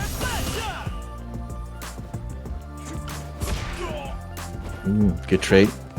Worked out for Kuliga. Jackknife maximum. Get that Ken away from me. I don't want to face corner carry masters. Corner carry masters, I like that. Okay, no tag this time. Learning his lesson. It's Kuliga. They jump out, nice. No cross cut either. Oh, he tried again. This time, no throw tech. But that's also good intel for Manxus as well, because that means he could be going for throws this time around. Yeah. But might not even get a chance right now. Manxus needs to find one more hit away. Come level 2. I think he's blocking. There's going to be a punish. Yeah, there we go. Manxus 3-1. Taking over his Kuliga. This Ken looking real crispy. And I like his little dancing back and forth against DJ, because you know, that is one of the weaknesses of DJ, is that he doesn't have a cancelable low option, and you know, his crouch medium kick is very good. It's like a 6-frame sweep essentially, which can be powerful, but it's not game losing to get hit by. You know, if you got not much health and they got level 3, you can walk back and forth, because there's no way they can confirm into their level 3 from their crouch medium kick. So it's a thing that I think he's implementing in that matchup really well, which is really cool to see. Just abusing the weaknesses of, you know, what otherwise people think is one of the strongest characters in the game. Yep. Yeah, DJ definitely is among the top, I would say, but like if we, for example, compare him to like JP, I'm not entirely sure, but we can't compare them to the prize pool because that is not in the top so far. We at least want to see the $100 so we can get the top 2. Payout $150 for the top 3 would be ideal. Last week with EU West, we had around $170, so we're like $100 away from breaking that record, at least for EU West. Yeah, Germany currently is leading, you know, the prize pool war, you know. We had 200 for Northeast, 170 for Europe West, and 300 for Germany. Oh. You know? Did you guys once again get want to tell me that Northeast and Germany are better than Europe West? It seems like that. It seems like that. Right? Did we get a massive donation from Ryan Hart, or was that not the case? No. Because I remember that happens sometimes. The man is pretty generous. So yeah, head over to Matcherino if you feel like it. ! Matcherino in the chat. There you can find the Matcherino page for those beautiful donations. But yeah. DJ's match strong, just won World Warrior Japan. I'm not declining that DJ's not strong at all. Like, and at the same time, like Street Fighter 6 in terms is like so far pretty balanced. Like we're seeing a lot of what people at first, like Kimberly for example, was very strong in the beta. Then she got nerfed and people were like, oh yeah, she's not that strong anymore after all. But then we see people like Zerna or anything like that just performing well with a character like Kimberly. We got people that are performing with Lily. We got people who are performing Zangief. Yeah, I mean, like it's possible. Anyone, yeah. See Manon players cooking all the time as well. Ryu players, the Ryu stocks are as high as they ever been right now. But yeah, I think any wait, calm down. It's good. Season 1. We had the same in Street Fighter 5 where Ryu was good. And then they were like, Capcom came along with that big hammer and they were like, nope. Yeah. That is true. That is true. But you know what? Fair enough. He can have a season, and then he'll still be one of the most popular characters just because he's Ryu, right? But you know. Oh yeah. Who knows? Who knows? I don't know what the direction of the balance will take. You know, obviously a lot of people were asking more for system mechanic changes rather than specific character ones, which you know, obviously any changes to system mechanics could very heavily affect the characters. Absolutely. All right. Now we got a Dutch standoff right now. We got Rast versus Zerna. Yeah. Already busting out that EXVP. Yeah, you got to condition him early on. Yeah. Okay, here we go. Zerna with the corner carry. Oh, messed up the combo. Gets punish counter back throw for that. And now Zerna with his back against the wall. Oh, just like that. Yep. Side switch. Oh, Maximo. Oh, the spray can. Oh my god. But the eye, yeah, there's not much right there. As soon as you commit that air slasher with lights out, should be able to finish this off right here. Level 1 even. Doesn't have a can, so at least. Oh no, they did spend it immediately. So it did cost the can, which might become important in the next rounds. If he gets that corner control, he'll have one less mix-up. Or he won't have a mix-up at all. You'll just have to reload. Oh, never mind. He sneaks one in. Yeah, commentator skills is strong with this one. Ooh, that's unfortunate. That can happen sometimes with back HK. Yeah, it moves them forward a little bit. So if someone's like nearly crossing you up, it'll just make them cross you up and make it whiff, which is kind of one of the weaknesses of that anti-air. Sure does. All right. Good position with Zerna. Is going to go into the level 3, which is going to give him the buff as well. And a really good position to be in. There's a spray can. Oh! Wow, that is so unfortunate. That air slash animation took forever. Long enough for the spray can to ignite and give him a punish counter. Jeez. I think heavy air slashes like 70 frames total duration or something, so it's a long move, man. But that's the benefit of having 2 projectiles come out. But of course, this is a can on the ground, not going to help you at all. Oh, nice. The just cool throw bait. Funky slicer for the punish counter. Level 1. Greatest sub out of all time. Damn, that did a chunk. Still not enough, though. Gets it with the jabs for the perfect KO. Good stuff from Raz. Ooh, the sway almost worked out there. Nice spacing on the slide. Overhead. Here comes Zerna. Yep. No down charge there. Maybe went for it anyway. Again, another throw bait with this just cool. Gonna go for that corner carry with the medium up kicks. Okay, nice challenge. These are challenging standing jabs have been working out for Raz pretty well. Not respecting the Oki. This is only 4 frames. His crouch jabs 5 frames. This matches are going fast, damn. Yeah, they are. Yeah, speeding, man. Once one of them get their offense going, I mean, the other one. I mean, to be fair, Raz does have that OD maximum jackknife kicks, which is a great reversal, but yeah, you've seen it get bait a couple times. You've seen it get bait again as well. This time the can does not mess it up. Gonna full cash out into another can setup to essentially take the round here. Oh, okay. Wow. Oh, he tried the meaty DI, but Zerna is ready. Young man reactions right there. Drop. There we go, man. Great to see again. I don't think we've seen a meaty DI hit today, or if we have, I've forgotten about it, because so many have been reacted to. Absolutely. Look at that.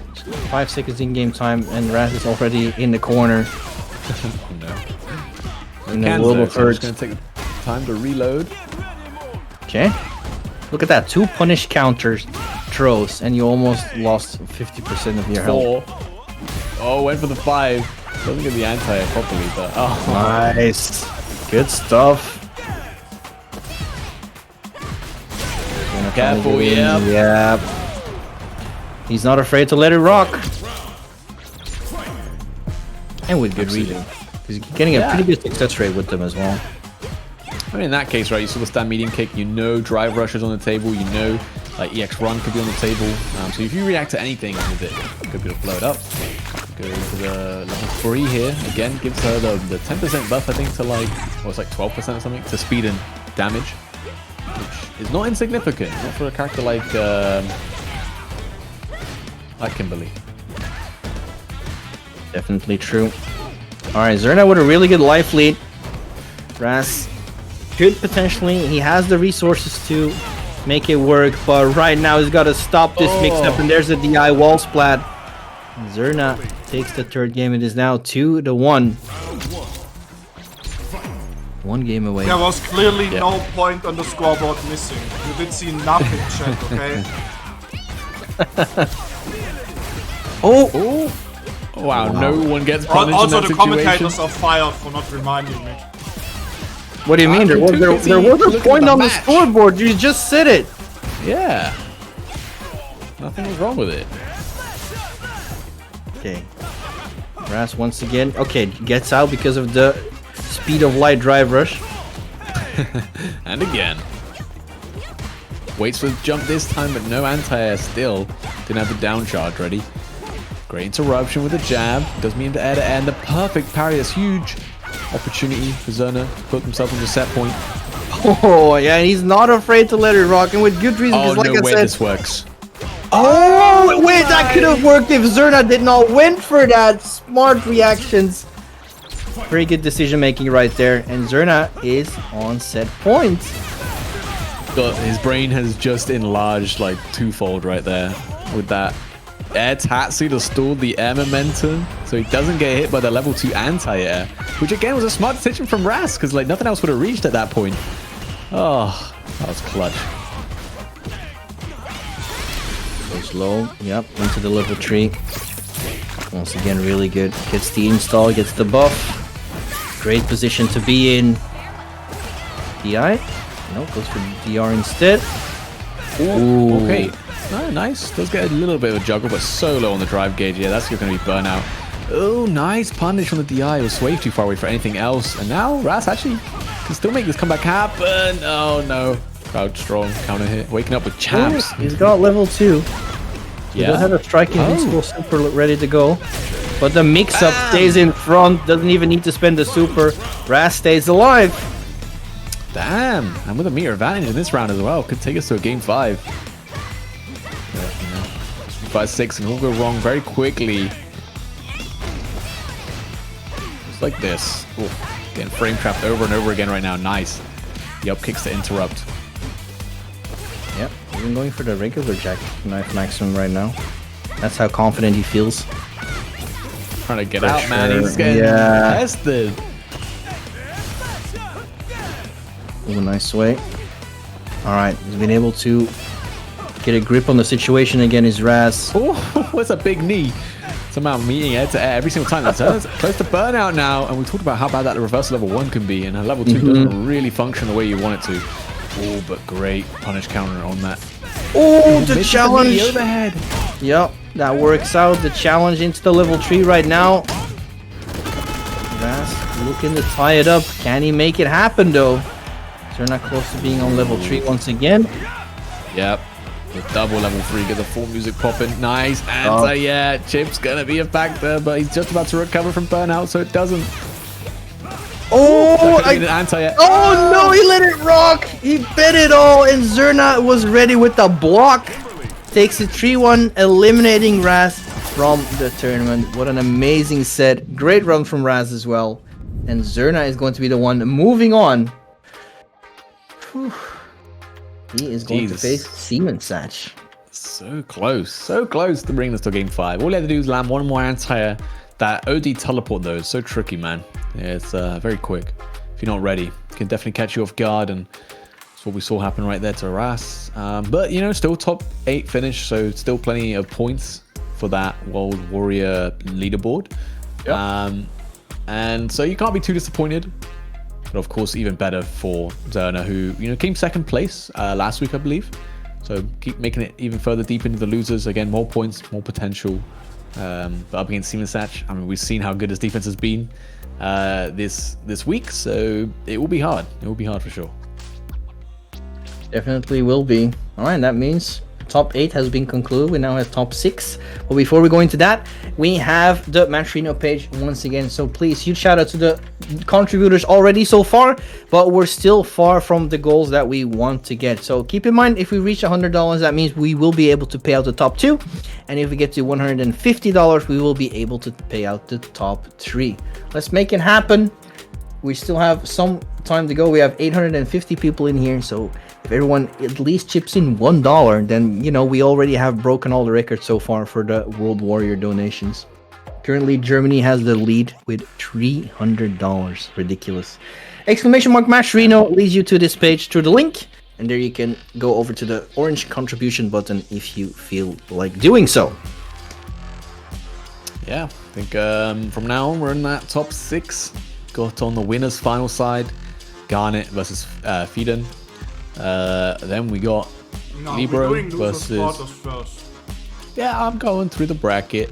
Libro versus Manxus, and then Siemensach versus Zerna. But of course, as we just said, we're going to be going to the losers bracket first, of course, to determine that losers finals, and then we'll go back to the winner side. Still all first to 3, so a lot of Street Fighter 6 action. Yeah, man. Libra versus Manxus. That's that might be a quick one once again. Yeah, I mean, Ken versus Marissa. I mean, I've enjoyed watching Libra play today, but Fiden looked so good versus Libra. So we'll see if Manxus can keep that form up. Absolutely, looked super strong. Definitely deserves to be in winners finals, just like Garnet. So that's going to be an incredible winners finals to watch as well. Libra versus Manxus is going to be insane too, and Siemensach versus Zerna. So once again, we got a nice variety of characters in here. We got 2 Lukes, we got a Dalsim, we got a Marissa, and we've got a Kimberly. Yeah, a lot of good character representation. I think basically every character was unique in this top 8, apart from Luke, who appeared a couple times. And DJ, my bad. But what I'm surprised of seeing the lack we have in EU West, JP. There could be a couple, but last week on stream, we have Lordwin, who else do we need, really? Yeah, he's currently on holiday or something, right? Is he EU West? No, he's Northeast. He's from Poland. Yeah. Oh yeah, Northeast. Yeah. So yeah, it wouldn't be in the US. But yeah, in the US, you're right. Actually, I'm not really too sure who. Yeah, and Broski as well, obviously. No. Yeah. In Europe, for sure, we got plenty. But in the specific World Warrior region, Teeny I mean, Tony, you know. Yeah, Juicy Joe, good old Juicy Joe. Juicy Joe. Good name, by the way. I love that. A couple, JP, really good shape. Yeah, for sure. I mean, I know Broski, at least in the UK versus Ireland ones, gotten that second place finish twice now. So, only losing to Ending Walker essentially. Ooh, there we go. Start off the perfect parry. Nice. Onto the Jinrai kicks. Yep. We'll probably see Manxus try to do the Jinrai into nothing throw the parry attempt from Libro. He makes that adaptation quick. Oh my god. Nice anti-air. On the cross up, gonna get that safe jump. Good choice. Yep. Into the command grab. Good start from Libro already. Wow. What a confirm. Nice. Exactly. I was just about to say the same thing. Good stuff. Into the save jump. Oh my god, Libro. Let this guy play. Let this man breathe, please. My gosh. Oh, minus frames, reversal, command throw. It's all going so well for Libro right now. As he's setting up the double P as well. Someone please call the police because there's a murder going on right now. Nice. Ooh, beautiful crosscut. Yeah, super good. Still close to the corner. Good parry on the Gladius. Yep. No anti-air. That's huge. Great back throw to get him out of that situation. The challenge into the level 3. You're going back to the other corner, my friend. Yeah, one of the best things about this level 3 gives you her love, all of it, and also the corner. Oh no, the classic. You can't DI against that. And the trade, Libro. Ending it on 69. Really good. Perfect. Get up. Very impressive. Very fast games, as we were saying. Oh my. Gladius on the roundhouse. Ugh, that hurts, man. That hurts so much. Oh, well, it almost happened. The anti-air Gladius. My favorite thing about Gladius is on that cinematic hit is when, let's say, the first hit kills, or if you're, a World Tour demon, it can kill, like, it activates the cinematic on the second hit, but no one's there. Like, you just swing it at air. It's like, yeah, stop swinging. They're already dead. Oh my. Libro. Ending it with Gladius once again. Signature move. It's pretty good, man. It does just about everything, It's good for like anti-fireballs, anti-air, it's your safe block string ender, it's a spacing trap tool, it's your anti-DI tool, it's it's a lot of things. Man, this is crazy. Alright, beautiful Dragon Lash. I like that to beat the Trotec attempt. Was just about to say, like, the dominance we saw from Manxus earlier versus Hooligan, and now versus Libro is like, yeah, it's night and day. Crazy, yeah.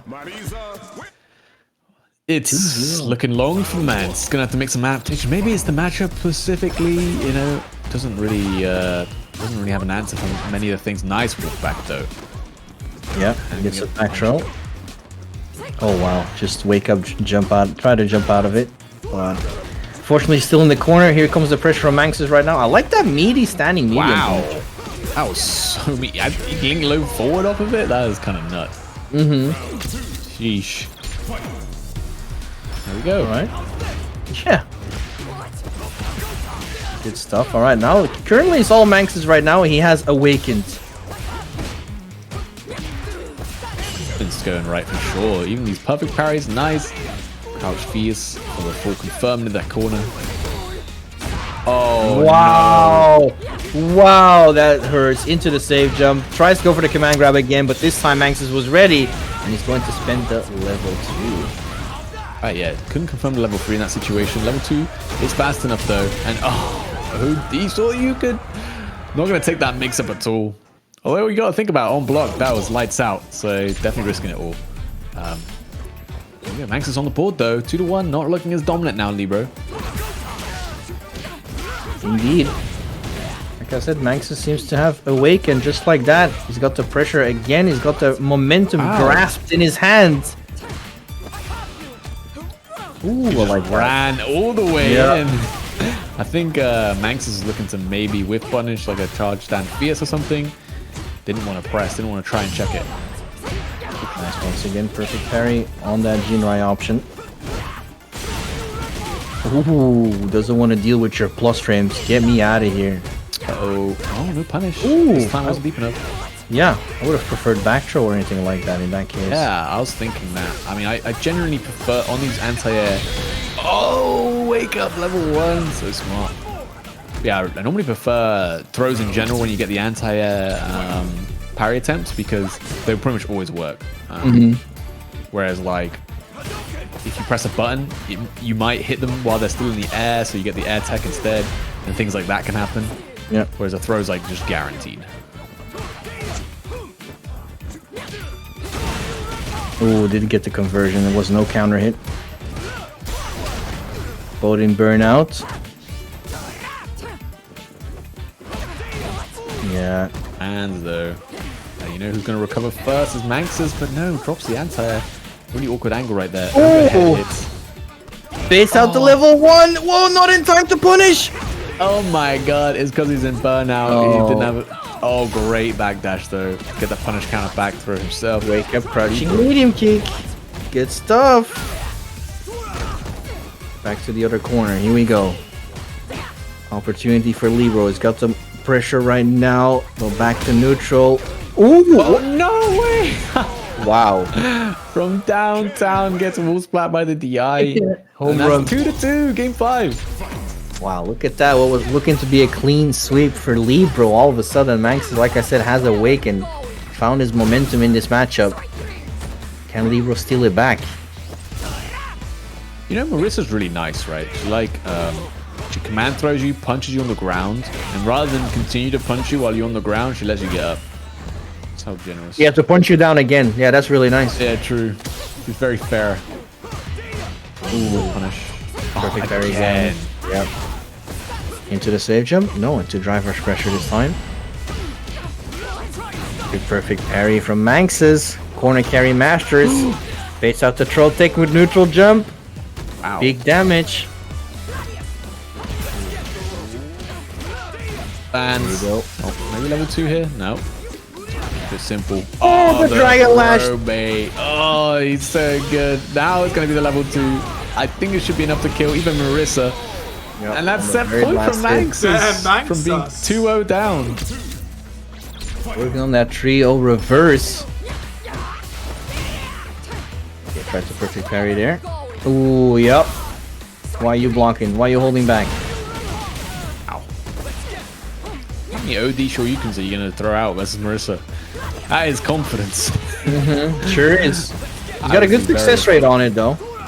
Nice. Punish counter throw on the parry attempt as well. That's an opportunity for Libro right now. Not gonna spin the level 3 yet. Uh-oh. Okay, this might be That's level 3. over. No, actually, he doesn't need the level 3. Level 1 would do it. Level 1, yeah. Oh, he doesn't Not he even doesn't that. need Oh, any, look at that uh, optimal combo from Libro. Oh my god. Good stuff. So now with a full stick of butter going into the final round in this final game. Ooh, low forward on the Gladius, yeah. The normal Gladius doesn't have armor below the waist, basically. Level 3 early cash out from Libro, gonna put him in a really, really good spot. Especially with the amount of drive gauge that Manxus has left. Not very much at all. And he's got the corner because of course he does. Oh, that's burnout. Oh, that's a fist to your face. Oh, That's it's all regular over. EP doesn't even work. Oh no. Oh, No way. no way. Not like this. Not like this. Manx has bet it all. He does not care. Shut up. Okay, my wake up DP doesn't work. Wake up level 3. Oh, Oh, he's no gonna do way. it. No way. No, he's not. There it is. Came down to the wire. The Saltmine script was written perfectly at the end. But Libro's gonna take it 3-2. Good stuff. How did I double curse them? I went, oh, it's all over. He dropped the combo. He can do this. He loses immediately. It's like he went for a regular You are wake up DP. fired for cursing my players. This is not okay, bro. I gotta stop talking, What man. kind of voodoo stuff All are day. you doing here? Oh, Great last round. That's why I love Street Fighter 6, baby. Ooh, anything can happen, man. Even when it looks like someone's won, you gotta wait for that health bar to be at 0. You never know. Oh, yeah, that was incredible. All right, next up we've got Seaman Sash versus Xerna. That is gonna be an explosive match. I didn't say a lot about Maturino today, but I'm actually a little bit disappointed. You know, you see a lot of great action here, chat. You know, 901 people of you watching right now. Come on, we can bring this to 150, so we can pay out the top 3 today. Please. Like for real though. We should, and we can. Let's make it happen. Maturino, as Regis just said in the chat, there's the link. Head over to the Maturino page. There is a contribution button, so we can at least pay the top 3. That is our goal, and the players definitely, just like Rita said, the players deserve it. don't want any commentator to be fired. Have the prize. There you go. At least do it for us. Do it for us. Yeah, our life is on the line.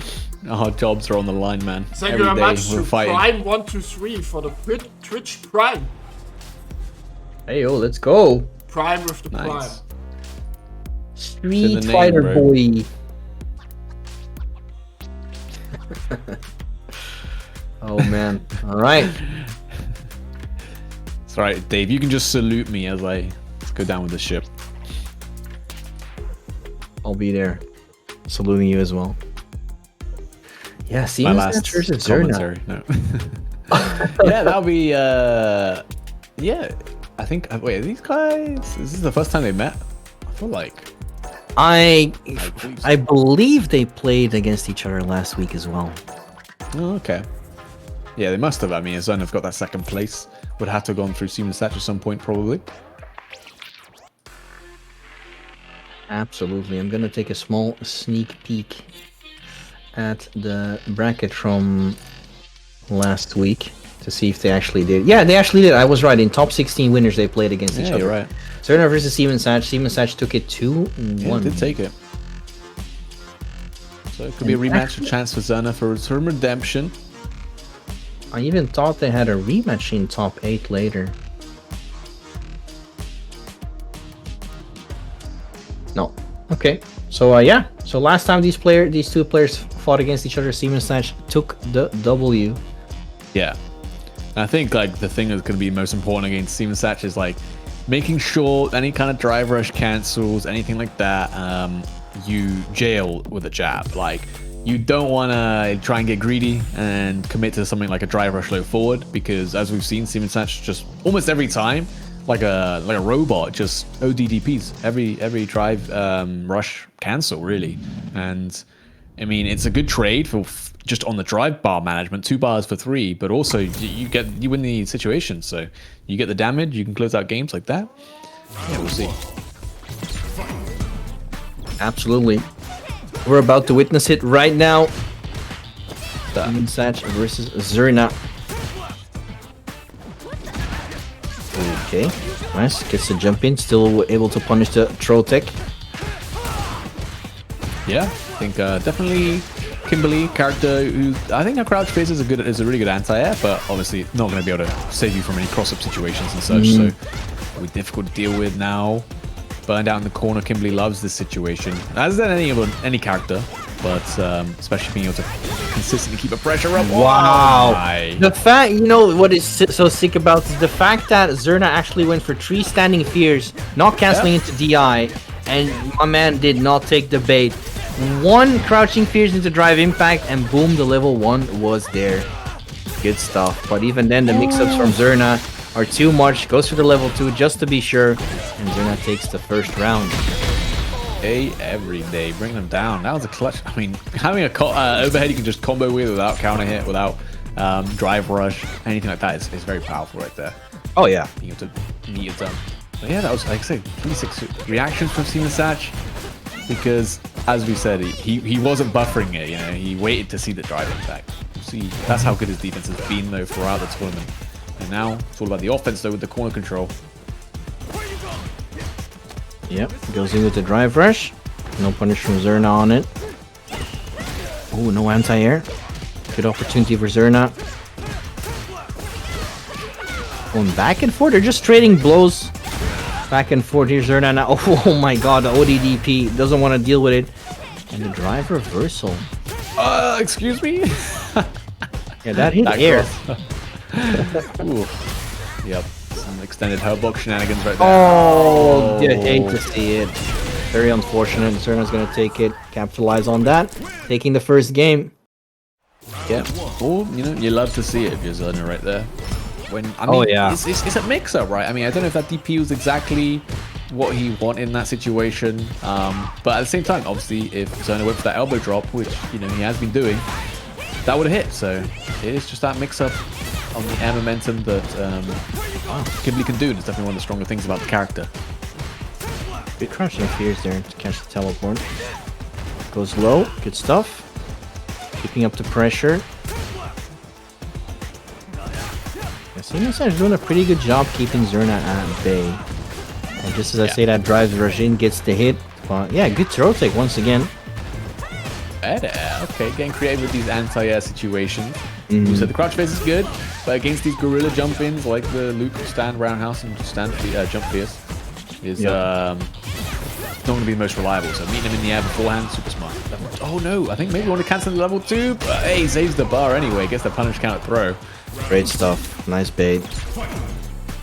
Zerna looking strong yet again. Looking to get revenge on the last time they played in EU West. One round away as well. Taking a 2-0 lead. Oh, the empty jump throw. Good stuff to bait out the parry once again. And here comes Zerna now with the pressure. Finds the hit. Gets the knockdown. The mix-ups are about... Wow, what a challenge. But the elbow drop catches him. Spray can't set up, denied. It's gonna hit him. No. That's gonna be burnout because it was punish counter as well. Ouch. Oh no. Level 3. Oh, just the overhead. The can still there. Yup, and the can. Over. With the driver's extensions into level 3, that's gonna close it out. Zerna's gonna be in a 2-0 lead here in this first to 3. Overwhelming offense, really. And we see even Steven Satch, who's been extremely good at checking these drive rush cancels with his ODDP, is hesitating now. He's not quite as consistent with that at the moment. He's giving Zerna a lot of room to pressure Steven Satch. Sure is. Well, just run up overhead in neutral. You can see that Zerna is definitely setting the pace of this match. He is literally in Steven Satch's head right now. Can he turn it around? Good anti-air to trade. I like it. Someone to check all the options that she has after that. Oh, a double side switch. Oh. Perfect parry. Yeah, into throw. That gets him out of that situation as well. Good stuff. He's having the answers to these situations. Punch count jab, interrupting the drive rush with that stand strong as well. Counter hit confirms. Take throw setup, one last. Don't DI. Don't do it. He might. Oh, counter hit. Oh wow, gets the link. And that bait with the goes for the throw eventually. Good recovery from Zerna right there. Is now on set point, looking to get a clean sweep. Wow. Considering that Steven Satch took it over Zerna last week, getting a clean sweep 3-0 is super impressive. Yes, sir, but it's not over yet. Well, Zerna once again off to a great start. Once again, Steven Satch stuck in the corner, low on drive gauge, about to be burned out. Did the level 3 bait out? Wow. No, it worked. That's really good for Steven Satch. Not only does he get out of the corner, the risk of being burned out is significantly lower. Exactly, and now nice punish counter, but doesn't confirm. Oh, nearly. Oh my. Protect from Steven Satch, but now the perfect parry, the back throw, that should be enough. And there we go, Steven Satch keeps himself alive. We've seen a couple of reverse 3-0s today, so this could be the start of the first, another one. Yeah, we've seen it before. That is very true. Beautiful punish on the drive rush attempt. with the crouching medium kick. And now the momentum currently is definitely in favor of Seaman Sage. But just as we say that, here it is. Level 3 confirmed. Good position for Zerna to be in. Yeah, this is the advantage of having that level 3 in that third and final round. Nice check on the drive rush, but no confirm again. Big jump, roundhouse hitting so deep. Overhead lands again, confirm. Doesn't need counter hit. No, he tried to go. Oh! Messed up the combo conversion. Alright, a little bit of pasta going on here, but Zerna closes it out. Good stuff. Eventually, it still became 3-0. What a performance. This was still loser's bracket, so that means Seaman Sage has been eliminated. Zerna is going to move on, and that means in the loser semifinal, he is going to play Libro. Yeah, and that will give us our top 4 then. We got the Garnet and Fidan match waiting in the wings. And then we also got the Libro versus Zerna, which will be, again, a rematch from last week as well. We're going to see a few of those in the World Warrior events. Of course, if people are consistent, they'll be making these top 8s. Last time, Zerna taking it 3-0. So we'll see if Libro can do a little bit better this time around. Absolutely. So here we are. Currently our top 4. Winners final is going to be Garnet versus Fidan. Loser semi is Libro versus Zerna. Thank you very much to Shiachi Sempre for the big weight. Good stuff with 221 people. Thank you for rating us. Hope you had an incredible stream. And you guys are just in time to witness the top 4. The Italian horde coming in. Oh? Speaking of top 4, top 2 even, will now be getting paid out thanks to some direct contributions. For the $23.70 and to Craig Parker. Oh? That means we are $44 away now from paying out the top 3. Good stuff. That's what we want to see. That's what we want to see. Thank you so much for the contributions. I appreciate it.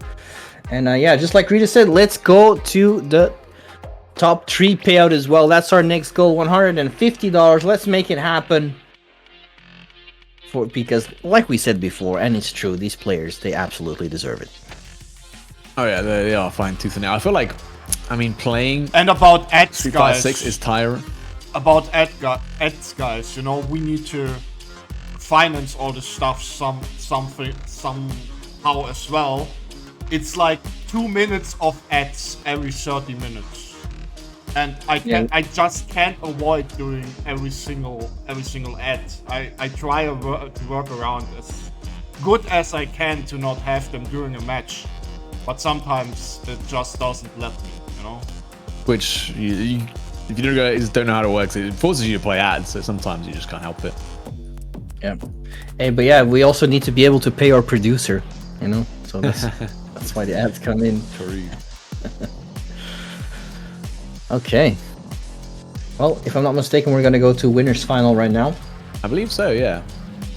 So Garnet versus Fidan. Like we said before, Garnet played Seaman Sage the previous Luke. So like I said, I'm looking forward to how Fidan is going to handle that matchup. Yeah. I mean, like from what we've seen of Fidan versus Libro was that his whiff punch game was like immaculate. And I think versus Dalsim, that could be the name of the game sometimes, right? So if he can emulate that, what he had against Marissa, against Garnet on the Dalsim, I think he's got a really good shot just taking this right now. But we'll see. It depends how well, because it could be like a case of Fidan was very familiar with the Marissa matchup, so he knows exactly like where to stand and how to whiff punish certain moves like Gladius. Whereas, versus Dalsim, he could be very strong at whiff punishing, but not know where to stand or not know where to position himself to be able to make those whiff punishes happen. Yep. Yeah, exactly. And then, yeah, Libro versus Zerna, like you said, they saw each other before in the losers final. Zerna taking it 3-0. So, if it's going to be a similar situation of Zerna versus Seaman Sage, we might be in for a treat. True. It was very quick rounds. But yeah, it's been a pretty intense tournament so far. Of course, this is the part of the World Warrior series for the CPT Premier events. So any win here, like if you get slightly deeper into the bracket, you get more points. And when it gets to that also top 8 qualifier. The format changed a little bit this year. It's actually the seeding is actually very important because only place 1 to 4 will be in winner's side. Like if that was it. Yeah, you're right. If you end 5 to 8, you actually have to start in losers. Oh, yeah. Or in the regional finals. Yeah, so that was something I think some people were wondering about, but yeah. And what was I saying, man? This guy and his whip punishing. He knows that it. Confirms it. He's got the whip punish down, but he knows where to stand, Lazarus. Yeah, he knows where it is. He was ready. He didn't get the full confirm, unfortunately. A little bit out of range, so maybe need to work on that bit a bit. But oh my, and there we go. There's the EX Avenger as well, which again has a 1 hit of armor, so against the Dulcim extended normals can be very good. Although it's absolutely getting roasted up right now. The damage coming in from Dulcim is no joke. Definitely not. Here comes Garnet. He immediately gets the Yoga Slap throw. Ooh, why are you jumping? Plus, super me. Oh my, what? Oh my. Juggle with the fireball. If he actually converted that would have been super sick. This character, man, he's crazy. There it is again. Nice. But still a long way to go right now if you are done in this first game, and that's just gonna be it, man. Wow. I mean, Garnet with a pretty convincing 2 rounds against Fidan. I think Fidan had the right ideas, but was just a little bit in too much of a hurry to make them happen. Yeah. Yeah, definitely. I wouldn't say impatient, but he's definitely trying to force the situation to his hand a lot more than our good friend Steven Sanch was a little bit more patient in that regard. And again, all these hits just add up against Dulcim here, so nice. I love these empty jumps though. Yeah, because of course, if you're recovering from a normal and you don't have like an EX or a DP that's something airborne invincible, you're gonna go for the perfect parry answer. Oh wow, that was absolutely nasty. The double teleport even hit. Okay, Fidan finds an answer though. Really nice. Gets in with the heavy knuckle. Ooh, that could have been a punish counter throw opportunity. And another one. He knows he's catching on. He's catching on to it. He gets them with the crouching light kick into the DR cancel. And Fidan takes his first round. Go. Once he gets that offense going, once he had that corner control, it looked very good for Fidan. It's just up to Garnet to keep this mid-screen under control. Wow. Good challenges. Kept jabbing. Nice. 80. And into the shimmy. Okay. Okay, once he gets his momentum going, be careful for this man, because he will mess you up. You're dead. Wow. After 2 very fast rounds from Garnet, Fidan firing back with 2 very fast rounds of himself. Sheesh. And just like that, we have a set.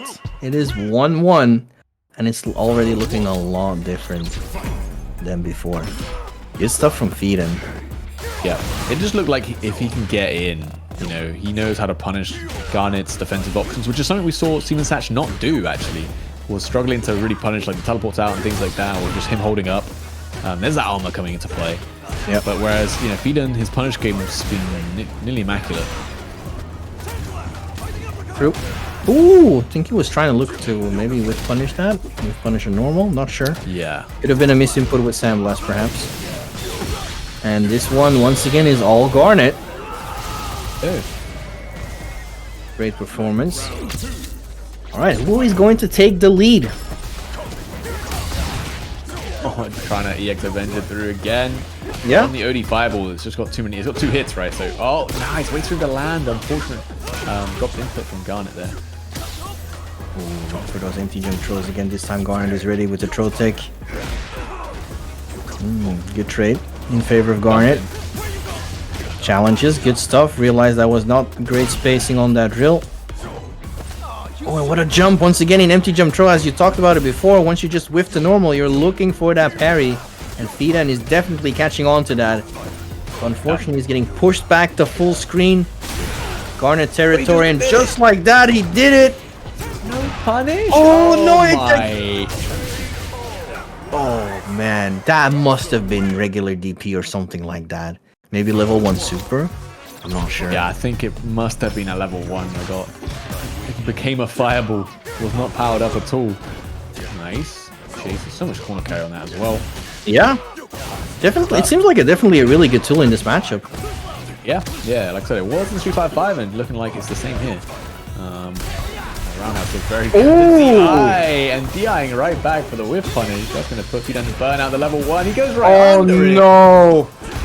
Man! Oh, it's the over. Oh my god. He doesn't get the crouch fears to combo, but he does get the hit afterwards. Avenger, nothing to follow up. Good stuff. Beautiful stuff. Nice strings from Feeden right there. Catching Garnet off guard. Gets the drive impact stun. And he takes that round. This is Brolic. Oh, here we go. Oh, again, still too far. No Yoga Noogie this time. Just goes for the things like the down forward throw. I don't know why it's got 2 forward throws. Yeah. This one sends you full screen for like just, as a zoner he needs it, I guess. Yes. The answer is yes. Alright, cashes out. Spends it all. Into the level 3. Close out this round. It's not really burn out quite yet, but against, you know, Dalsum, it may as well be, because you're going to have to block the next thing anyway. You could. That's a big jump in, and even though he's got no oh my god, to work with, and he's in the sniper. Dude, good stuff. That was a nice option from Garnet, and just like that, he is on set point, starting it off with a perfect parry on the jump in. Oh no, it's a little bit too far to get the crouching fierce conversion. Oh, nice, but doesn't quite reach. Now Garnet's set point. Good usage of close it out. Yep, teleports out of that situation. Oh, a little bit too far for the heavy knuckle to connect. Garnet with a nice punish. Ooh. Wow, what a jab. Doesn't get the juggle afterwards. The DI lands, but now you're... No way. Nah. No way, this guy! This man! Down! Oh my. Look at that damage. That was Brolic. The call-outs, the reads on this guy. Yeah, that was not perfect. Punish, but no combo. No. Again. Oh, you hate to see it. Garnet's gonna take it.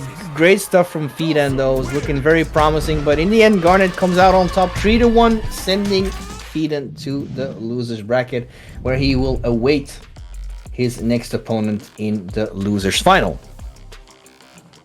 I love the chat, by the way. There's some people who've been like, no, he had it. And then all the Italians are like, sweet. Let's go. So good. Love it. Yeah, and that's going to be Garnet in that grand finals then. Wow. That's how it is, man. That's how it is from time to time. You got that patriotism. You know, you can't blame him. Yeah, I respect it, you know. That's the same with anywhere place, you know. I'm sure if... yeah, there's a UK person. I don't know why they'd be in the EU West tournament, but yeah, I'd be rooting for them too. Absolutely.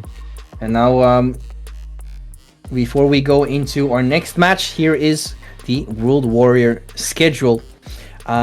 Right now, Saltmine League is in control of 3 regions: Northeast, Europe West, and Germany. We got 5 events in total. You're currently watching the second event of Europe West.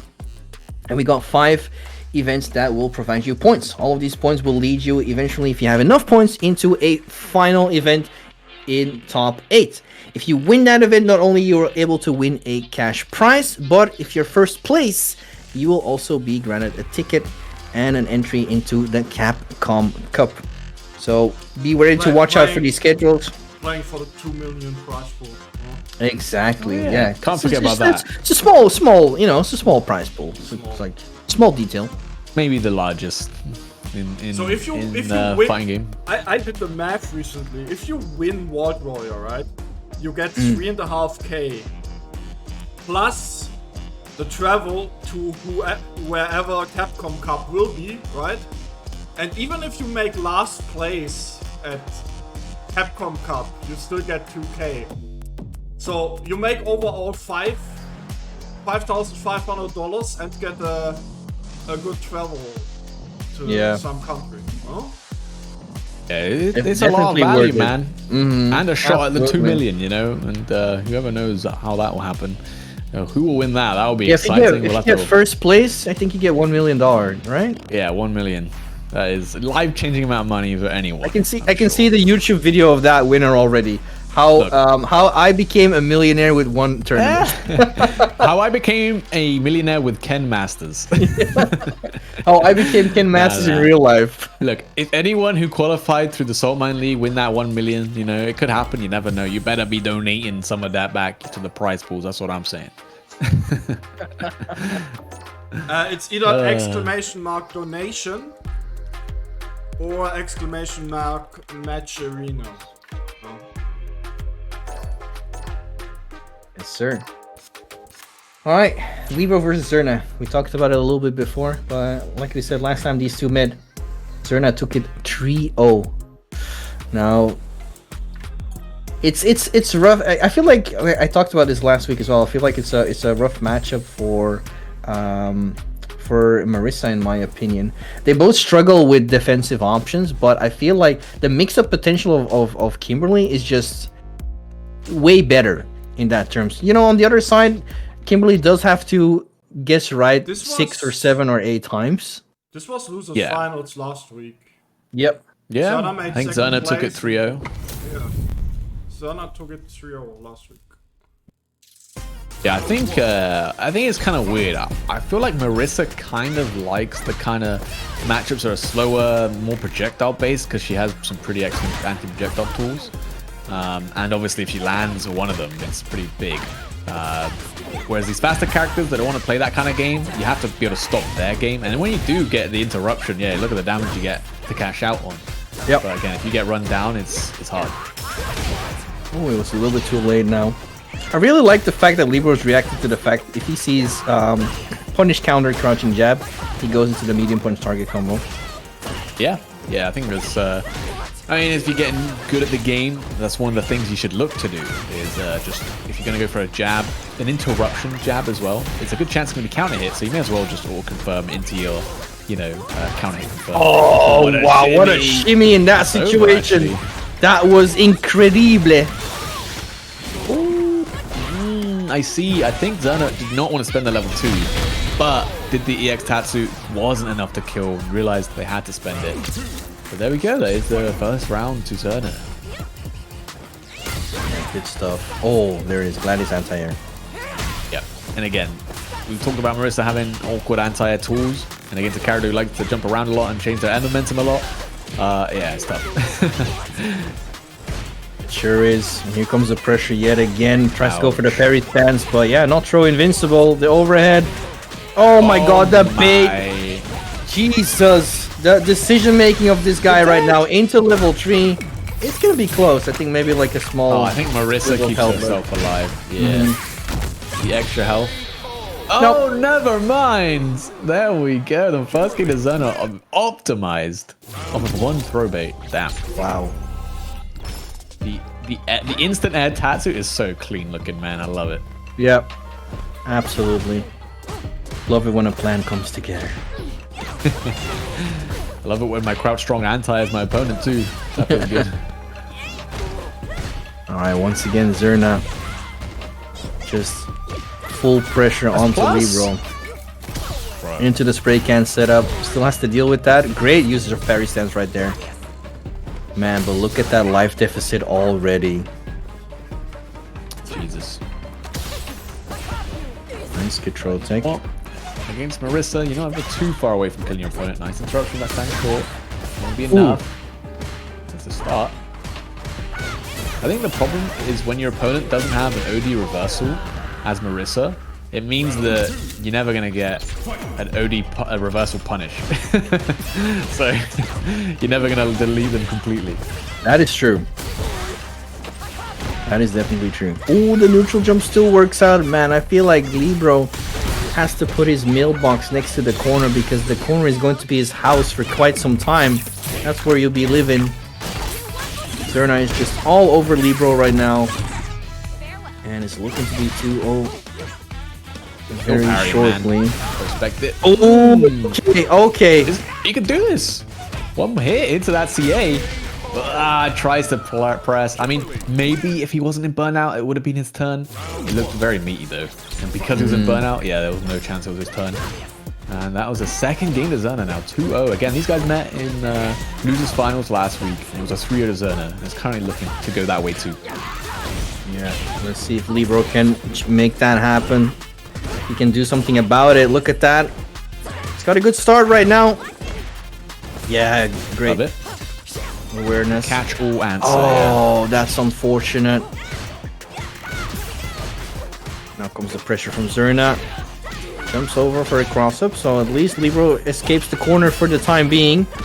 Look at all this driver's cancel. Oh my. Libro can't catch a break. Never mind. Gladius. That gives him a little bit of a break. But right now, my goodness, Zerno, the overwhelming offense. Parry stance, Nice. LP. There we go. Yes. All right, Libro takes a round. Can he win another one to put himself on the scoreboard here and break the curse from last week? There it is, command grab. Where are you going? Off to a great start. Yep. I'll try to check it, but the jab didn't reach. Unfortunate. Oh, another one. Where are you going? Into the ground. That's where you're going. Nice. Get ready with the anti-air. Gladius. Nah, there's a check. Level 3 as well. Good confirmed from Libro. Gonna not make it a 3-0 this week. It's gonna be 2-1 now. Good stuff. This time the jab check worked out to stop the drive rush. Nice cancel straight into level 3. And indeed, just like you said, 2-1. Yep. Command grab, Libro special. Bro, I mean, watching his set versus, I think it was it Siemens Satch? I can't remember who it was now. My man did not stop command grabbing. You cannot condition this man to... something that works? Yeah, I mean, when it wasn't working and he kept doing it, that was the impressive part. Some people just don't want to be conditioned. Oh, nice. He's switching now to standing medium punch to check the drive version. I like that. Yeah, into the command grab. It's a punish counter, so that means burnout. Straight into the DI. And it seems like Libro has figured something out. Yeah, that was tough. I mean, even if you're Zerna there, you can level 1 to beat the DI, but like, do you even want to? You're at such a life deficit. It spends a can as well. I mean, it is tough. Right now, Libro is kind of unstoppable. And he gets the back throw punish counter. Close to being burnout yet again. Command grab. Man's got to hold up at some point, right? Yep, there it was. There was the jump. All right, momentum shift could be in order here. Excellent. No, denied. Anti-air straight into the command grab again. Goodness. Where are you going? Certainly not upwards. You're holding each and every one of these command grabs, taking us to game 5 now. Wow. Yeah, it was looking to be a clean sweep yet again for Zerna, especially considering the first 2 games we saw. But just like that, it is now 2-2 tied up. We're in the final game. Can Libro keep this momentum going? Look, it's like it right now. Oh my, where are you going? He is finding the timings of these command grabs. It is incredible. But here comes Zerna right now. Libro put himself in burnout. This could be the turnaround. Beautiful shimmy to keep it going. We're now in the other corner. Zerna with the pressure. There's a spray can set up into throw.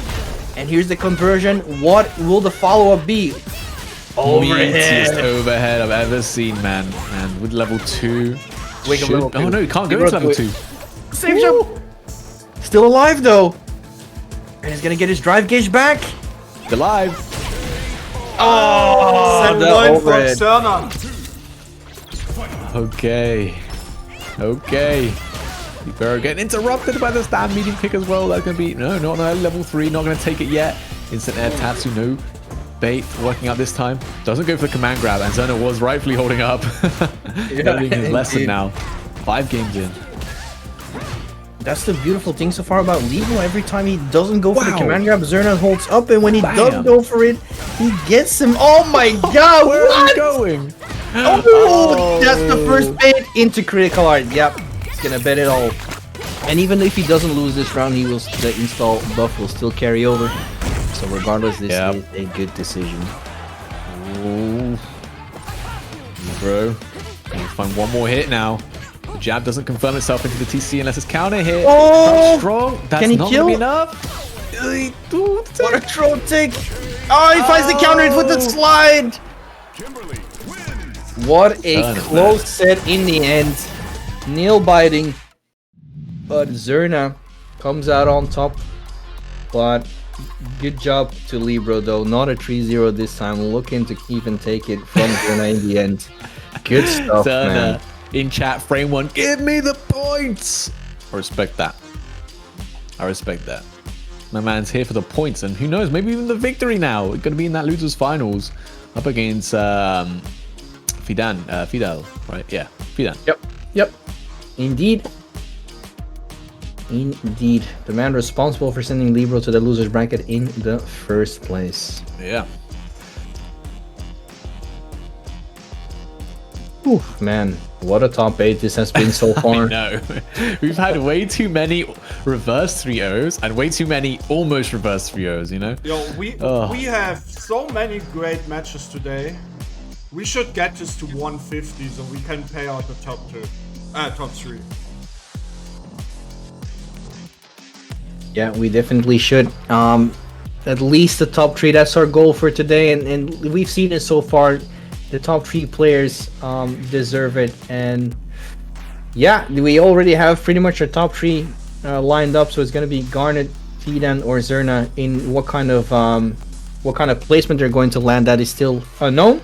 But at least all these 3 players, and you know, even they more deserve it. But you know, we're only gonna get the top 3. So go on. If we can make that happen, that would be incredible. Head over to Matcherino. It is in the chat right now, the Matcherino link, or if you want to type !Matcherino, that will direct you to the page, and you can contribute your monies over there. $150, please, for the top 3 payout. Does your West really want to be the first region who doesn't make the 150 donation goal? I don't think you want to be. You don't want to lose to Nordic East and Germany. Certainly not. Or are you? Exclamation mark Matcherino. Exclamation mark, don't lose to Germany or Northeast. Absolutely not. Especially for those Italians, man. They're so passionate. How could you dare lose to the Germans? Yeah, I mean, but before we see that rematch between, well, whoever it might be from the loser's side, Zerna between Fidan, we'll find out who's going to win between them. I mean, obviously we saw Zerna against the other Luke in this top 8, Simon Satch, take it 3-0. So pretty convincingly in that matchup, looked like they had all the correct answers to, you know, whatever Luke wants to do. But we've seen Fidan play exceptionally well, even up against Garnet, where he did lose 3-1 in that winners finals. But here we go, Zerna versus Fidan. Absolutely. Even though they're both playing the same character, Fidan and Simon Satch are completely different players in that regard. So I'm looking forward to see how Fidan is going to handle the Kimberly matchup. But so far, Zerna is doing Kimberly stuff, flipping and dipping all over the screen, high-low mix-ups. Where you going? Nice. Ooh, wow. Same situation happened with Simon Satch, just sitting there in a crouching position. Maybe he watched that set, you know, he's like, oh, I know how that's this now. Ooh, the wake up instant air Tatsu though. Smart option versus any throw attempt. It's always good if your character has like an instant air option to beat throw attempts, because obviously throw loops are very strong, and generally there's no way to punish them properly. Oh wow, no way, the perfect parry on the double impact TC. Sheesh. Good stuff once again. Fidan in the corner here. Manages to get a spray can in between. Oh man, pressure still relentless. That drive gauge is dropping down as well from all the blocking. Finds the hit to confirm into the level 3, and just like that, Zerna takes the first game. Wow. And again, this overwhelming offense. Fidan had a few answers in the corner, but yeah, Zerna can just mix it up right. Doesn't necessarily have to go for that instant air Tatsu. Tried it once. He's like, alright, my opponent knows what to do against it. I can just go low, go for that low forward, and then catch my opponent trying to backdash or trying to evade the throw. Ooh, tried to bait it out, but DP still connects. again, it's so scary to try and anti this character. Look, oh, he thought that the elbow drop was coming, wanted to drive rush in, and then it was just a normal jump roundhouse. Yeah. That mental warfare. Yeah. I like that as well, though. Did the one hit the forward fierce, and then immediately went to walk up throw, since last time Zerna went for the perfect parry. Yep. Instant adaptations. But even better, Zerna didn't go for the perfect parry that time. And gonna take the round as well. Oh, man. Who can stop Zerna is the question. Relentless offense. Good reads. Ooh, the heavy knuckle. Okay. Could it be feet out? Oh, that was a beautiful shimmy right there. Good damage. Oh, that's unfortunate. Didn't get the hit after the withdraw attempt from Feeden. But at least Zerna got out of the corner. Good bait. Good stuff. Into the level 3, maybe? Oh, he's gonna keep it. Spray can set up. Oh my. Just the drive reversal to put himself in a burnout, mind you. And it's emote only currently. With punish. Spam the drive rushes. Oh. Wow. Look at this confirm off of the crouch, short into that crouch jab, immediate level 3. Zerna, man, 2-0. I mean, I hate to say it, it's looking dominant, but we've seen what happens so many times now today. It could be a very quick reverse 2-0 back from Feeden here. Round start, both neutral jumping. 3-5-6, baby. We're living the moment. Ooh, nice. OD rising uppercut. Tried to go for a throw, but nice throw take attempt from Zerna. Fade. Combo, let's go. Footsies. Oh, nice anti-air. Ready for that neutral jump. Oh, he still gets the combo after the trade. Good stuff into the spray can setup. Gets hit this time. The reset. Oh man, and the constant pressure. Yeah, Zerna just like that on set point here in the losers finals. Wow, just so dominant. Tries for the EX to reload some cans and misses the confirm. Zerna gonna take this for that full corner carry. Meatiest run overhead. And excellent. ODDP and the throw bait. Again, not the biggest punish in the world, but you're still getting something out of it. Neutral jump, no anti this time. Didn't have the time. And this time went for crouch fierce, expecting the elbow drop, and just again the cross up landing. Is it gonna be burnout? Might be burnout.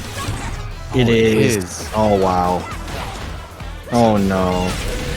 Oh no. Poor Feeden. I didn't curse him this time. Let's go! Zerna takes it 3-0 over Feeden. Very convincingly. And again, winning that losers finals and again making it into that top 2. Yep. Same as last week, that losers finals with Zerna ending in 3-0.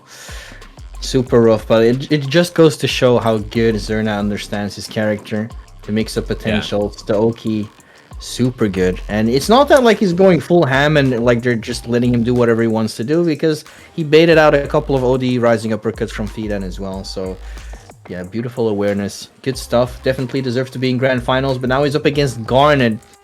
As long as this one's going to be like a case of if Zerna can get in, then he might be in a very good position to fight Dalsim. But yeah, the first step is actually getting in. And I feel like Kimberly, I might be wrong, would Kimberly have some really good buttons to actually whiff punish Dalsim's normals? That could lead in a conversion. You don't need like great buttons, but I think you can pretty much always get a conversion though, right? You just do punish counter into like run slide, you could probably hit. Yeah. Very convincingly. So I think you can definitely make it work if you want to get in doing that.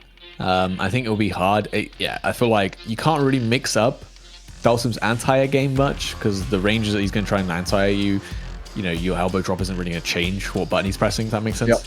Yep. So it will be hard to approach him, I think. If Garnet can keep him out, it should be pretty easy for Zerna, but I feel like this is the last chance to bring the prize pool to 150 so we can pay out the top 3 today. We have almost 1,200 people watching right now. If every single one of you donates $1, we would have over $1,000 prize pool. But the only thing I want is that we get at least to 150. The players really deserve it for the amazing performance they're bringing on here. Definitely true. What Rita says, let's make that happen, boys. EU West, let's show that the region can at least make sure that we get the top 3 payout. $150. We are $43.40 short of making that happen. It's kind of crazy to think that, yeah, like if everyone did donate like $1, that is like a huge ass prize pool. Oh yeah, absolutely. It's kind of wild. Absolutely. Oh yeah, speaking about the chat, we see they're saying a punish counter with standing fears into teleport. Yes, of course. Like the OD teleport just tracks on. Or does the normal one track as well? Actually, I think it might do. So You know, yeah, I think it of course, I'm the match arena warrior. I'm fighting for the people. You know, I want the players to get paid. They deserve it. I keep nothing of it. You know, like even from all the ad money, all the sub money, everything that I get, always goes back into the prize pools. You know, I keep nothing for myself. Leader of the people, right there. Hard every week for you guys, honestly. Running many events for what? So you saying 6+ years or something? For the $5 into the prize pool. Let's go. There we go. And to all Yashiro. Oh, but anyway, everyone pulling through now. We have grand finals. All right. Yeah, grand finals indeed is on its way. Garnet versus Zerna, man. Yep. Again, Zerna back here again on the loser side of grand finals. Was here last week up against Takamura on that Ken. Takamura making it short of top 16. Well, top 8, I should say. And now Garnet this time, who fell short of top 8 last week, gonna be here in grand finals up against Zerna. Obviously, on that winner's side, you get that extra bracket to play with, but you might not even need it. You definitely don't want to give someone the momentum of resetting that bracket. Indeed, and Zerna already starting off strong right in Garnet's face. And beautiful shimmy doesn't get the conversion though, and Garnet gets out. Oh, now it's Garnet's turn to shine. Beautiful jump, didn't get the conversion though. The teleport, sneaky. The Garnet trying to get away, but Zerna is keeping the chase. Really nice. Mate. I like that Tatsu just for that extra corner carry. Keep him locked in the corner here. Set up the can, the throw text there. And oh, I like it. He can kind of jump out and float out, right? So, but you know what? Zerna one step ahead is like, I'm just going to meet him in the air. Perfect parry, back throw. Wow. Oh, wake up, DI. Are you trying to do fireball setups? Denied. Denied, good sir. Because, yeah, a lot of them like to do the fireball and then into, like, slide or something, which does lose to DI. A bit risky there, but I don't even know if Garnet had enough health to survive the hit, so maybe it was just smart risk-reward from Zerna. Yep. Alright. Ooh, wow. That's still connected. What a beautiful conversion from Garnet as well. In a good spot. Put himself in burnout, though, but he has a full life bar. Trying to keep Zerna out. Who is trying to get in. Even the DI didn't work out and ends it with a perfect slapper on the knees with the standing fears. Wow. I mean, yeah, it's the ultimate burnout. I mean, he's mostly going to play the same anyway, right? Just means when you get on him, he's going to suffer a little bit more. So, but if he can keep you out, you know what? Burning out early is not that big of a deal.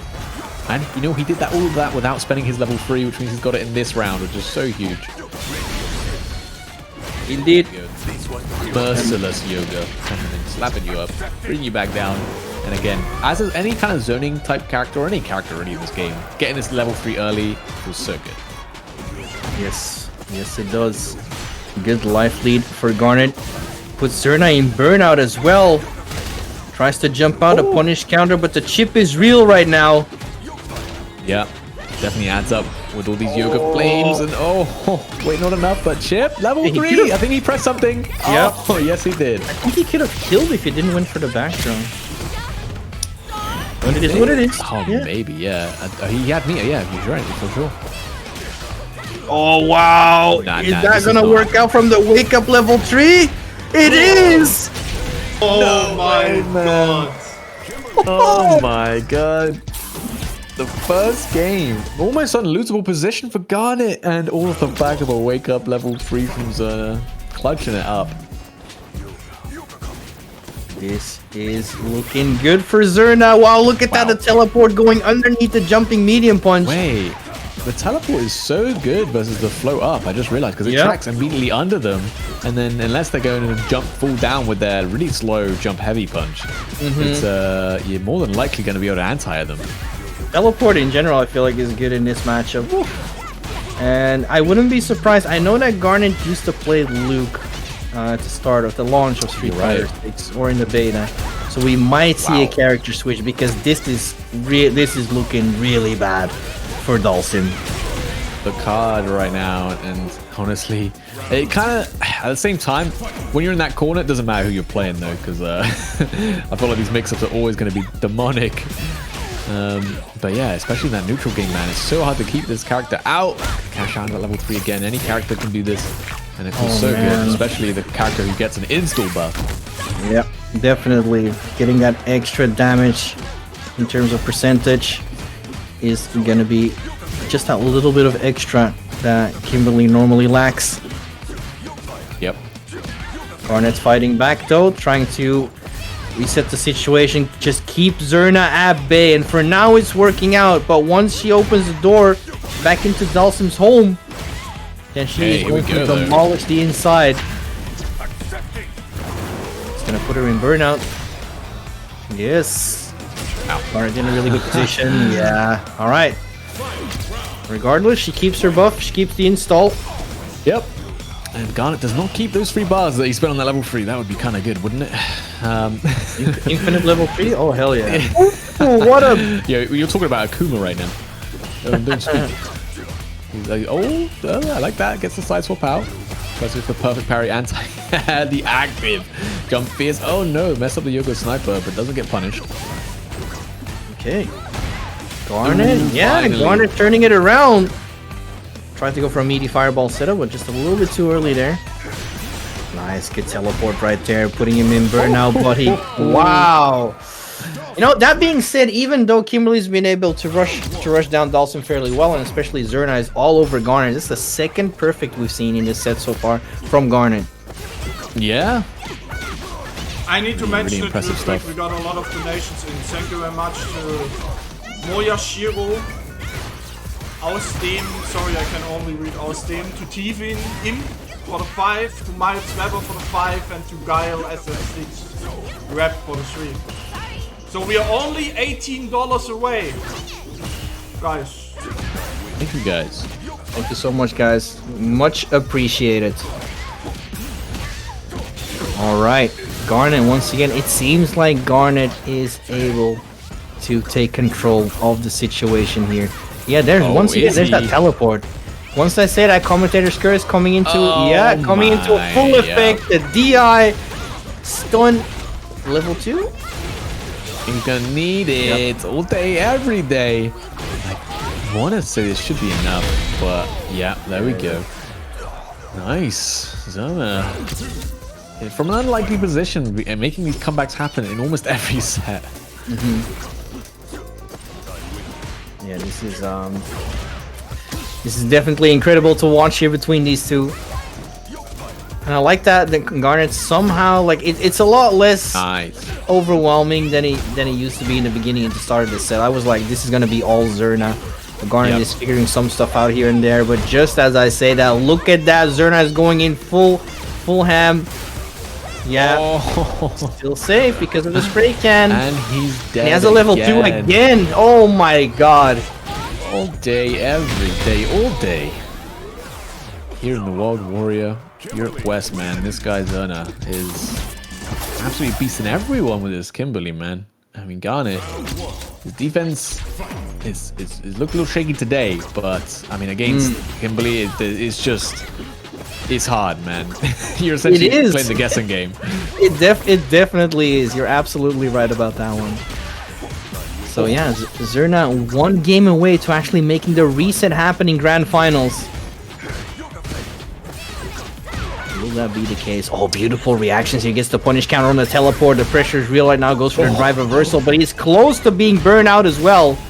Yeah, that nearly, like, that teleport nearly evaded the drive reversal, which would have been hilarious. Okay, gets the forward throw, keeps the corner as well.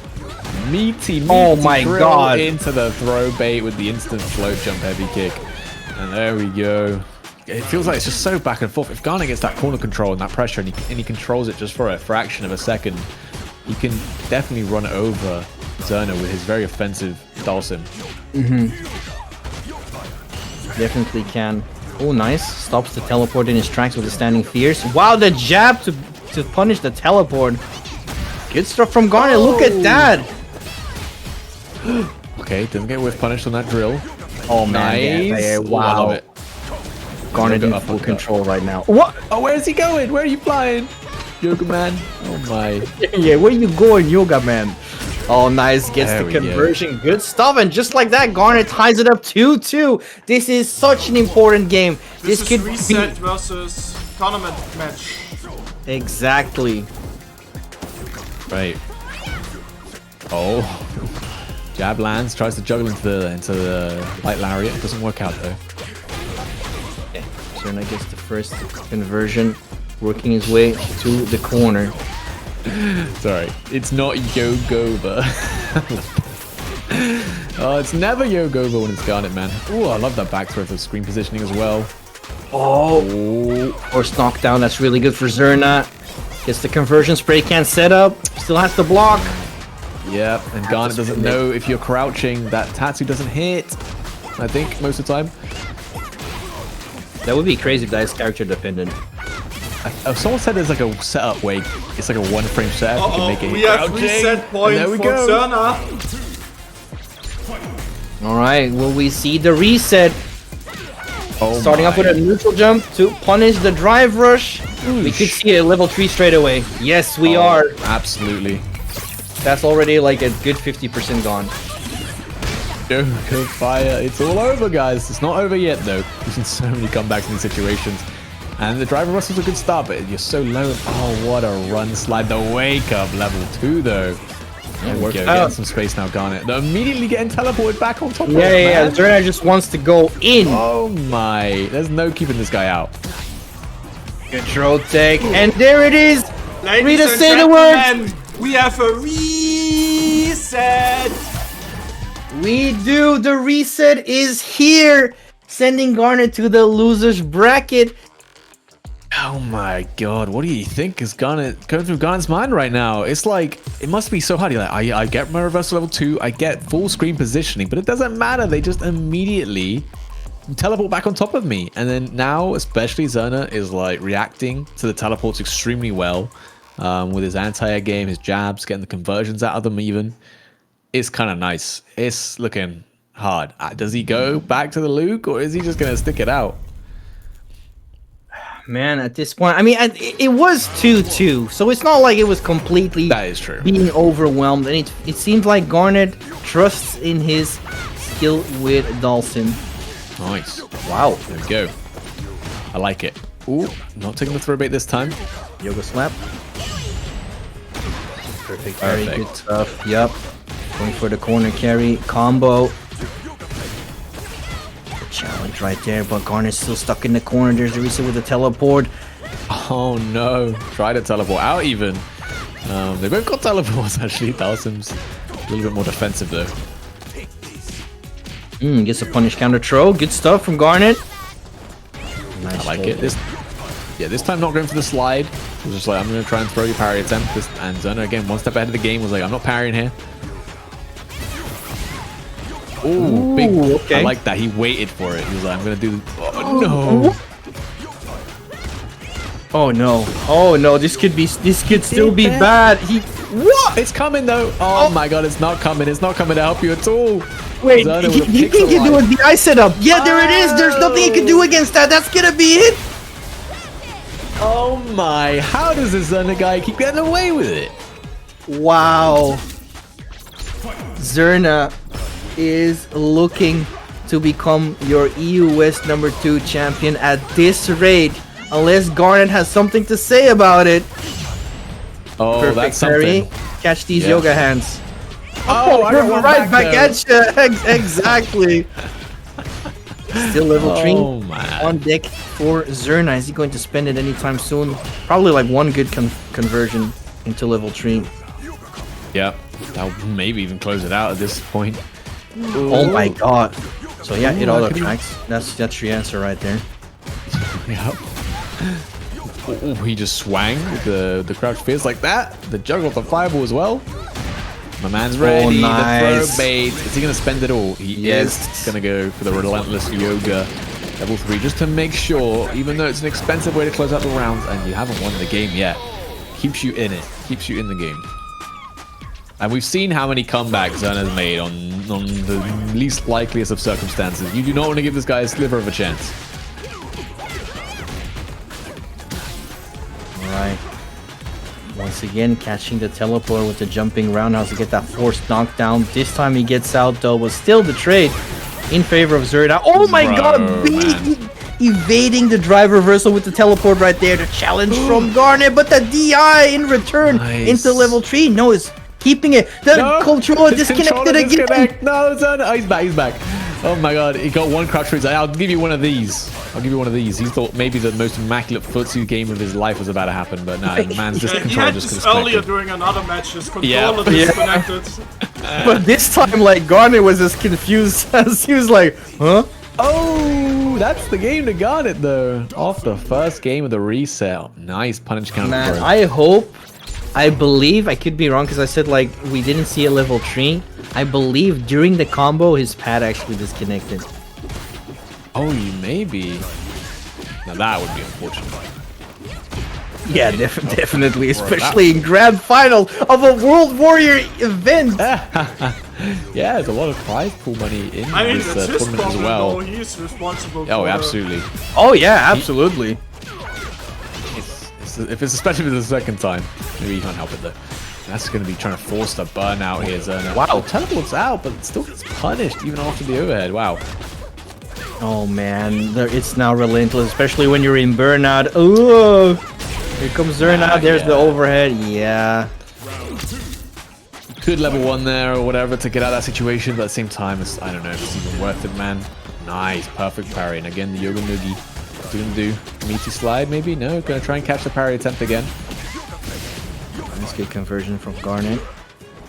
Oh, wow, the elbow. Excuse me? Big elbows. It seems like it. Yoga snipe? No, maybe didn't want that. Oh my god, getting punish count into that level 3 as well. Such a big blunder right now from what was looking otherwise a really good game. All round even. Yeah, and he's dangerous. He's close to being in burnout. Now he only has his super art to defend himself from drive impact. He's going to use it onto the overhead. Good stuff. Which super art activated. Good chunk of damage. Not enough. But... Wow. Alright, it's coming down to the wire here. So this is a very important game for Zerna once again. It could be 1-1 or 2-0. And I would rather prefer 1-1 for Zerna. For Zerna, yeah. I don't think going 2-0 down.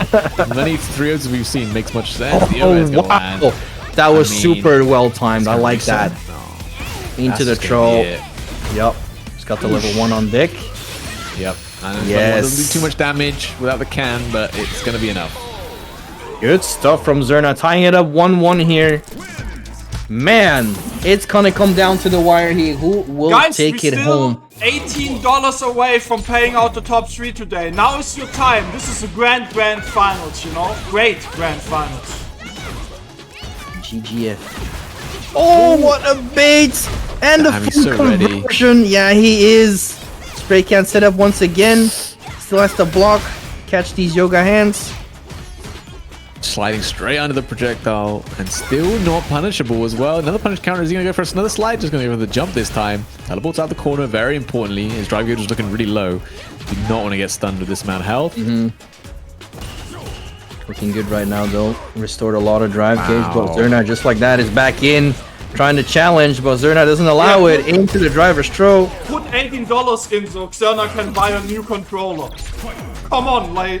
I mean, if Zerna wins this, he's going to be able to buy more than a new controller, that's for sure. Or maybe not, I don't know. The price of pads are shooting up these days. They are.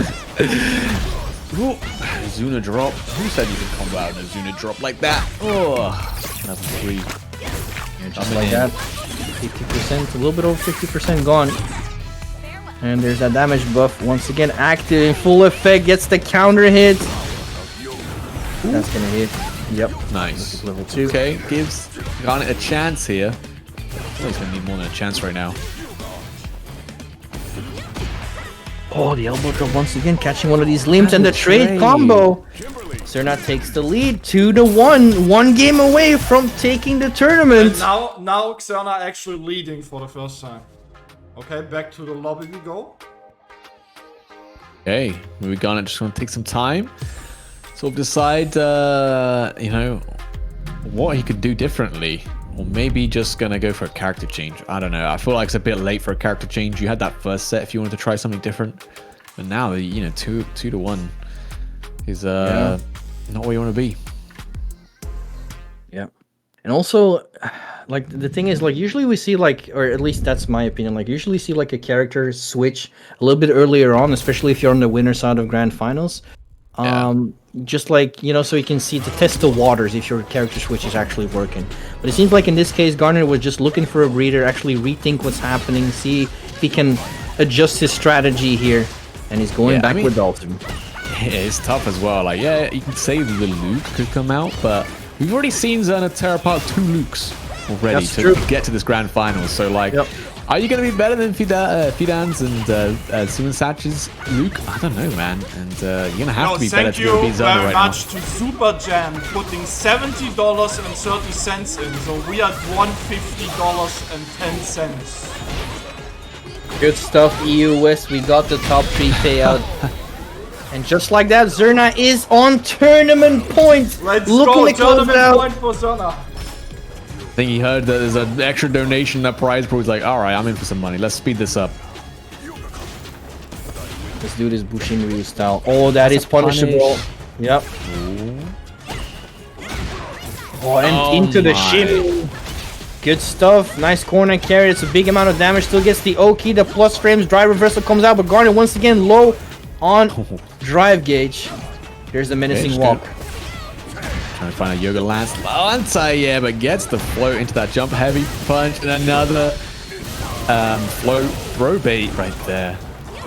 Take a pretty convincing life lead, but I mean this Zerna guy's been making comebacks with the pixel life all tournament long, and he finds one hit. He can start trying to find a throw bait. Oh!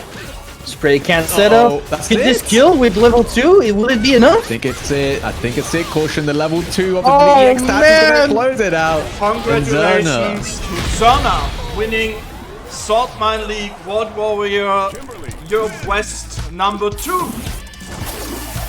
Well deserved. Good stuff. Bring it all the way to grand finals with Kimberly and then knocking out Garnet after being in the losers bracket. So not only he went, what was it, 3-2 when the reset happened? Yeah, it was 3-2 on the reset, and then making it a little bit more convincing in the losers bracket with the 3-1. Well deserved. Absolutely. Shout outs to Garnet as well for his incredible performance also in this entire tournament. All the way from didn't lose any games up until grand finals. But that's where it all matters, of course, grand finals. So, congratulations to Zerna. Yeah, look, basically untouchable. And here we go, top 8 graphic already ready. The double DJs in 7th place, Colligo and Rast, Manxus, Steven Satch, Libro, Fidan, and of course the grand final between Garnet and Zerna, man. Zerna getting that 2nd place last week and getting the 1st place this week and cemented him in that number 1 position, at least for now. Because obviously Takamura won last week, but Takamura make it into that top 8. Takamura didn't even make any points today, I think. He landed just right outside of top 13. Yeah, I saw on Twitter he said he was playing on Hitbox. He was like, and it's a new controller for him. So, not to put any Johns into the any excuses, but maybe that would be why he performed slightly worse today. But either way, Zerna going to take this victory, take some of the prize pool, and yeah, feel pretty good about his performance today. Absolutely, man. And just like someone in chat said, we had 3 Dutch people in the top 8 today. Yeah. So looking really good. Looking forward to what EU West is going to bring to the table in the next upcoming EU events for World Warrior. Speaking of Ryus in top 8, you know, if you want to see Ryus in top 8, you should watch World Warrior Germany, you know? Maybe see the best or one of the best. Yeah. Next week will be actually Europe Northeast. So Saltmine League Weekly currently on Saturdays because of the World Warrior events on Sundays. And Europe Northeast next Sunday, 5 p.m. CST, and the Saltmine Weekly on Saturday, 5 p.m. CST. And in 2 weeks, Germany. Make sure to Looking forward to it. And sign up, you know, if you live in the regions. Also, check out every single, like, if you are living not in Europe or just in another Europe regions, there are overall, I think, 28 regions. Wow. The chance is very high that you are living in one where you can enter one of the World Warriors events, you know? Absolutely. That's what you should do. And if you're not doing that, you should watch them and support them. Just like 1,200 of you did today. Thank you very much to everyone tuning in. Thank you very much to Caution and Lazarus. It was a pleasure having you on today. Likewise. And wow, so it's been good fun. I actually sent you over to a Rio player. He actually streaming. He won World Warrior Germany. The first one, you know, with Rio. So I sent you Semi? over to, I sent you over to Semi28. Give him some love, and see you all of you on Saturday, the Saltmine Weekly. All right. See you next week, guys. everyone. Have a great night.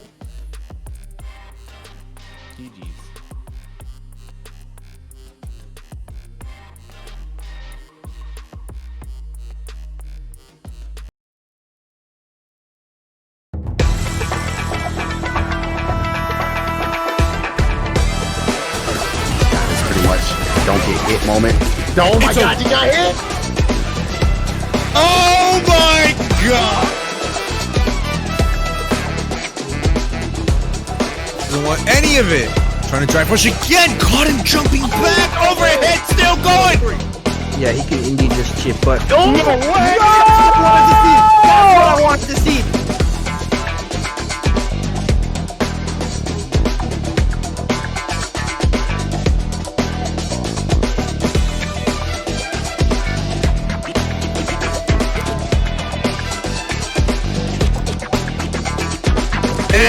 There it is, the nice reaction to DI. Hadouken!